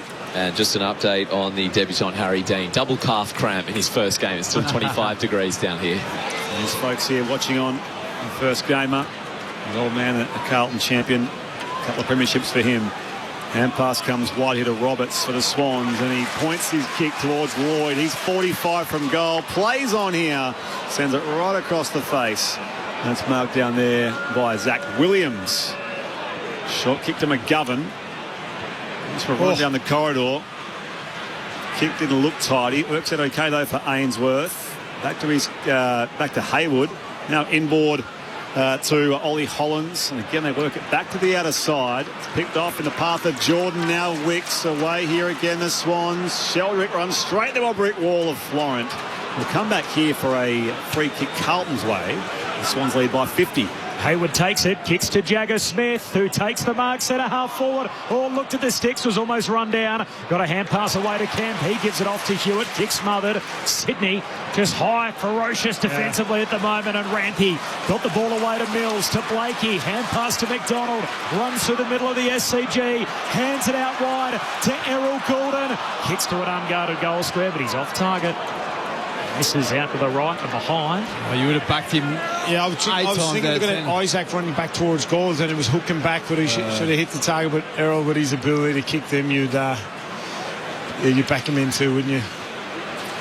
Equal game high, 51-point lead the Swans' way. With Ollie Hollins. Top 10 of the best and fairest last year. A little pass wide here with Haywood. Squares it back up. In fact, travels down the line on the outer side. Hewitt. Chopped off by Jordan. Swans away again. James Jordan pops it inside 50. Amati leads up, spills the grab. Bounces away from Hollins. Amati brought to ground again. Young was in there for Carlton. The umpire says, give it to me at centre-half forward with the Swans, who lead by 51 points here. 16.5 played final term. He's got to take them. Like, you know, he's got to get these opportunities to make. If he wants to take his game to another level, he's almost afraid of some contact. Rowbottom trying to get a kick away, and the ball underneath the pack, which forms about 3 metres away from him, would do it all again. Certainly start considering your bench now for Sydney, obviously going forward. The game, 10 minutes aside to go. Game management. Swans by 51 from the restart. Comes down to Ainsworth. Hand pass away to Jagger Smith, who goes bounding away. Takes a bounce. Hand pass picked off though. McCartan for Sydney. Hands it to Sarong. He's upended in the tackle from Hayward. Ball comes out to Hewitt. Sweeping hand pass forward to Mackay. 70 from home. Kicks inside 50 and McInerney. He drops in front of Kent to take a superb intercept mark. And here go the Swans on the slingshot. And Mills to the corridor. Fires his kick wide. Roses dropped it, has work to do. Wrapped up by Williams. Holding the ball. Trying to be too cute. Should have picked it up and given it to the Roberts running past. Williams holding as well, tied. So gives off the hand pass. And there's still a little proppy in back play. This ball just skids towards half forward now for the Blues. Gathered by Bice for Sydney. Back to McInerney, who was red hot in that third turn. Blakey still streaks away here. Evades Ollie Hollands. Hand pass inboard Roses. They're queuing up now. Sheldrick inside 50. Looks at the big sticks. Unguarded square. Skids it through from 40 outs. Angus Sheldrick joins the list of goal kickers.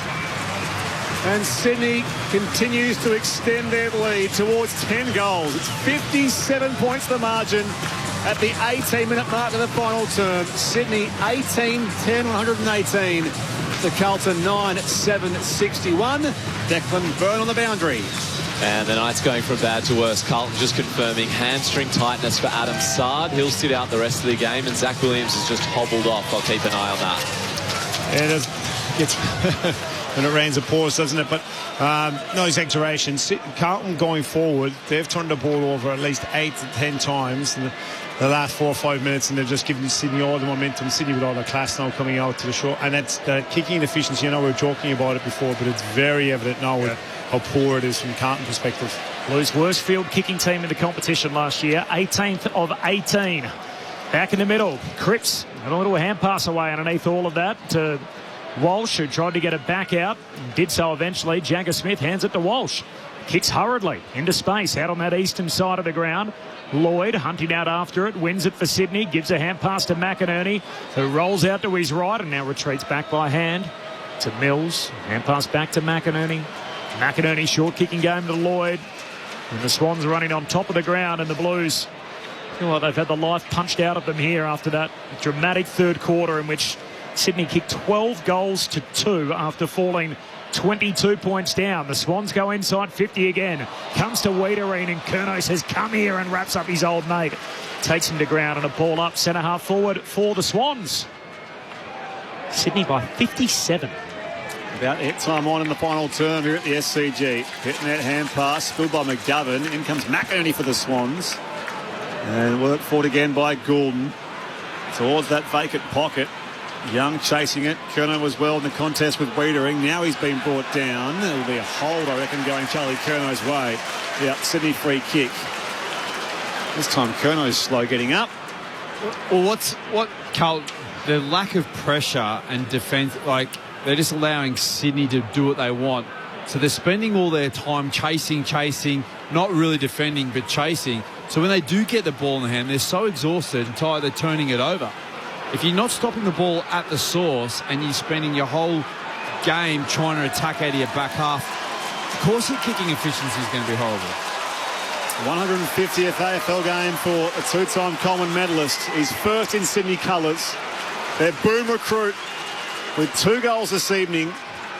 Tough set shot, tight angle, 35 out. Charlie Curnow makes it number 3. And the crowd rises with him. In front of the Carlton supporters that are left. The 63-point break for the Swans. 19-10-124 to 9-7-61. It was the biggest storyline perhaps of the off-season. Big story here tonight, the Swans with incredible second half momentum and now 3 goals for Charlie Curnow. I know he's a 2-time Coleman medalist and he's, arguably could be one of the favourites for this year for the Coleman. But if you said to him at the start of the game, you get 3 goals, I reckon you'd take it. 100%. 100%. You're talking about Coleman talking about the win and the result of this game and the impact it can have. A 60-plus point loss is a huge bearing on your season. Well, the fact that the Carlton's ineptability to actually fight it out, and it's like it's been a game, it's the end of the season, it's the start of the season. It's not just that it happened, it's the way it's happened. So 85-point swing in the game. Smith hands it to Walsh. Blues out of the middle here. Moyer crashes the pack. Not to be. Elijah Hollands roves. Hands it to Ainsworth. Snaps from 30 out straight in front. There's one back for the Blues. Now you're going to need a whole lot more of those. Benny Ainsworth with 2 on club debut. And the goals have poured in this second half. Most of them Sydney's way, but 19-10 to 10-7. Sydney by 57 points, 22 gone in the last. Well, he's been okay front of the ball. His pressure's been there. He's actually played his role. He's got to the right spots to the big fellas, and he's obviously got rewarded kicking a couple of goals. We saw the one in the first quarter with that speed bursting through. But few and far between, isn't it? It's been left up to the new players like him and Smith have been not too bad. But we spoke before the game about the blowtorch being on Voss. It is truly going to be on the blowtorch on him after this game. Benny Ainsworth, former Gold Coast Sun, played 24 games, including their maiden final. The Suns traded for a second-round pick. The Blue Baggers, who trail by 57 points here. And it comes Warner with a clearance for Sydney. Room to bounce. And that shake off another opponent. Comes wide back to Riley Bice. Debuted in round 1 last year. Is, in a sense, round 2 for Sydney. Scorpion said the same opponent next week, the Brisbane Lions. Short kick from Bice to McInerney. Infield now for Mills, not 15. Play on, says the umpire. He's wrapped up by Moyer. Fires out the hand pass.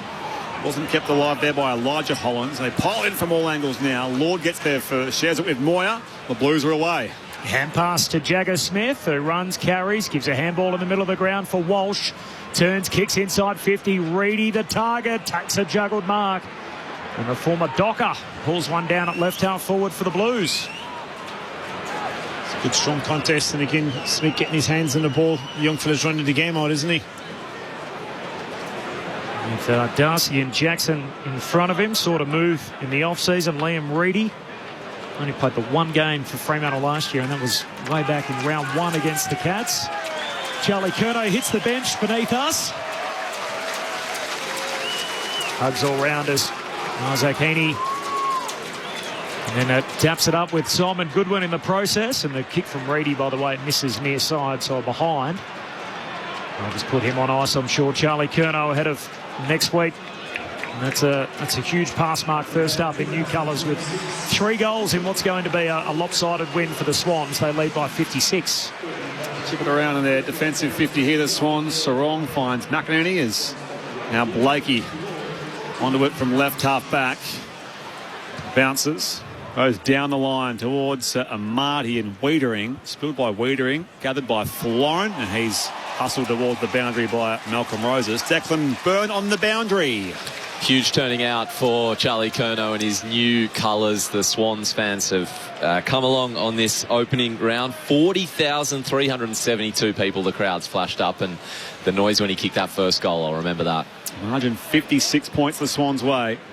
Back in it comes. Walsh brought to ground by Goulden. Umpire says we'll ball it up at half forward for the Swans. Jai Sarong, he's playing down back now. It shows the versatility of him coming. He's actually looked pretty good slotting into this team. Walsh dispossessed. Florent couldn't trap it either. It comes to Rowbottom, who snaps here from 45 out and curls it around the posts. James Rowbottom becomes their 12th unique goal kicker.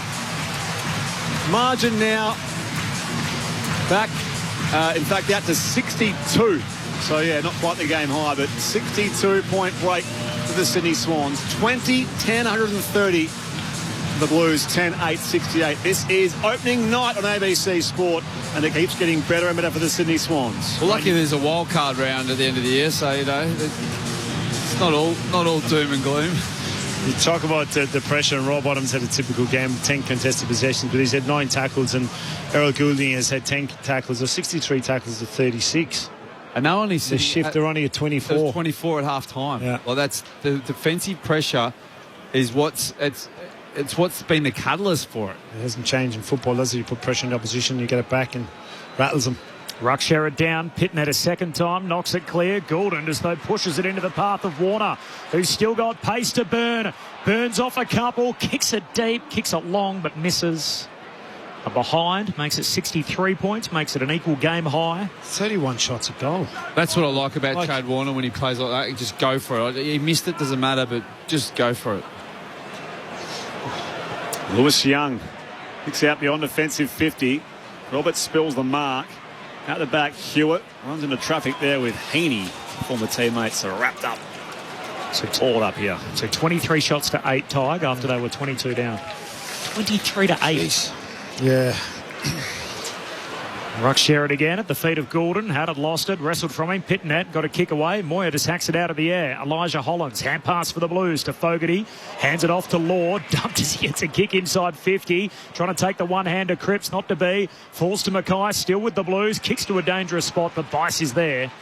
Takes the intercept mark at fullback for the Swans and immediately starts to rebound out to halfback for James Jordan. Reunited with his premiership coach, Simon Goodwin.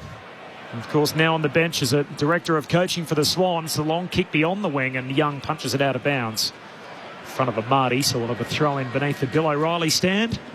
28 minutes gone, final term. Game high lead for the Sydney Swans. 63 points, 28 gone in the last.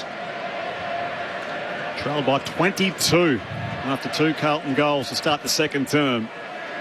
It's been all the Swans since then, pretty much. Grundy wins it down here.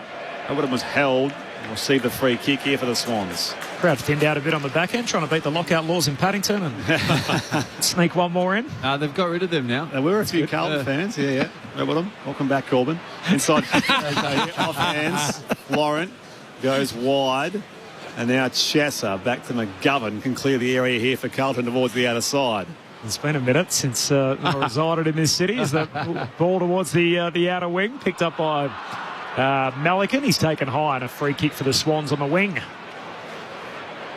And goes all the way back to almost called him Florence odd number. That's Joe Sarong at halfback. I've mixed it up myself a couple of times looking at him, but it does show great versatility, doesn't it? Ryan mentioned it. He was back on Cripper just before, played in the wing for the majority of the game.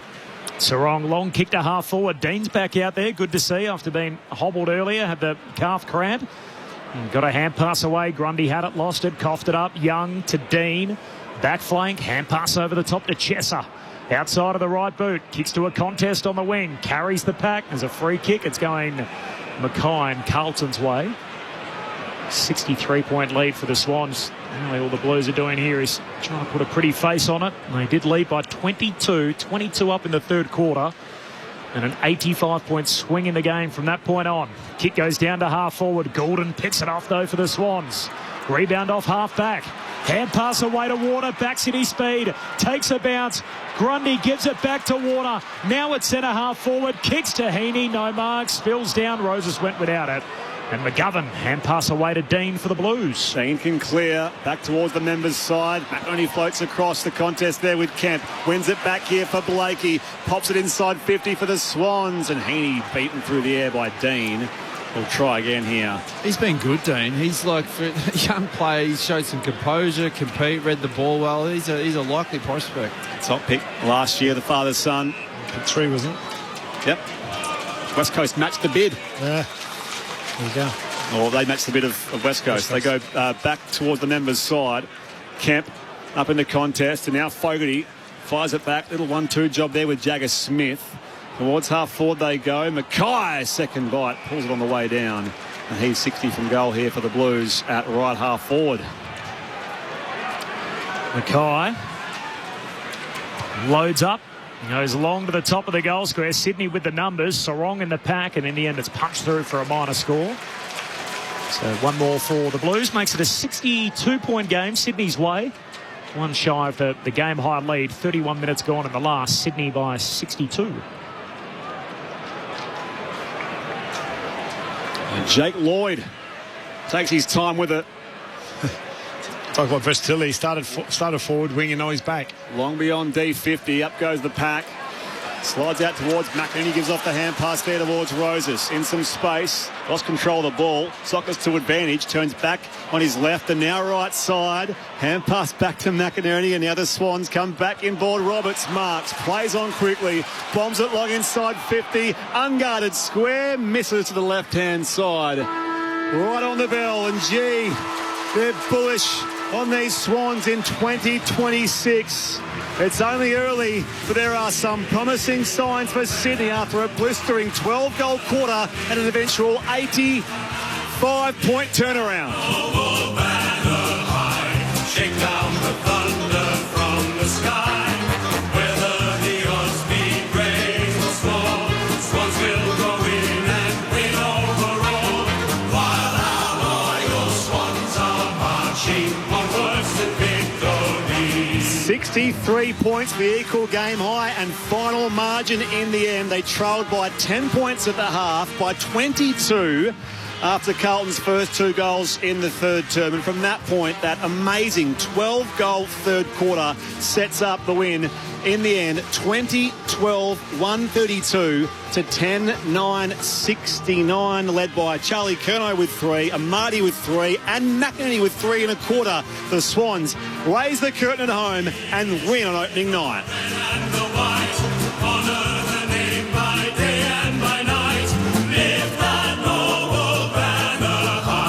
Shake down the thunder from the sky. Whether the odds be great or small, Swans will go in and win overall. While our loyal Swans are marching onwards to victory. So the Charlie Curnow era at Sydney starts with a win against his old pals. 22 points down to win by 63. As Spriggy said, an 85-point swing in the game. And we could do a full study in this post-game as to what on earth happened from that point on, where Sydney, after being 22 down, they'd only scored 18 points for the night. They then rattled off 18 goals 6 to 4 goals 5. 18-6 to 4-5 was the scoreline from that point on. And Sydney finished right over the top and included 75 points alone in the third quarter. That's their best quarter of footy that they've had since 1991 to score 75 points in a single quarter. 40,372 in the house to see it. Curnow finishing with 3 goals. A full list of goal kickers. 3 for McInerney. They all came in the third quarter. 3 for Amati. And then you can put down 2 each for Heaney, who had a head knock after an incident with his former teammate Ollie Florin in the second quarter. He passed a Scat 6 concussion test and was able to continue after half-time and kicked a couple of goals. Matt Roberts kicked 2. He'd only had 4 goals in his 48-game career previously, and then singles down the page. Warner, Grundy, McDonald, Rowbottom, Roses, Papley and Sheldrick. A dozen goal kickers for the Sydney Swans. Meanwhile for Carlton, 3 for Pitternet, 2 for Ainsworth, and then singles for Mackay, Kemp, Haywood, Elijah Hollins and Ashton Moyer. 2012-132, the Sydney Swans, they beat Carlton 10-9-69 to start the 2026 AFL season. How did it happen? Premiership teammates Ryan O'Keefe and Ty Kennelly. Well, it came off the back of pressure and intensity, and I just think after half-time the Swans came out and they just played that. Their mindset was totally different. It was a totally different team. They just came out, they brought the heat, their tackle pressure. They had 24 tackles at half-time, and then what did they end up there, Tiger? Almost nearly 70-odd tackles. It's just 67. Yeah, they just went really hard, and they shut down. The defenders came up and pressed. They weren't playing this zone defence, or I'm not picking it up or whatever, and they just totally just suffocated and brought the heat on Carlton. And then off the back of that, their offence was a lot more efficient and went forward. And Carlton then just put up the white flag and said, well, this is too hard. This is not the friendly preseason games we've been running around getting 37-1. So it just came down to Sydney's good players grabbed the game by the scruff of the neck, and then everyone jumped on board, and it came off the back of pressure, contest, which the game has not changed. Doesn't matter what rules you bring into it. Yeah, it was coming really, wasn't it? You look at the back half of the second quarter, and I think they end up with 2 goals, 6 at half time, and we're asking for their better players to get their hands on the ball, and that does help get the better players. But it's the third quarter, and the Carlton's inept ability continues where they actually don't stand up and fight and actually give up. It's a problem that's been happening in the football club for a few years now, and that look.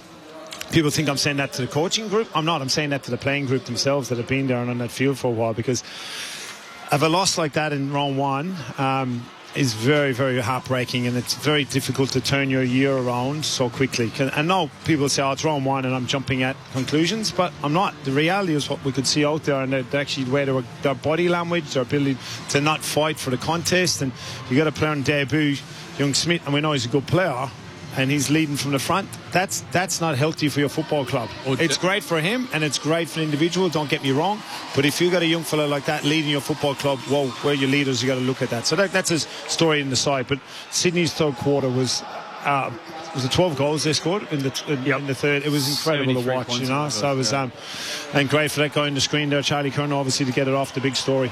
And we emphasised that a couple of times during the call, didn't we, that you don't see it like that. You don't see sort of one-way traffic in modern footy, because there's ordinarily a bit of resistance. Well, the concern is, to Tyke's point, this is not just a once-off thing we've seen with Carlton. This has been a few seasons that they have not dug in and fight when things aren't going their way.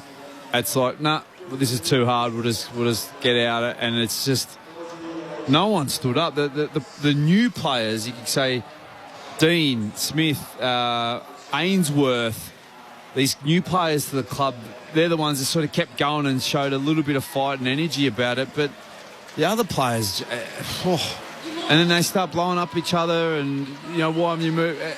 That's the concerning thing. So I don't know what's going on in the whole background. It's when you do bring in 7 new players, and it does take time, and you give them a bit of leeway there as far as it's seven players and 5 new ones into the club, so you can give them a small bit of leeway that way. But it's not those players. Yeah, no, it's not. And it's not just this game. This has been a few years. Like, something's got to change. Like the mentality, whether, I don't know, is it just mediocrity they're accepting throughout, and it's all good, you know, how many touches am I getting? If a few players are getting their touches and their votes during the Brownlow votes, that's all okay, but that's clearly a self-belief problem. You know, they started the game on fire, they came to play the game, they came and set it up and went after the game, you know. So then you're looking at when they got challenged, it's those demons coming back to life, going, well, I've been challenged again, is this the same old? Yeah, you try and build it up, saying it's a new team, it's a new club, you're coming in with new players, new experience. But the reality is we've seen the same old Carlton here, haven't we, in the second half? It hasn't changed one bit. Now, you brought in 7 new players, but the actual reality is the top end there, it's the same old story. So that's the question mark that obviously going to have to refresh the list. And you're talking about refreshing the list in round 1?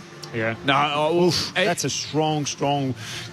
And it's not long journey to go. And it's not a game style. This is not a game style. This is a mentality thing, and a grit and determined just to compete and fight. That's what this is. So whatever they're messaging, it's not about, their game style this, or we're going to change tactics, or what players are bringing.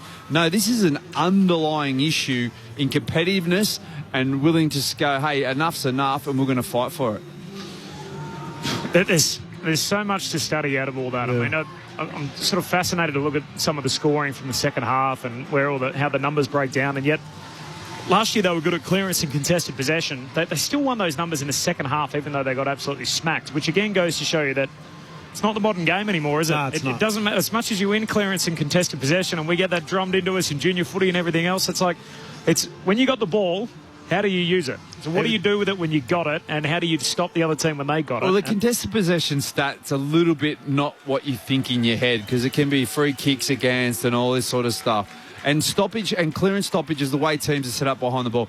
It's not whether you win the stoppages.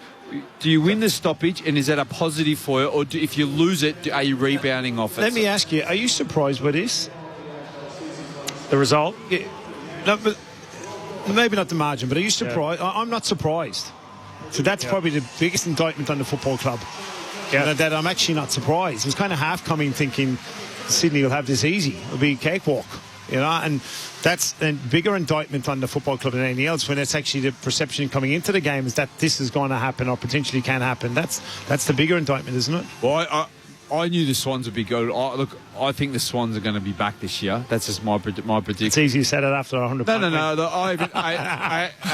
Who did I say would be my grand finalist?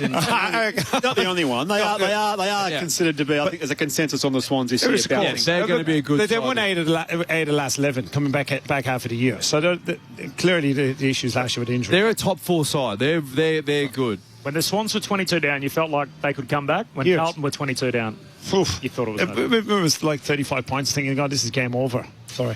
Let's go to the Swans' rooms. Declan Byrne. And the players have just filtered in. There are a ton of fans and a ton of media down here. So much attention. But the biggest smile of all, waltzing through, Charlie Curnow, undoubtedly, arm in arm with Dane Rampy. The Swans are just loitering around. A couple of those club debutants have gone over to fetch a kid. So Malcolm Roses is over there.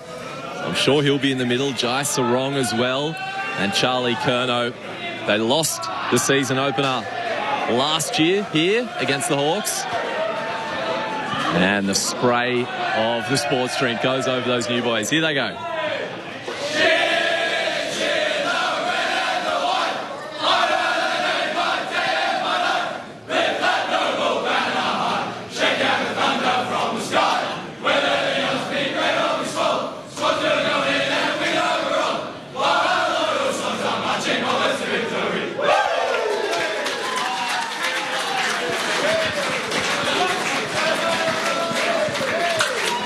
I'll grab a player in a moment, throw it back up to you guys for a sec.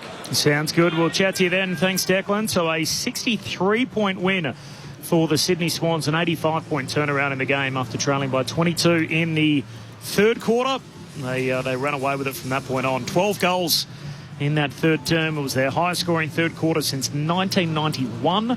And in the end, they kicked 18 goals to 4 from that point on in the game and won by 63. That third term, by the way, is the highest scoring quarter from any AFL side since Essendon's first quarter against the Gold Coast in round 6, 2011. So you're talking 15-year sample size, the highest scoring quarter we've seen since Essendon scored 94 on the young Gold Coast Suns back then. You talk about the new faces for either side, and certainly Charlie Curnow being the headliner here from a Sydney point of view. Jai Sarong was fantastic, 19 disposals and 5 tackles, I think it was. But it's not so much the guys they've brought in, but the guys that are back. And you mentioned the fact that Errol Goulden, Callum Mills, Tom Papley all played just the back half of last year, or less in some cases. So when this team is firing and have all their guys there, certainly they're a hot property, aren't they, the Sydney Swans? Probably besides Isaac Heaney, Errol Goulden's the most important player in the Sydney Swans, I believe. He absolutely changed the way they play with just his run, his work rate, his ball use. He totally changes what that team looks like. If I'm an opposition coach, I'd be tagging him every week, and that's the difference he makes for the team. Swans by 10 goals. This is opening night on ABC Sport. Let's go back to the Swans rooms with Declan Byrne. So I'm standing out here with the skipper, Callum Mills. How good is that feeling? Yeah, it was amazing. It's a lot better feeling than half-time, that's for sure, but I'm just really proud of the group to turn it around and get back to the footy we know we can play. Talk to me about that third quarter. What was said at half-time, and what did it feel like from your perspective out there of what suddenly went so right? Yeah, we needed to take a deep breath, really. The nerves are high, and we just went away from how we wanted to play. It was as simple as that. Wanted to get back over to the contest, get the numbers there, and then play how we want to play. Charlie Curnow just ran past and gave you a little high five and a shout in your ear. What did you see? First time you've played with him in the real deal as opposed to playing opposite him. What was it like to witness how he went about it? Yeah, it's awesome. And, there's a lot of pressure on Charlie for this first game, but we just wanted him to go out there and play his role. It's as simple as that, and he did it really well. And, the goals will come, but other than that, we've got a really well-working forward line with Logan back and Charlie in there. So, yeah, I'm just really proud of the boys. Did I hear correctly as well? Was this an extra nervous week for you? Is something happening in the coming days? Yeah. My wife's due tomorrow. We've had a few scares and we thought it was going to come last night, but she held on, so I'm not sure how she's doing. I said to the club, let me know if she went into labour at the game, so I haven't heard, so I don't think she's in labour, which is good. Okay, so close calls as in you might have had to miss tonight if it all happened?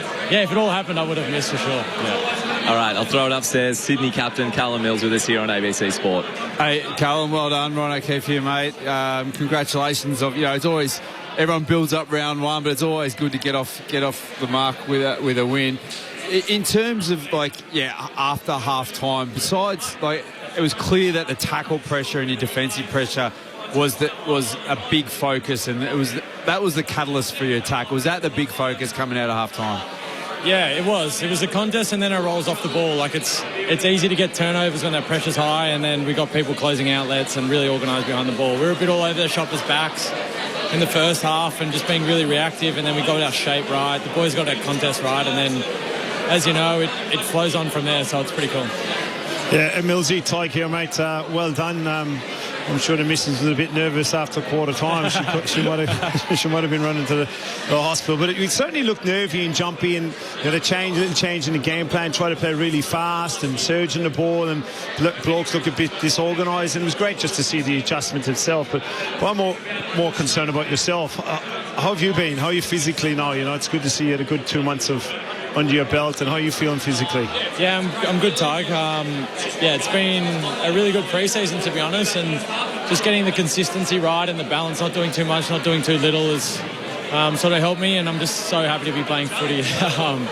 It's so nice. There's some definitely tough times when you're not playing and trying to be involved and stuff like that, but to be on the park again is just so exciting. Did you notice the big difference in the build-up to the game itself? Obviously the Charlie piece, but I think the game of football itself, AFL in New South Wales, certainly in Sydney.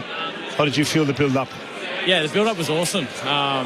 Sydney comes alive with this, and I'm so pumped that we can put on a show and get a win, because the first half I was like, oh crap, we're going to lose the game next year if we keep playing like this. So I'm glad we could play some good footy, and the fans really enjoyed it, and it's just good to get one away, to be honest. Yeah, Millsy, what I was really pleased to see Logan McDonald out there playing, and he's obviously missed a lot of footy. I think it was nearly 500 days since his last game, but yeah, he might have been a bit rusty skill-wise, but he was at contest, and he looked really good. He looks really fit and strong. How's his build-up been coming into the season? Yeah, it's been really good. Logs has had a really tough year last year, and I really felt for him, but he's been able to work on his body and get really fit and strong, as you were saying. And, I think everyone was fumbling in that first half. There were some shocking errors, weren't there? But we talked about it during the week that there's going to be errors, but how well can we get back onto the ball? And then the second half we did it. And Logs was a really pivotal point for us. He gave us a contest down the line multiple times. And we said to our big man, if you're not marking it, bring it to the front. That's a good job. So we thought they were awesome tonight. Were you surprised about the lack of resistance, Cal, that you got in the second half? Geez, you put it on a tee for me, haven't you? No, look, to be honest, we didn't really focus on Carlton too much. We just, because our game plan is quite new, we just have to keep going back to the well with it, and proof's in the pudding tonight. When we do it well, and it works. And what do you think of the new rules? Obviously, the 7 tweaks that were made over the off-season. Any stood out? Some you like, some you don't like? No, it was all right. It was all right. Grunz is a super smart ruckman that doesn't usually go next to each other, smart and ruckman. So he's picked up the rules really well, and he's a crafty player. So I can't complain on too many. Just quickly, Cal, what are we talking? Boy, girl? Do you know what we're having?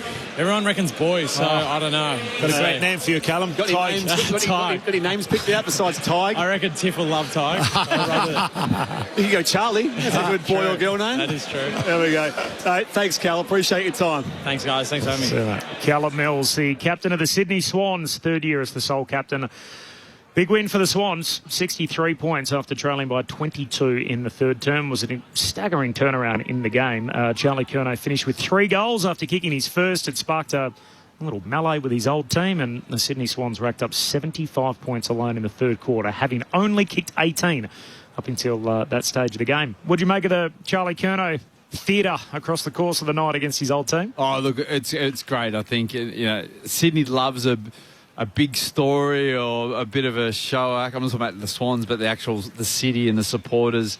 But to come, there was a bit of feist around there. And it was also with Hayward and Florin as well. There was a bit of argy-bargy with Isaac and all that sort of stuff. But I think the whole night, and I think everyone really got behind it and wanted to see it. And as I said, I think if you asked him before the game 3 goals, he'd be pretty happy. And the great shame is there's no return bout. That's the only game they'll have in 2026, the Swans and the Blues. There's no MCG or Docklands. Blues will be absolutely pumped with that. So there you go. That's what takes some of the sting out of it for me.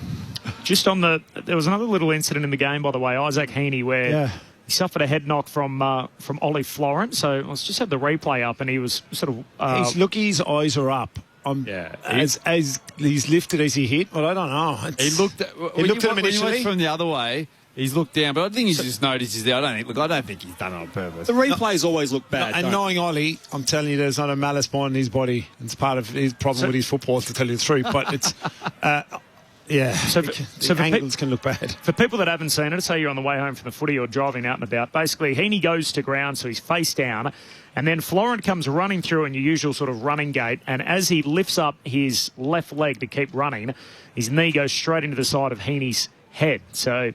He was looking down originally, then he looked back up. He's certainly not looking at Heaney when contact's made.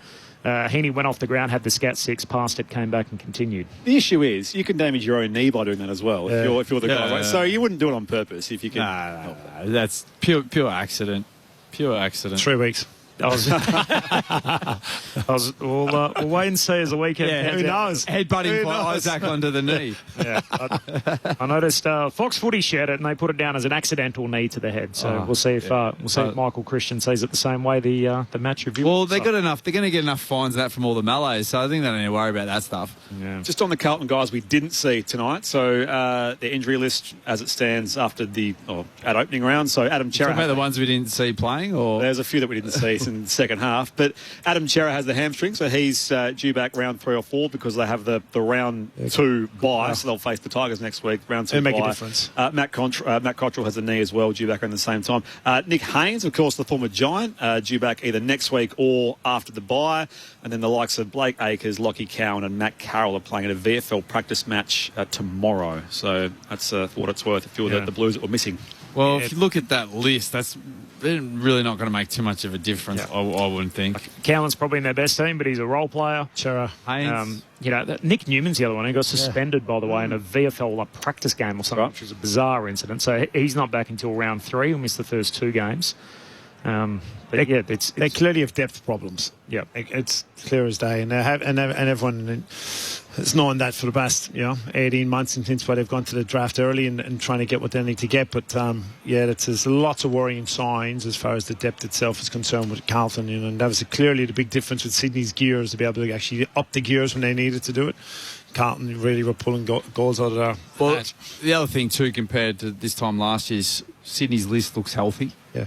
And as I mentioned, that second key forward role, that's competitive this year. Look, Amadi, he's going to have to keep competing, and I noticed he did that really well. Hats off. I've been probably pretty critical on him and his lack of contest and as a key forward and presenting.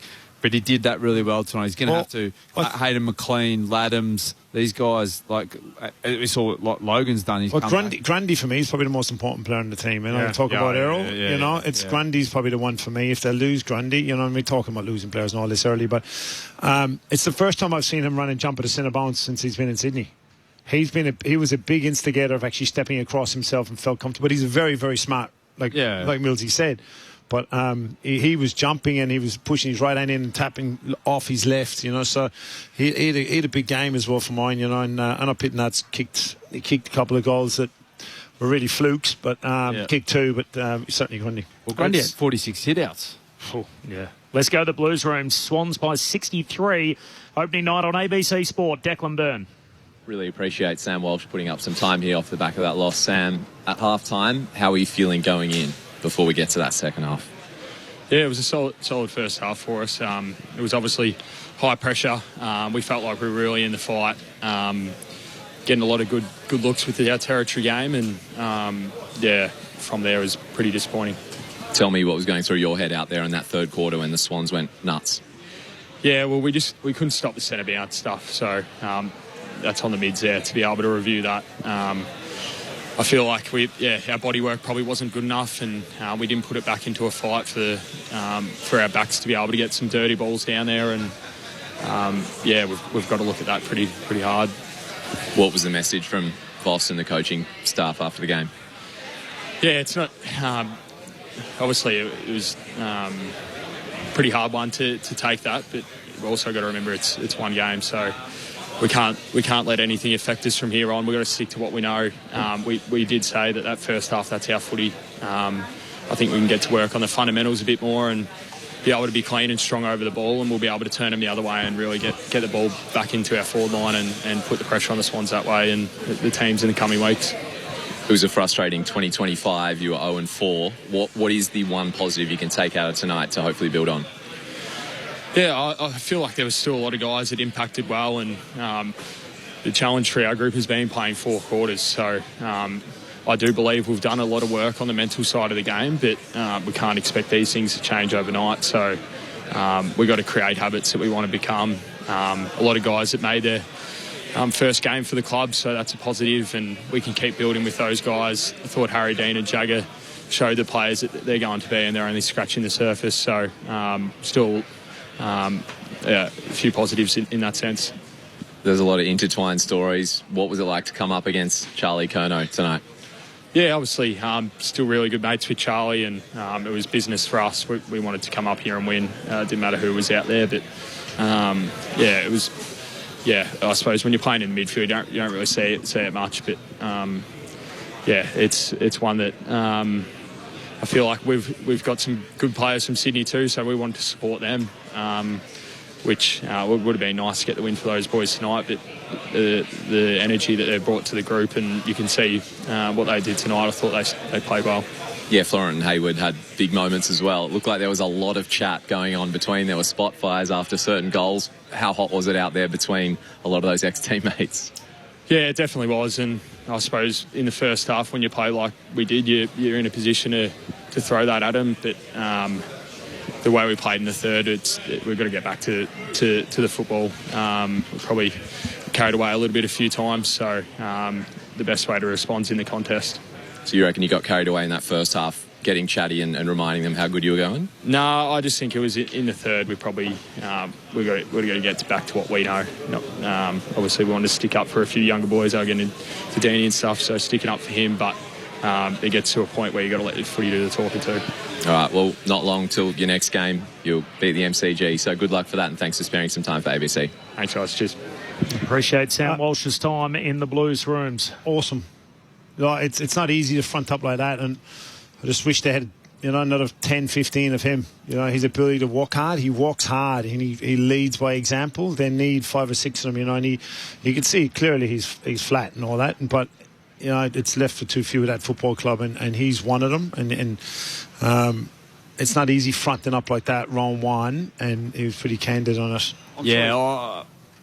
I reckon it was a few of the just the political catch cries. Well, we work on that. That's the midfield. A bit of didn't show any ownership. And I really wanted to ask the question: is when it's going bad, what are you leaders doing? What are you doing to try and stem the flow and fight and put It's fresh after a game. Your head's fried. You're just after losing. You have to get your pants pulled down by 63 points against the team. You're not going to be able to communicate clearly, I think. Nor would he want to communicate to us about it. Yeah.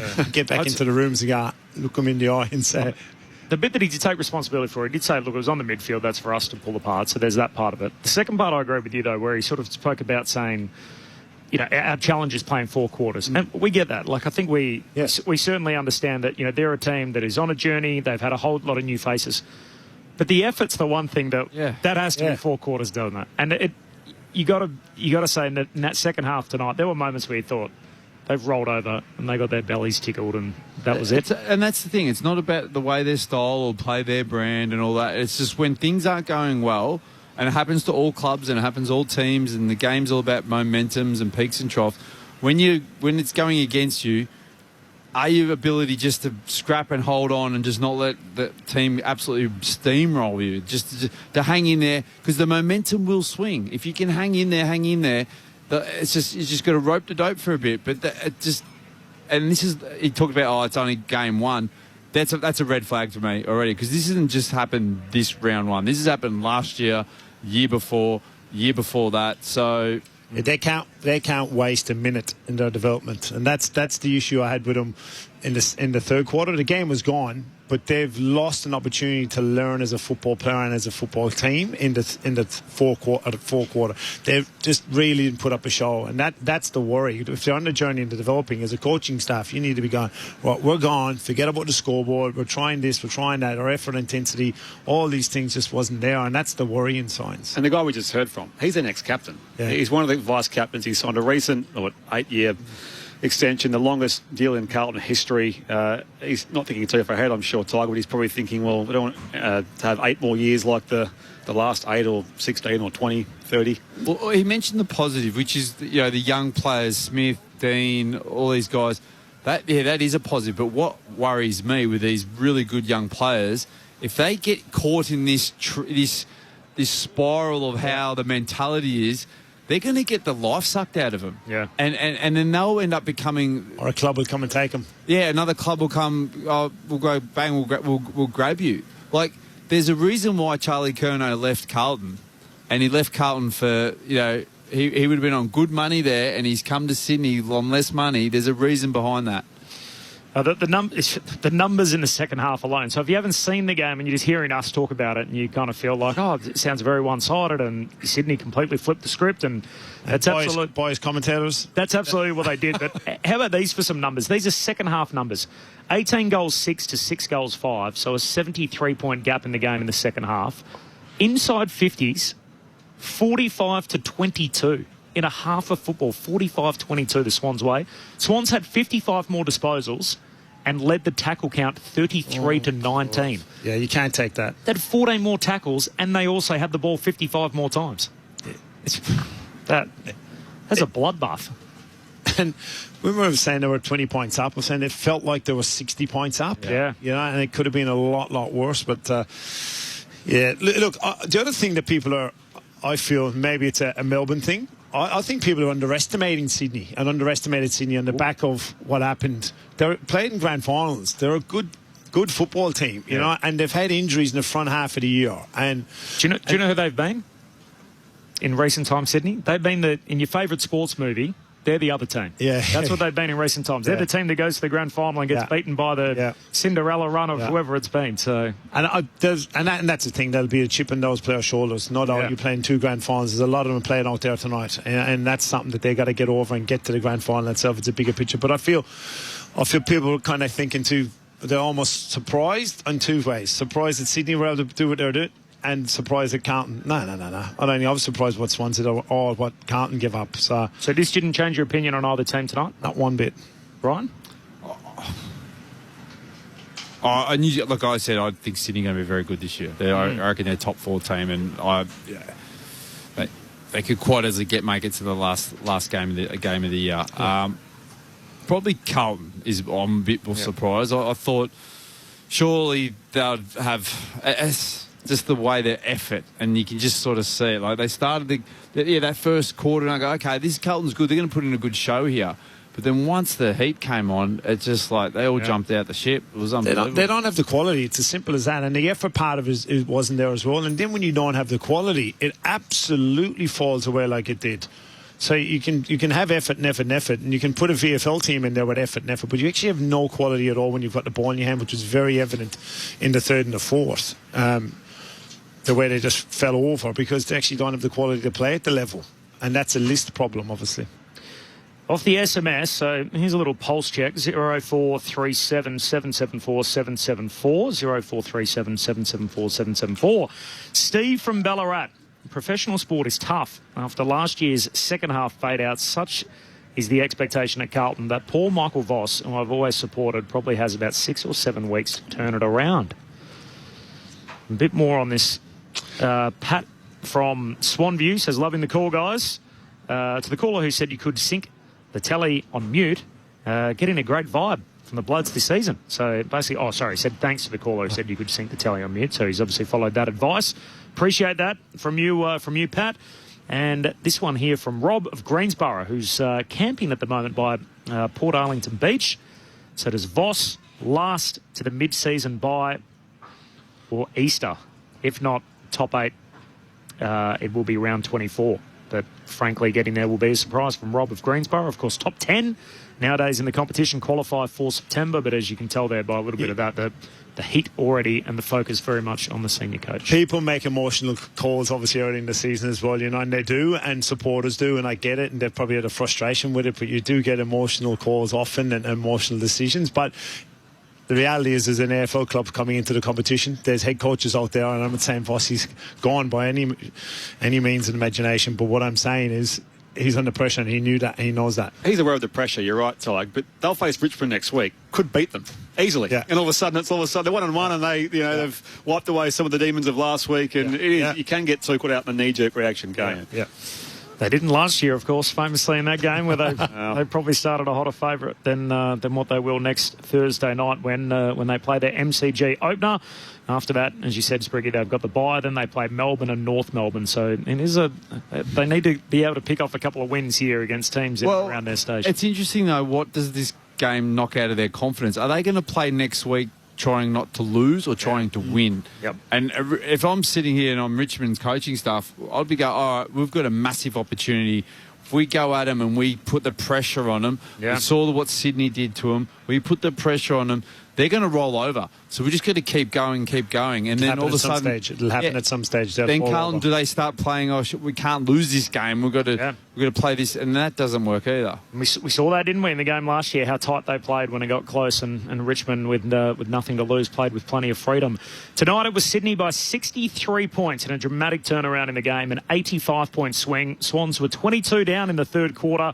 They'd scored only 18 points for the game, and then from that point on, they kicked 18 goals 6 to 4 goals 5 to win by 63 points in the finish. Curnow with 3 goals, 12 different goal kickers for the Sydney Swans. They win on opening night. What it means for the Blues, here is Michael Voss at his press conference. New year brings optimism most seasons. Similar fate at the start of last year. How difficult will it be to pick this group up off the back of... No, there's a good body of work. There's a good body of work there. We're sitting at round 0, or opening round, as I'm told that I'm supposed to say. So you put that in context for the whole season. Completely different, because completely different personnel that we've got there. So we've got a new style of football that we're trying to play. We obviously clearly couldn't execute that for as long as we wanted to tonight, and that put us under an extreme amount of pressure. So we'll go back and look at that, and we'll see what we can learn from it, and then we'll make our adjustments, train hard, and then we'll turn up next week and we'll go again. But there's been some really good positivity coming in this season, and the pre-season games say so. We finished games off really strong through the pre-season game, so they were some of our best scoring quarters in the second half. So at the moment, let's make it one game, but it's up to us to make a change, and obviously we weren't able to stop that momentum tonight.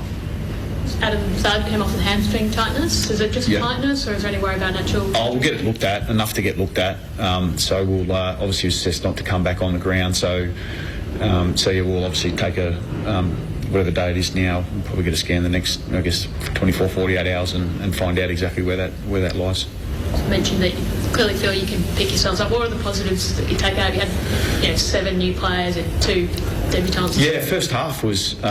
we had some great footy, but we really let ourselves down. In fact, sometimes you got that real contrast between showing what really defines us and then what doesn't. And so when you look at Harry Dean today, how he went down back, I mean, he had some amazing moments and some amazing moments of composure. When you see our first game with Jagger Smith going through midfield, he's learned a lot about his game that's going to ultimately make us better. We forget that he's played his first game because we've probably spoken about him a lot, but he hasn't played his game of football. So for him to be able to get that exposure against that midfield was, he'll learn a lot from that. The gelling of the new pieces, we've got some work to do clearly to consistently get it to where we want, but we still should have a really strong visual of what it looks like. You spoke about the new personnel. Do you take a step back and look at and think there was too much change in the space of one off season? No. It's yeah, I don't know how you can quantify that. Well, just looking at this result from the second half. Yeah, I don't think you go about changing your whole sort of approach in 30 minutes. It wasn't a great 30 minutes. I think we can accept that. We've seen a lot of good stuff over the course of the pre-season that gives us great confidence that we can correct it quickly and get to work. But we don't step away. We've got work to do. So we're not stepping away from that. Hugely disappointing. I know the boys were looking forward to doing a heap better than that. We'll review it pretty hard. We'll correct what we need to, and hopefully, obviously, we get that better execution come next week. Do you have any concerns that the Ollie Florence throw knee to Isaac Heaney? No, I didn't actually. No, I didn't see that particular instance. I saw the knee. Yeah. That's it. I saw Heaney walk off. That's as much as what I saw. We'll wait and see what happens there. Basically, Ollie Florin, who kept running, looked down, looked back up, and his knee ran through the side of Isaac Heaney's head. Heaney went off the ground, had the SCAT-6 concussion test, and ultimately came back on. But I'm sure it'll be one that Michael Christian will at least look at. Ryan O'Keefe's got it in the accident category. Total accident. I think Ty Kennelly's in that category as well. Are you still accident? Yep, still accident. So we'll see what happens there. Good news is Heaney's okay, passed the concussion test, played the second half and able to kick a couple of goals. That was Michael Voss, the besieged coach of the Carlton Football Club. He's the only coach that entered the year off contract. It wasn't so much that they lost tonight. They were a 4-goal underdog coming into the night. I think most people probably tipped the Sydney Swans, but the way it happened in particular to be 22 up and then had an 85-point swing the wrong way after leading by 22, lost the game by 63. 18 goals to 4. It was all the Sydney Swans from that point on. Other sports tonight, the Matildas 4-0 over Iran, so that's their second group game. They've got one to go against Korea coming up in this city on Sunday. So it'll be the Matildas up against Korea on Sunday here at Stadium Australia. I've got Uzbekistan versus China tomorrow at Western Sydney Stadium, so make sure you catch that tomorrow evening. We'll be there. If not, we'll be listening. So looking forward to all of that. You can find it through the ABC Listen app as the AFC Women's Asian Cup continues. Meanwhile, the Melbourne Storm won 52-4 tonight over the Parramatta Eels. 52-4. All the NRL action you can catch as well through the ABC Listen app. Just look out for that green ABC Sport button. World Cup cricket tonight just after midnight, so about 90 minutes from now. India versus England, who is going to go through and play New Zealand in the final. And the women's test match to bring down the curtain on that multi-format series between Australia and India starts tomorrow at the WACA ground. Our coverage is coming up from 4 p.m. Australian Eastern Daylight Time from the WACA ground. All right. Swans by 63. The votes in the ABC Footballer of the Year. The Norm Smith medalist, Ryan O'Keefe. Yep, look, it was pretty tight there, but only give one to Grundy. I said he was fantastic, important, 46 hit-outs. 2 to Gordon. He came, second half was fantastic. And then 3 to McInerney. He was sensational with 31 touches and kicked 3 goals in the end. He was fantastic all game. How's that? That's all business. 3 for McInerney, 2 for Gordon, 1 for Grundy. I'm writing them in the wrong order as I'm trying to read them out loud, which hurts my little brain this late in the night on the back of our first game of footy for the new season. Awesome to be able to share it all with you here at the SCG. Thanks for having me as opening round has begun. And long live the Northern States hosting opening round. We didn't even get on to that as a talk. No lockout levels for you, mate. Head out there, get down to Paddo. Yes, correct. nor the Gold Coast tomorrow for you, Corbin. I'll be there tomorrow night. Footy rolls on. So Gold Coast up against Geelong. You guys will hold it down on Saturday. Of course, the GWS Giants play the Hawks. The nightcap is going to be the 2-time reigning premiers, the Brisbane Lions, up against the Bulldogs. And then on Sunday to close it out, it'll be Collingwood and St Kilda at the MCG. Thanks to Ty Kennelly, to Brett Sprigg, to Ryan O'Keefe for all their work, for Declan Byrne on the boundary, for Dennis Carnahan all over it, our technical guru here in Sydney, and of course to Jules Hay back in the studio. That is us done.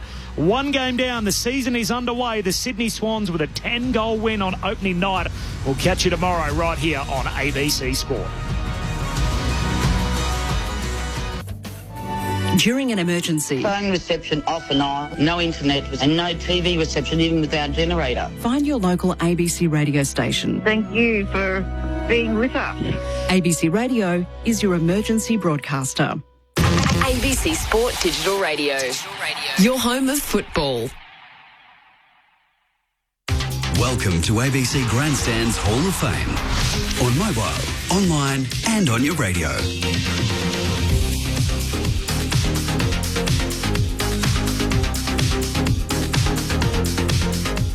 With me is Tracy Holmes to talk about Sports Hall of Fame and her interviews with Arthur Breasley, Mike Cleary and Beverly Whitfield. What makes these sports people special? Beverly Whitfield stands out in my mind because I think of her often. She died way too young. And of course, those people always stick in your mind because you think, what if they were still here now? What would they be doing now? What would Bev think about this? You know, what's her point of view on the current Australian swim team? So it's interesting. And they all stand out for different reasons. But I think the incredible thing is sport can be, it's always seen as such a social thing. It's something that you do with lots of other people, and often there's lots of supporters and there's people cheering you on and people who are willing you on to success. But in the end, it's quite a lonely pursuit because nobody else knows what's going on in your mind at that time. And what happens when you're committed to being the best and you kind of reach a point where you feel like you can't get any better.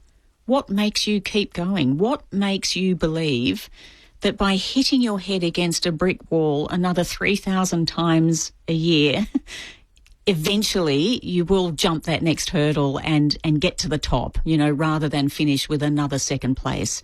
It's all of those sorts of things. So it is a lonely pursuit, which is incredibly interesting because we all consider sport such a social, friendly kind of activity. What influence did they have on their sport? Oh, quite a big influence, all of them, and again for different reasons, and some of them then going on to do other things. You know, Mike Cleary, for instance, he got to the top of a couple of sports. You know, he switched codes and made the top in both rugby union and rugby league, and then went on, had a political career.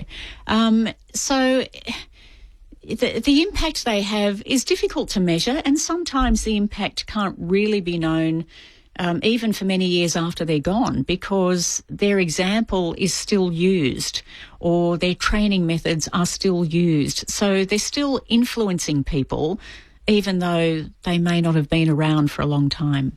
Well, let's listen to these interviews now with Arthur Breasley, Mike Cleary and Beverly Whitfield. The 10th legend of Australian sport was named by the Hall of Fame Club this week, joining luminaries such as Sir Hubert Opperman, Betty Cuthbert, Sir Donald Bradman and Yvonne Goolagong-Cooley was Australia's most successful jockey, Arthur Scobie Breasley.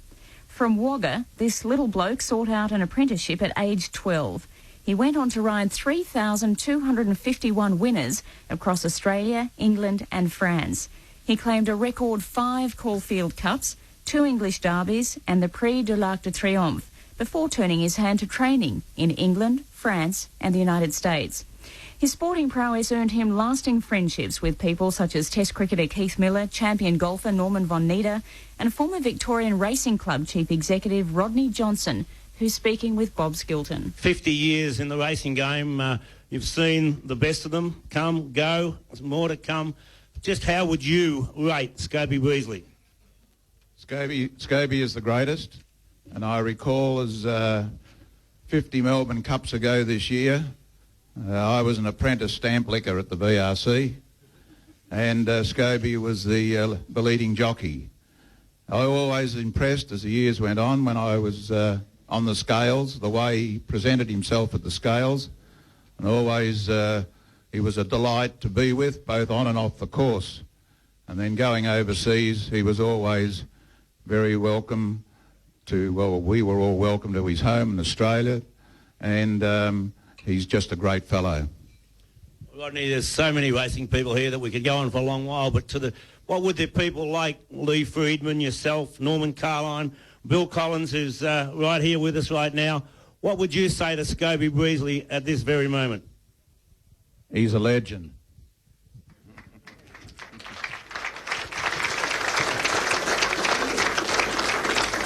Perhaps, Bob, if I could just say quickly that Ron Hutchinson, Scobie and I were guests at Wodonga Race Club meeting last year, and we flew up there.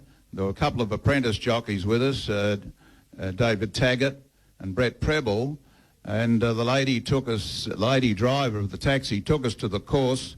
There was a big lump of a guy on the gate, and she said, "Who have you got there?" She said, "We've got the jockeys." She looked in the front, she looked in the back, and she said, "Some bloody old ones too." And then Scobie said, "We're legends." So he put his hand up and he said, "Righto, jockeys and legends." So that's what he is, a champion and a legend. Thank you, Rodney. Now, Scobie, the nomination has been personally submitted by the chairman of the Australian Sports Hall of Fame Club, Dawn Fraser, and is seconded by all the members of that committee. Ladies and gentlemen, you have heard the citation for Scobie and the commentary of friends and relatives present. We now have a motion to proclaim Arthur Beasley a legend of Australian sport, which has been seconded. Ladies and gentlemen, I put the motion, Arthur Beasley, you are now and forever a legend of Australian sport.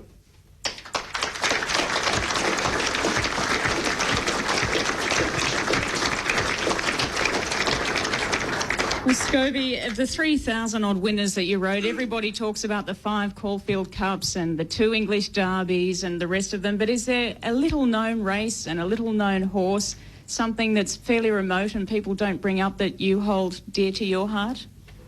I won the Walker Cup.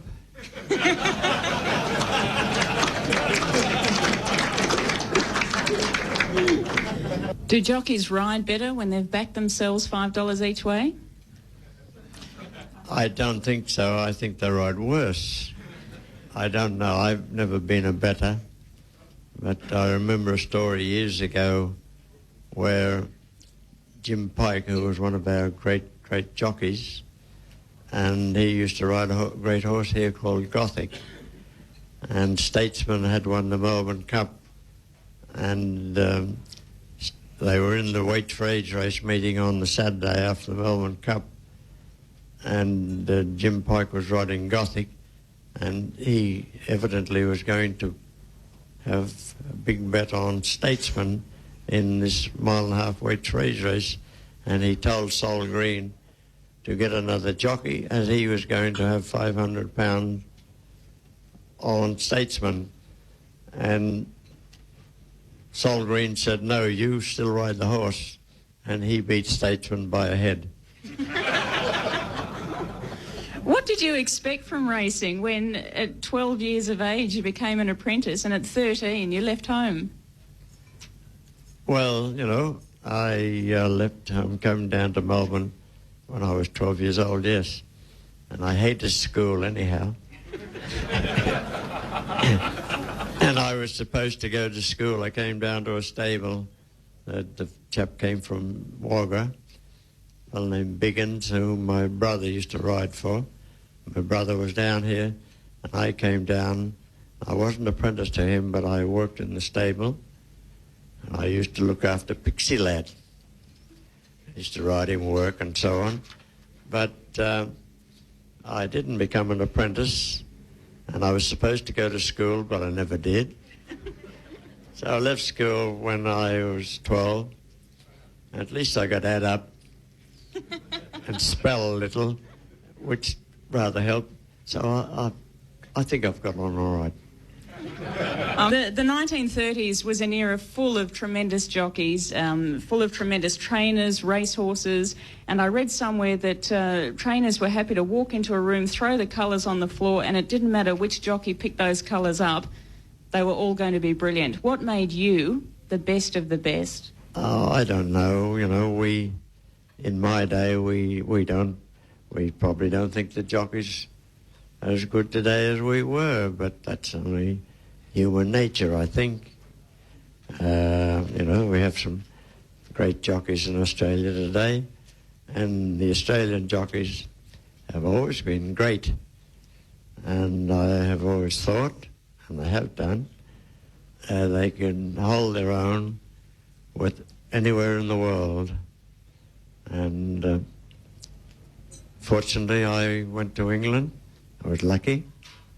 And a few other jockeys followed me. Al Hutchie followed me over there. He's been following me for about 55 years.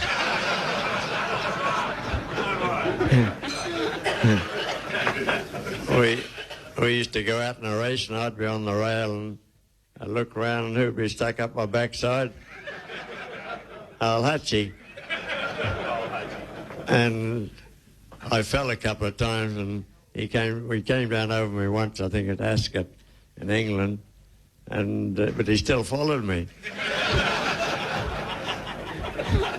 Well, you're up here on the stage alone today. Arthur Scobie-Breesley, you are truly a legend of Australian sport. Is there anything you'd like to say? All I would like to say is, on behalf of my wife and daughter, it is a great honour, and I really could have tears in my eyes, and I can't thank the Hall of Fame, Sports Hall of Fame, enough for making me a legend, and I am really, really proud, and thank you very much.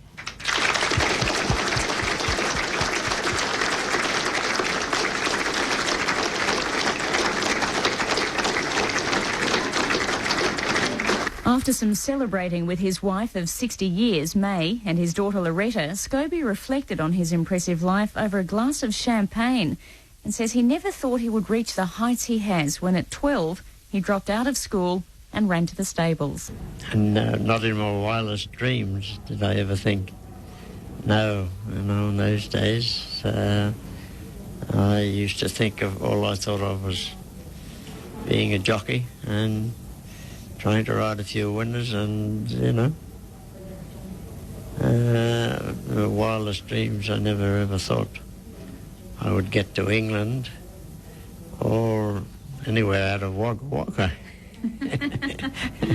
How did you get your big break? How difficult was it to establish yourself as a jockey at such a young age?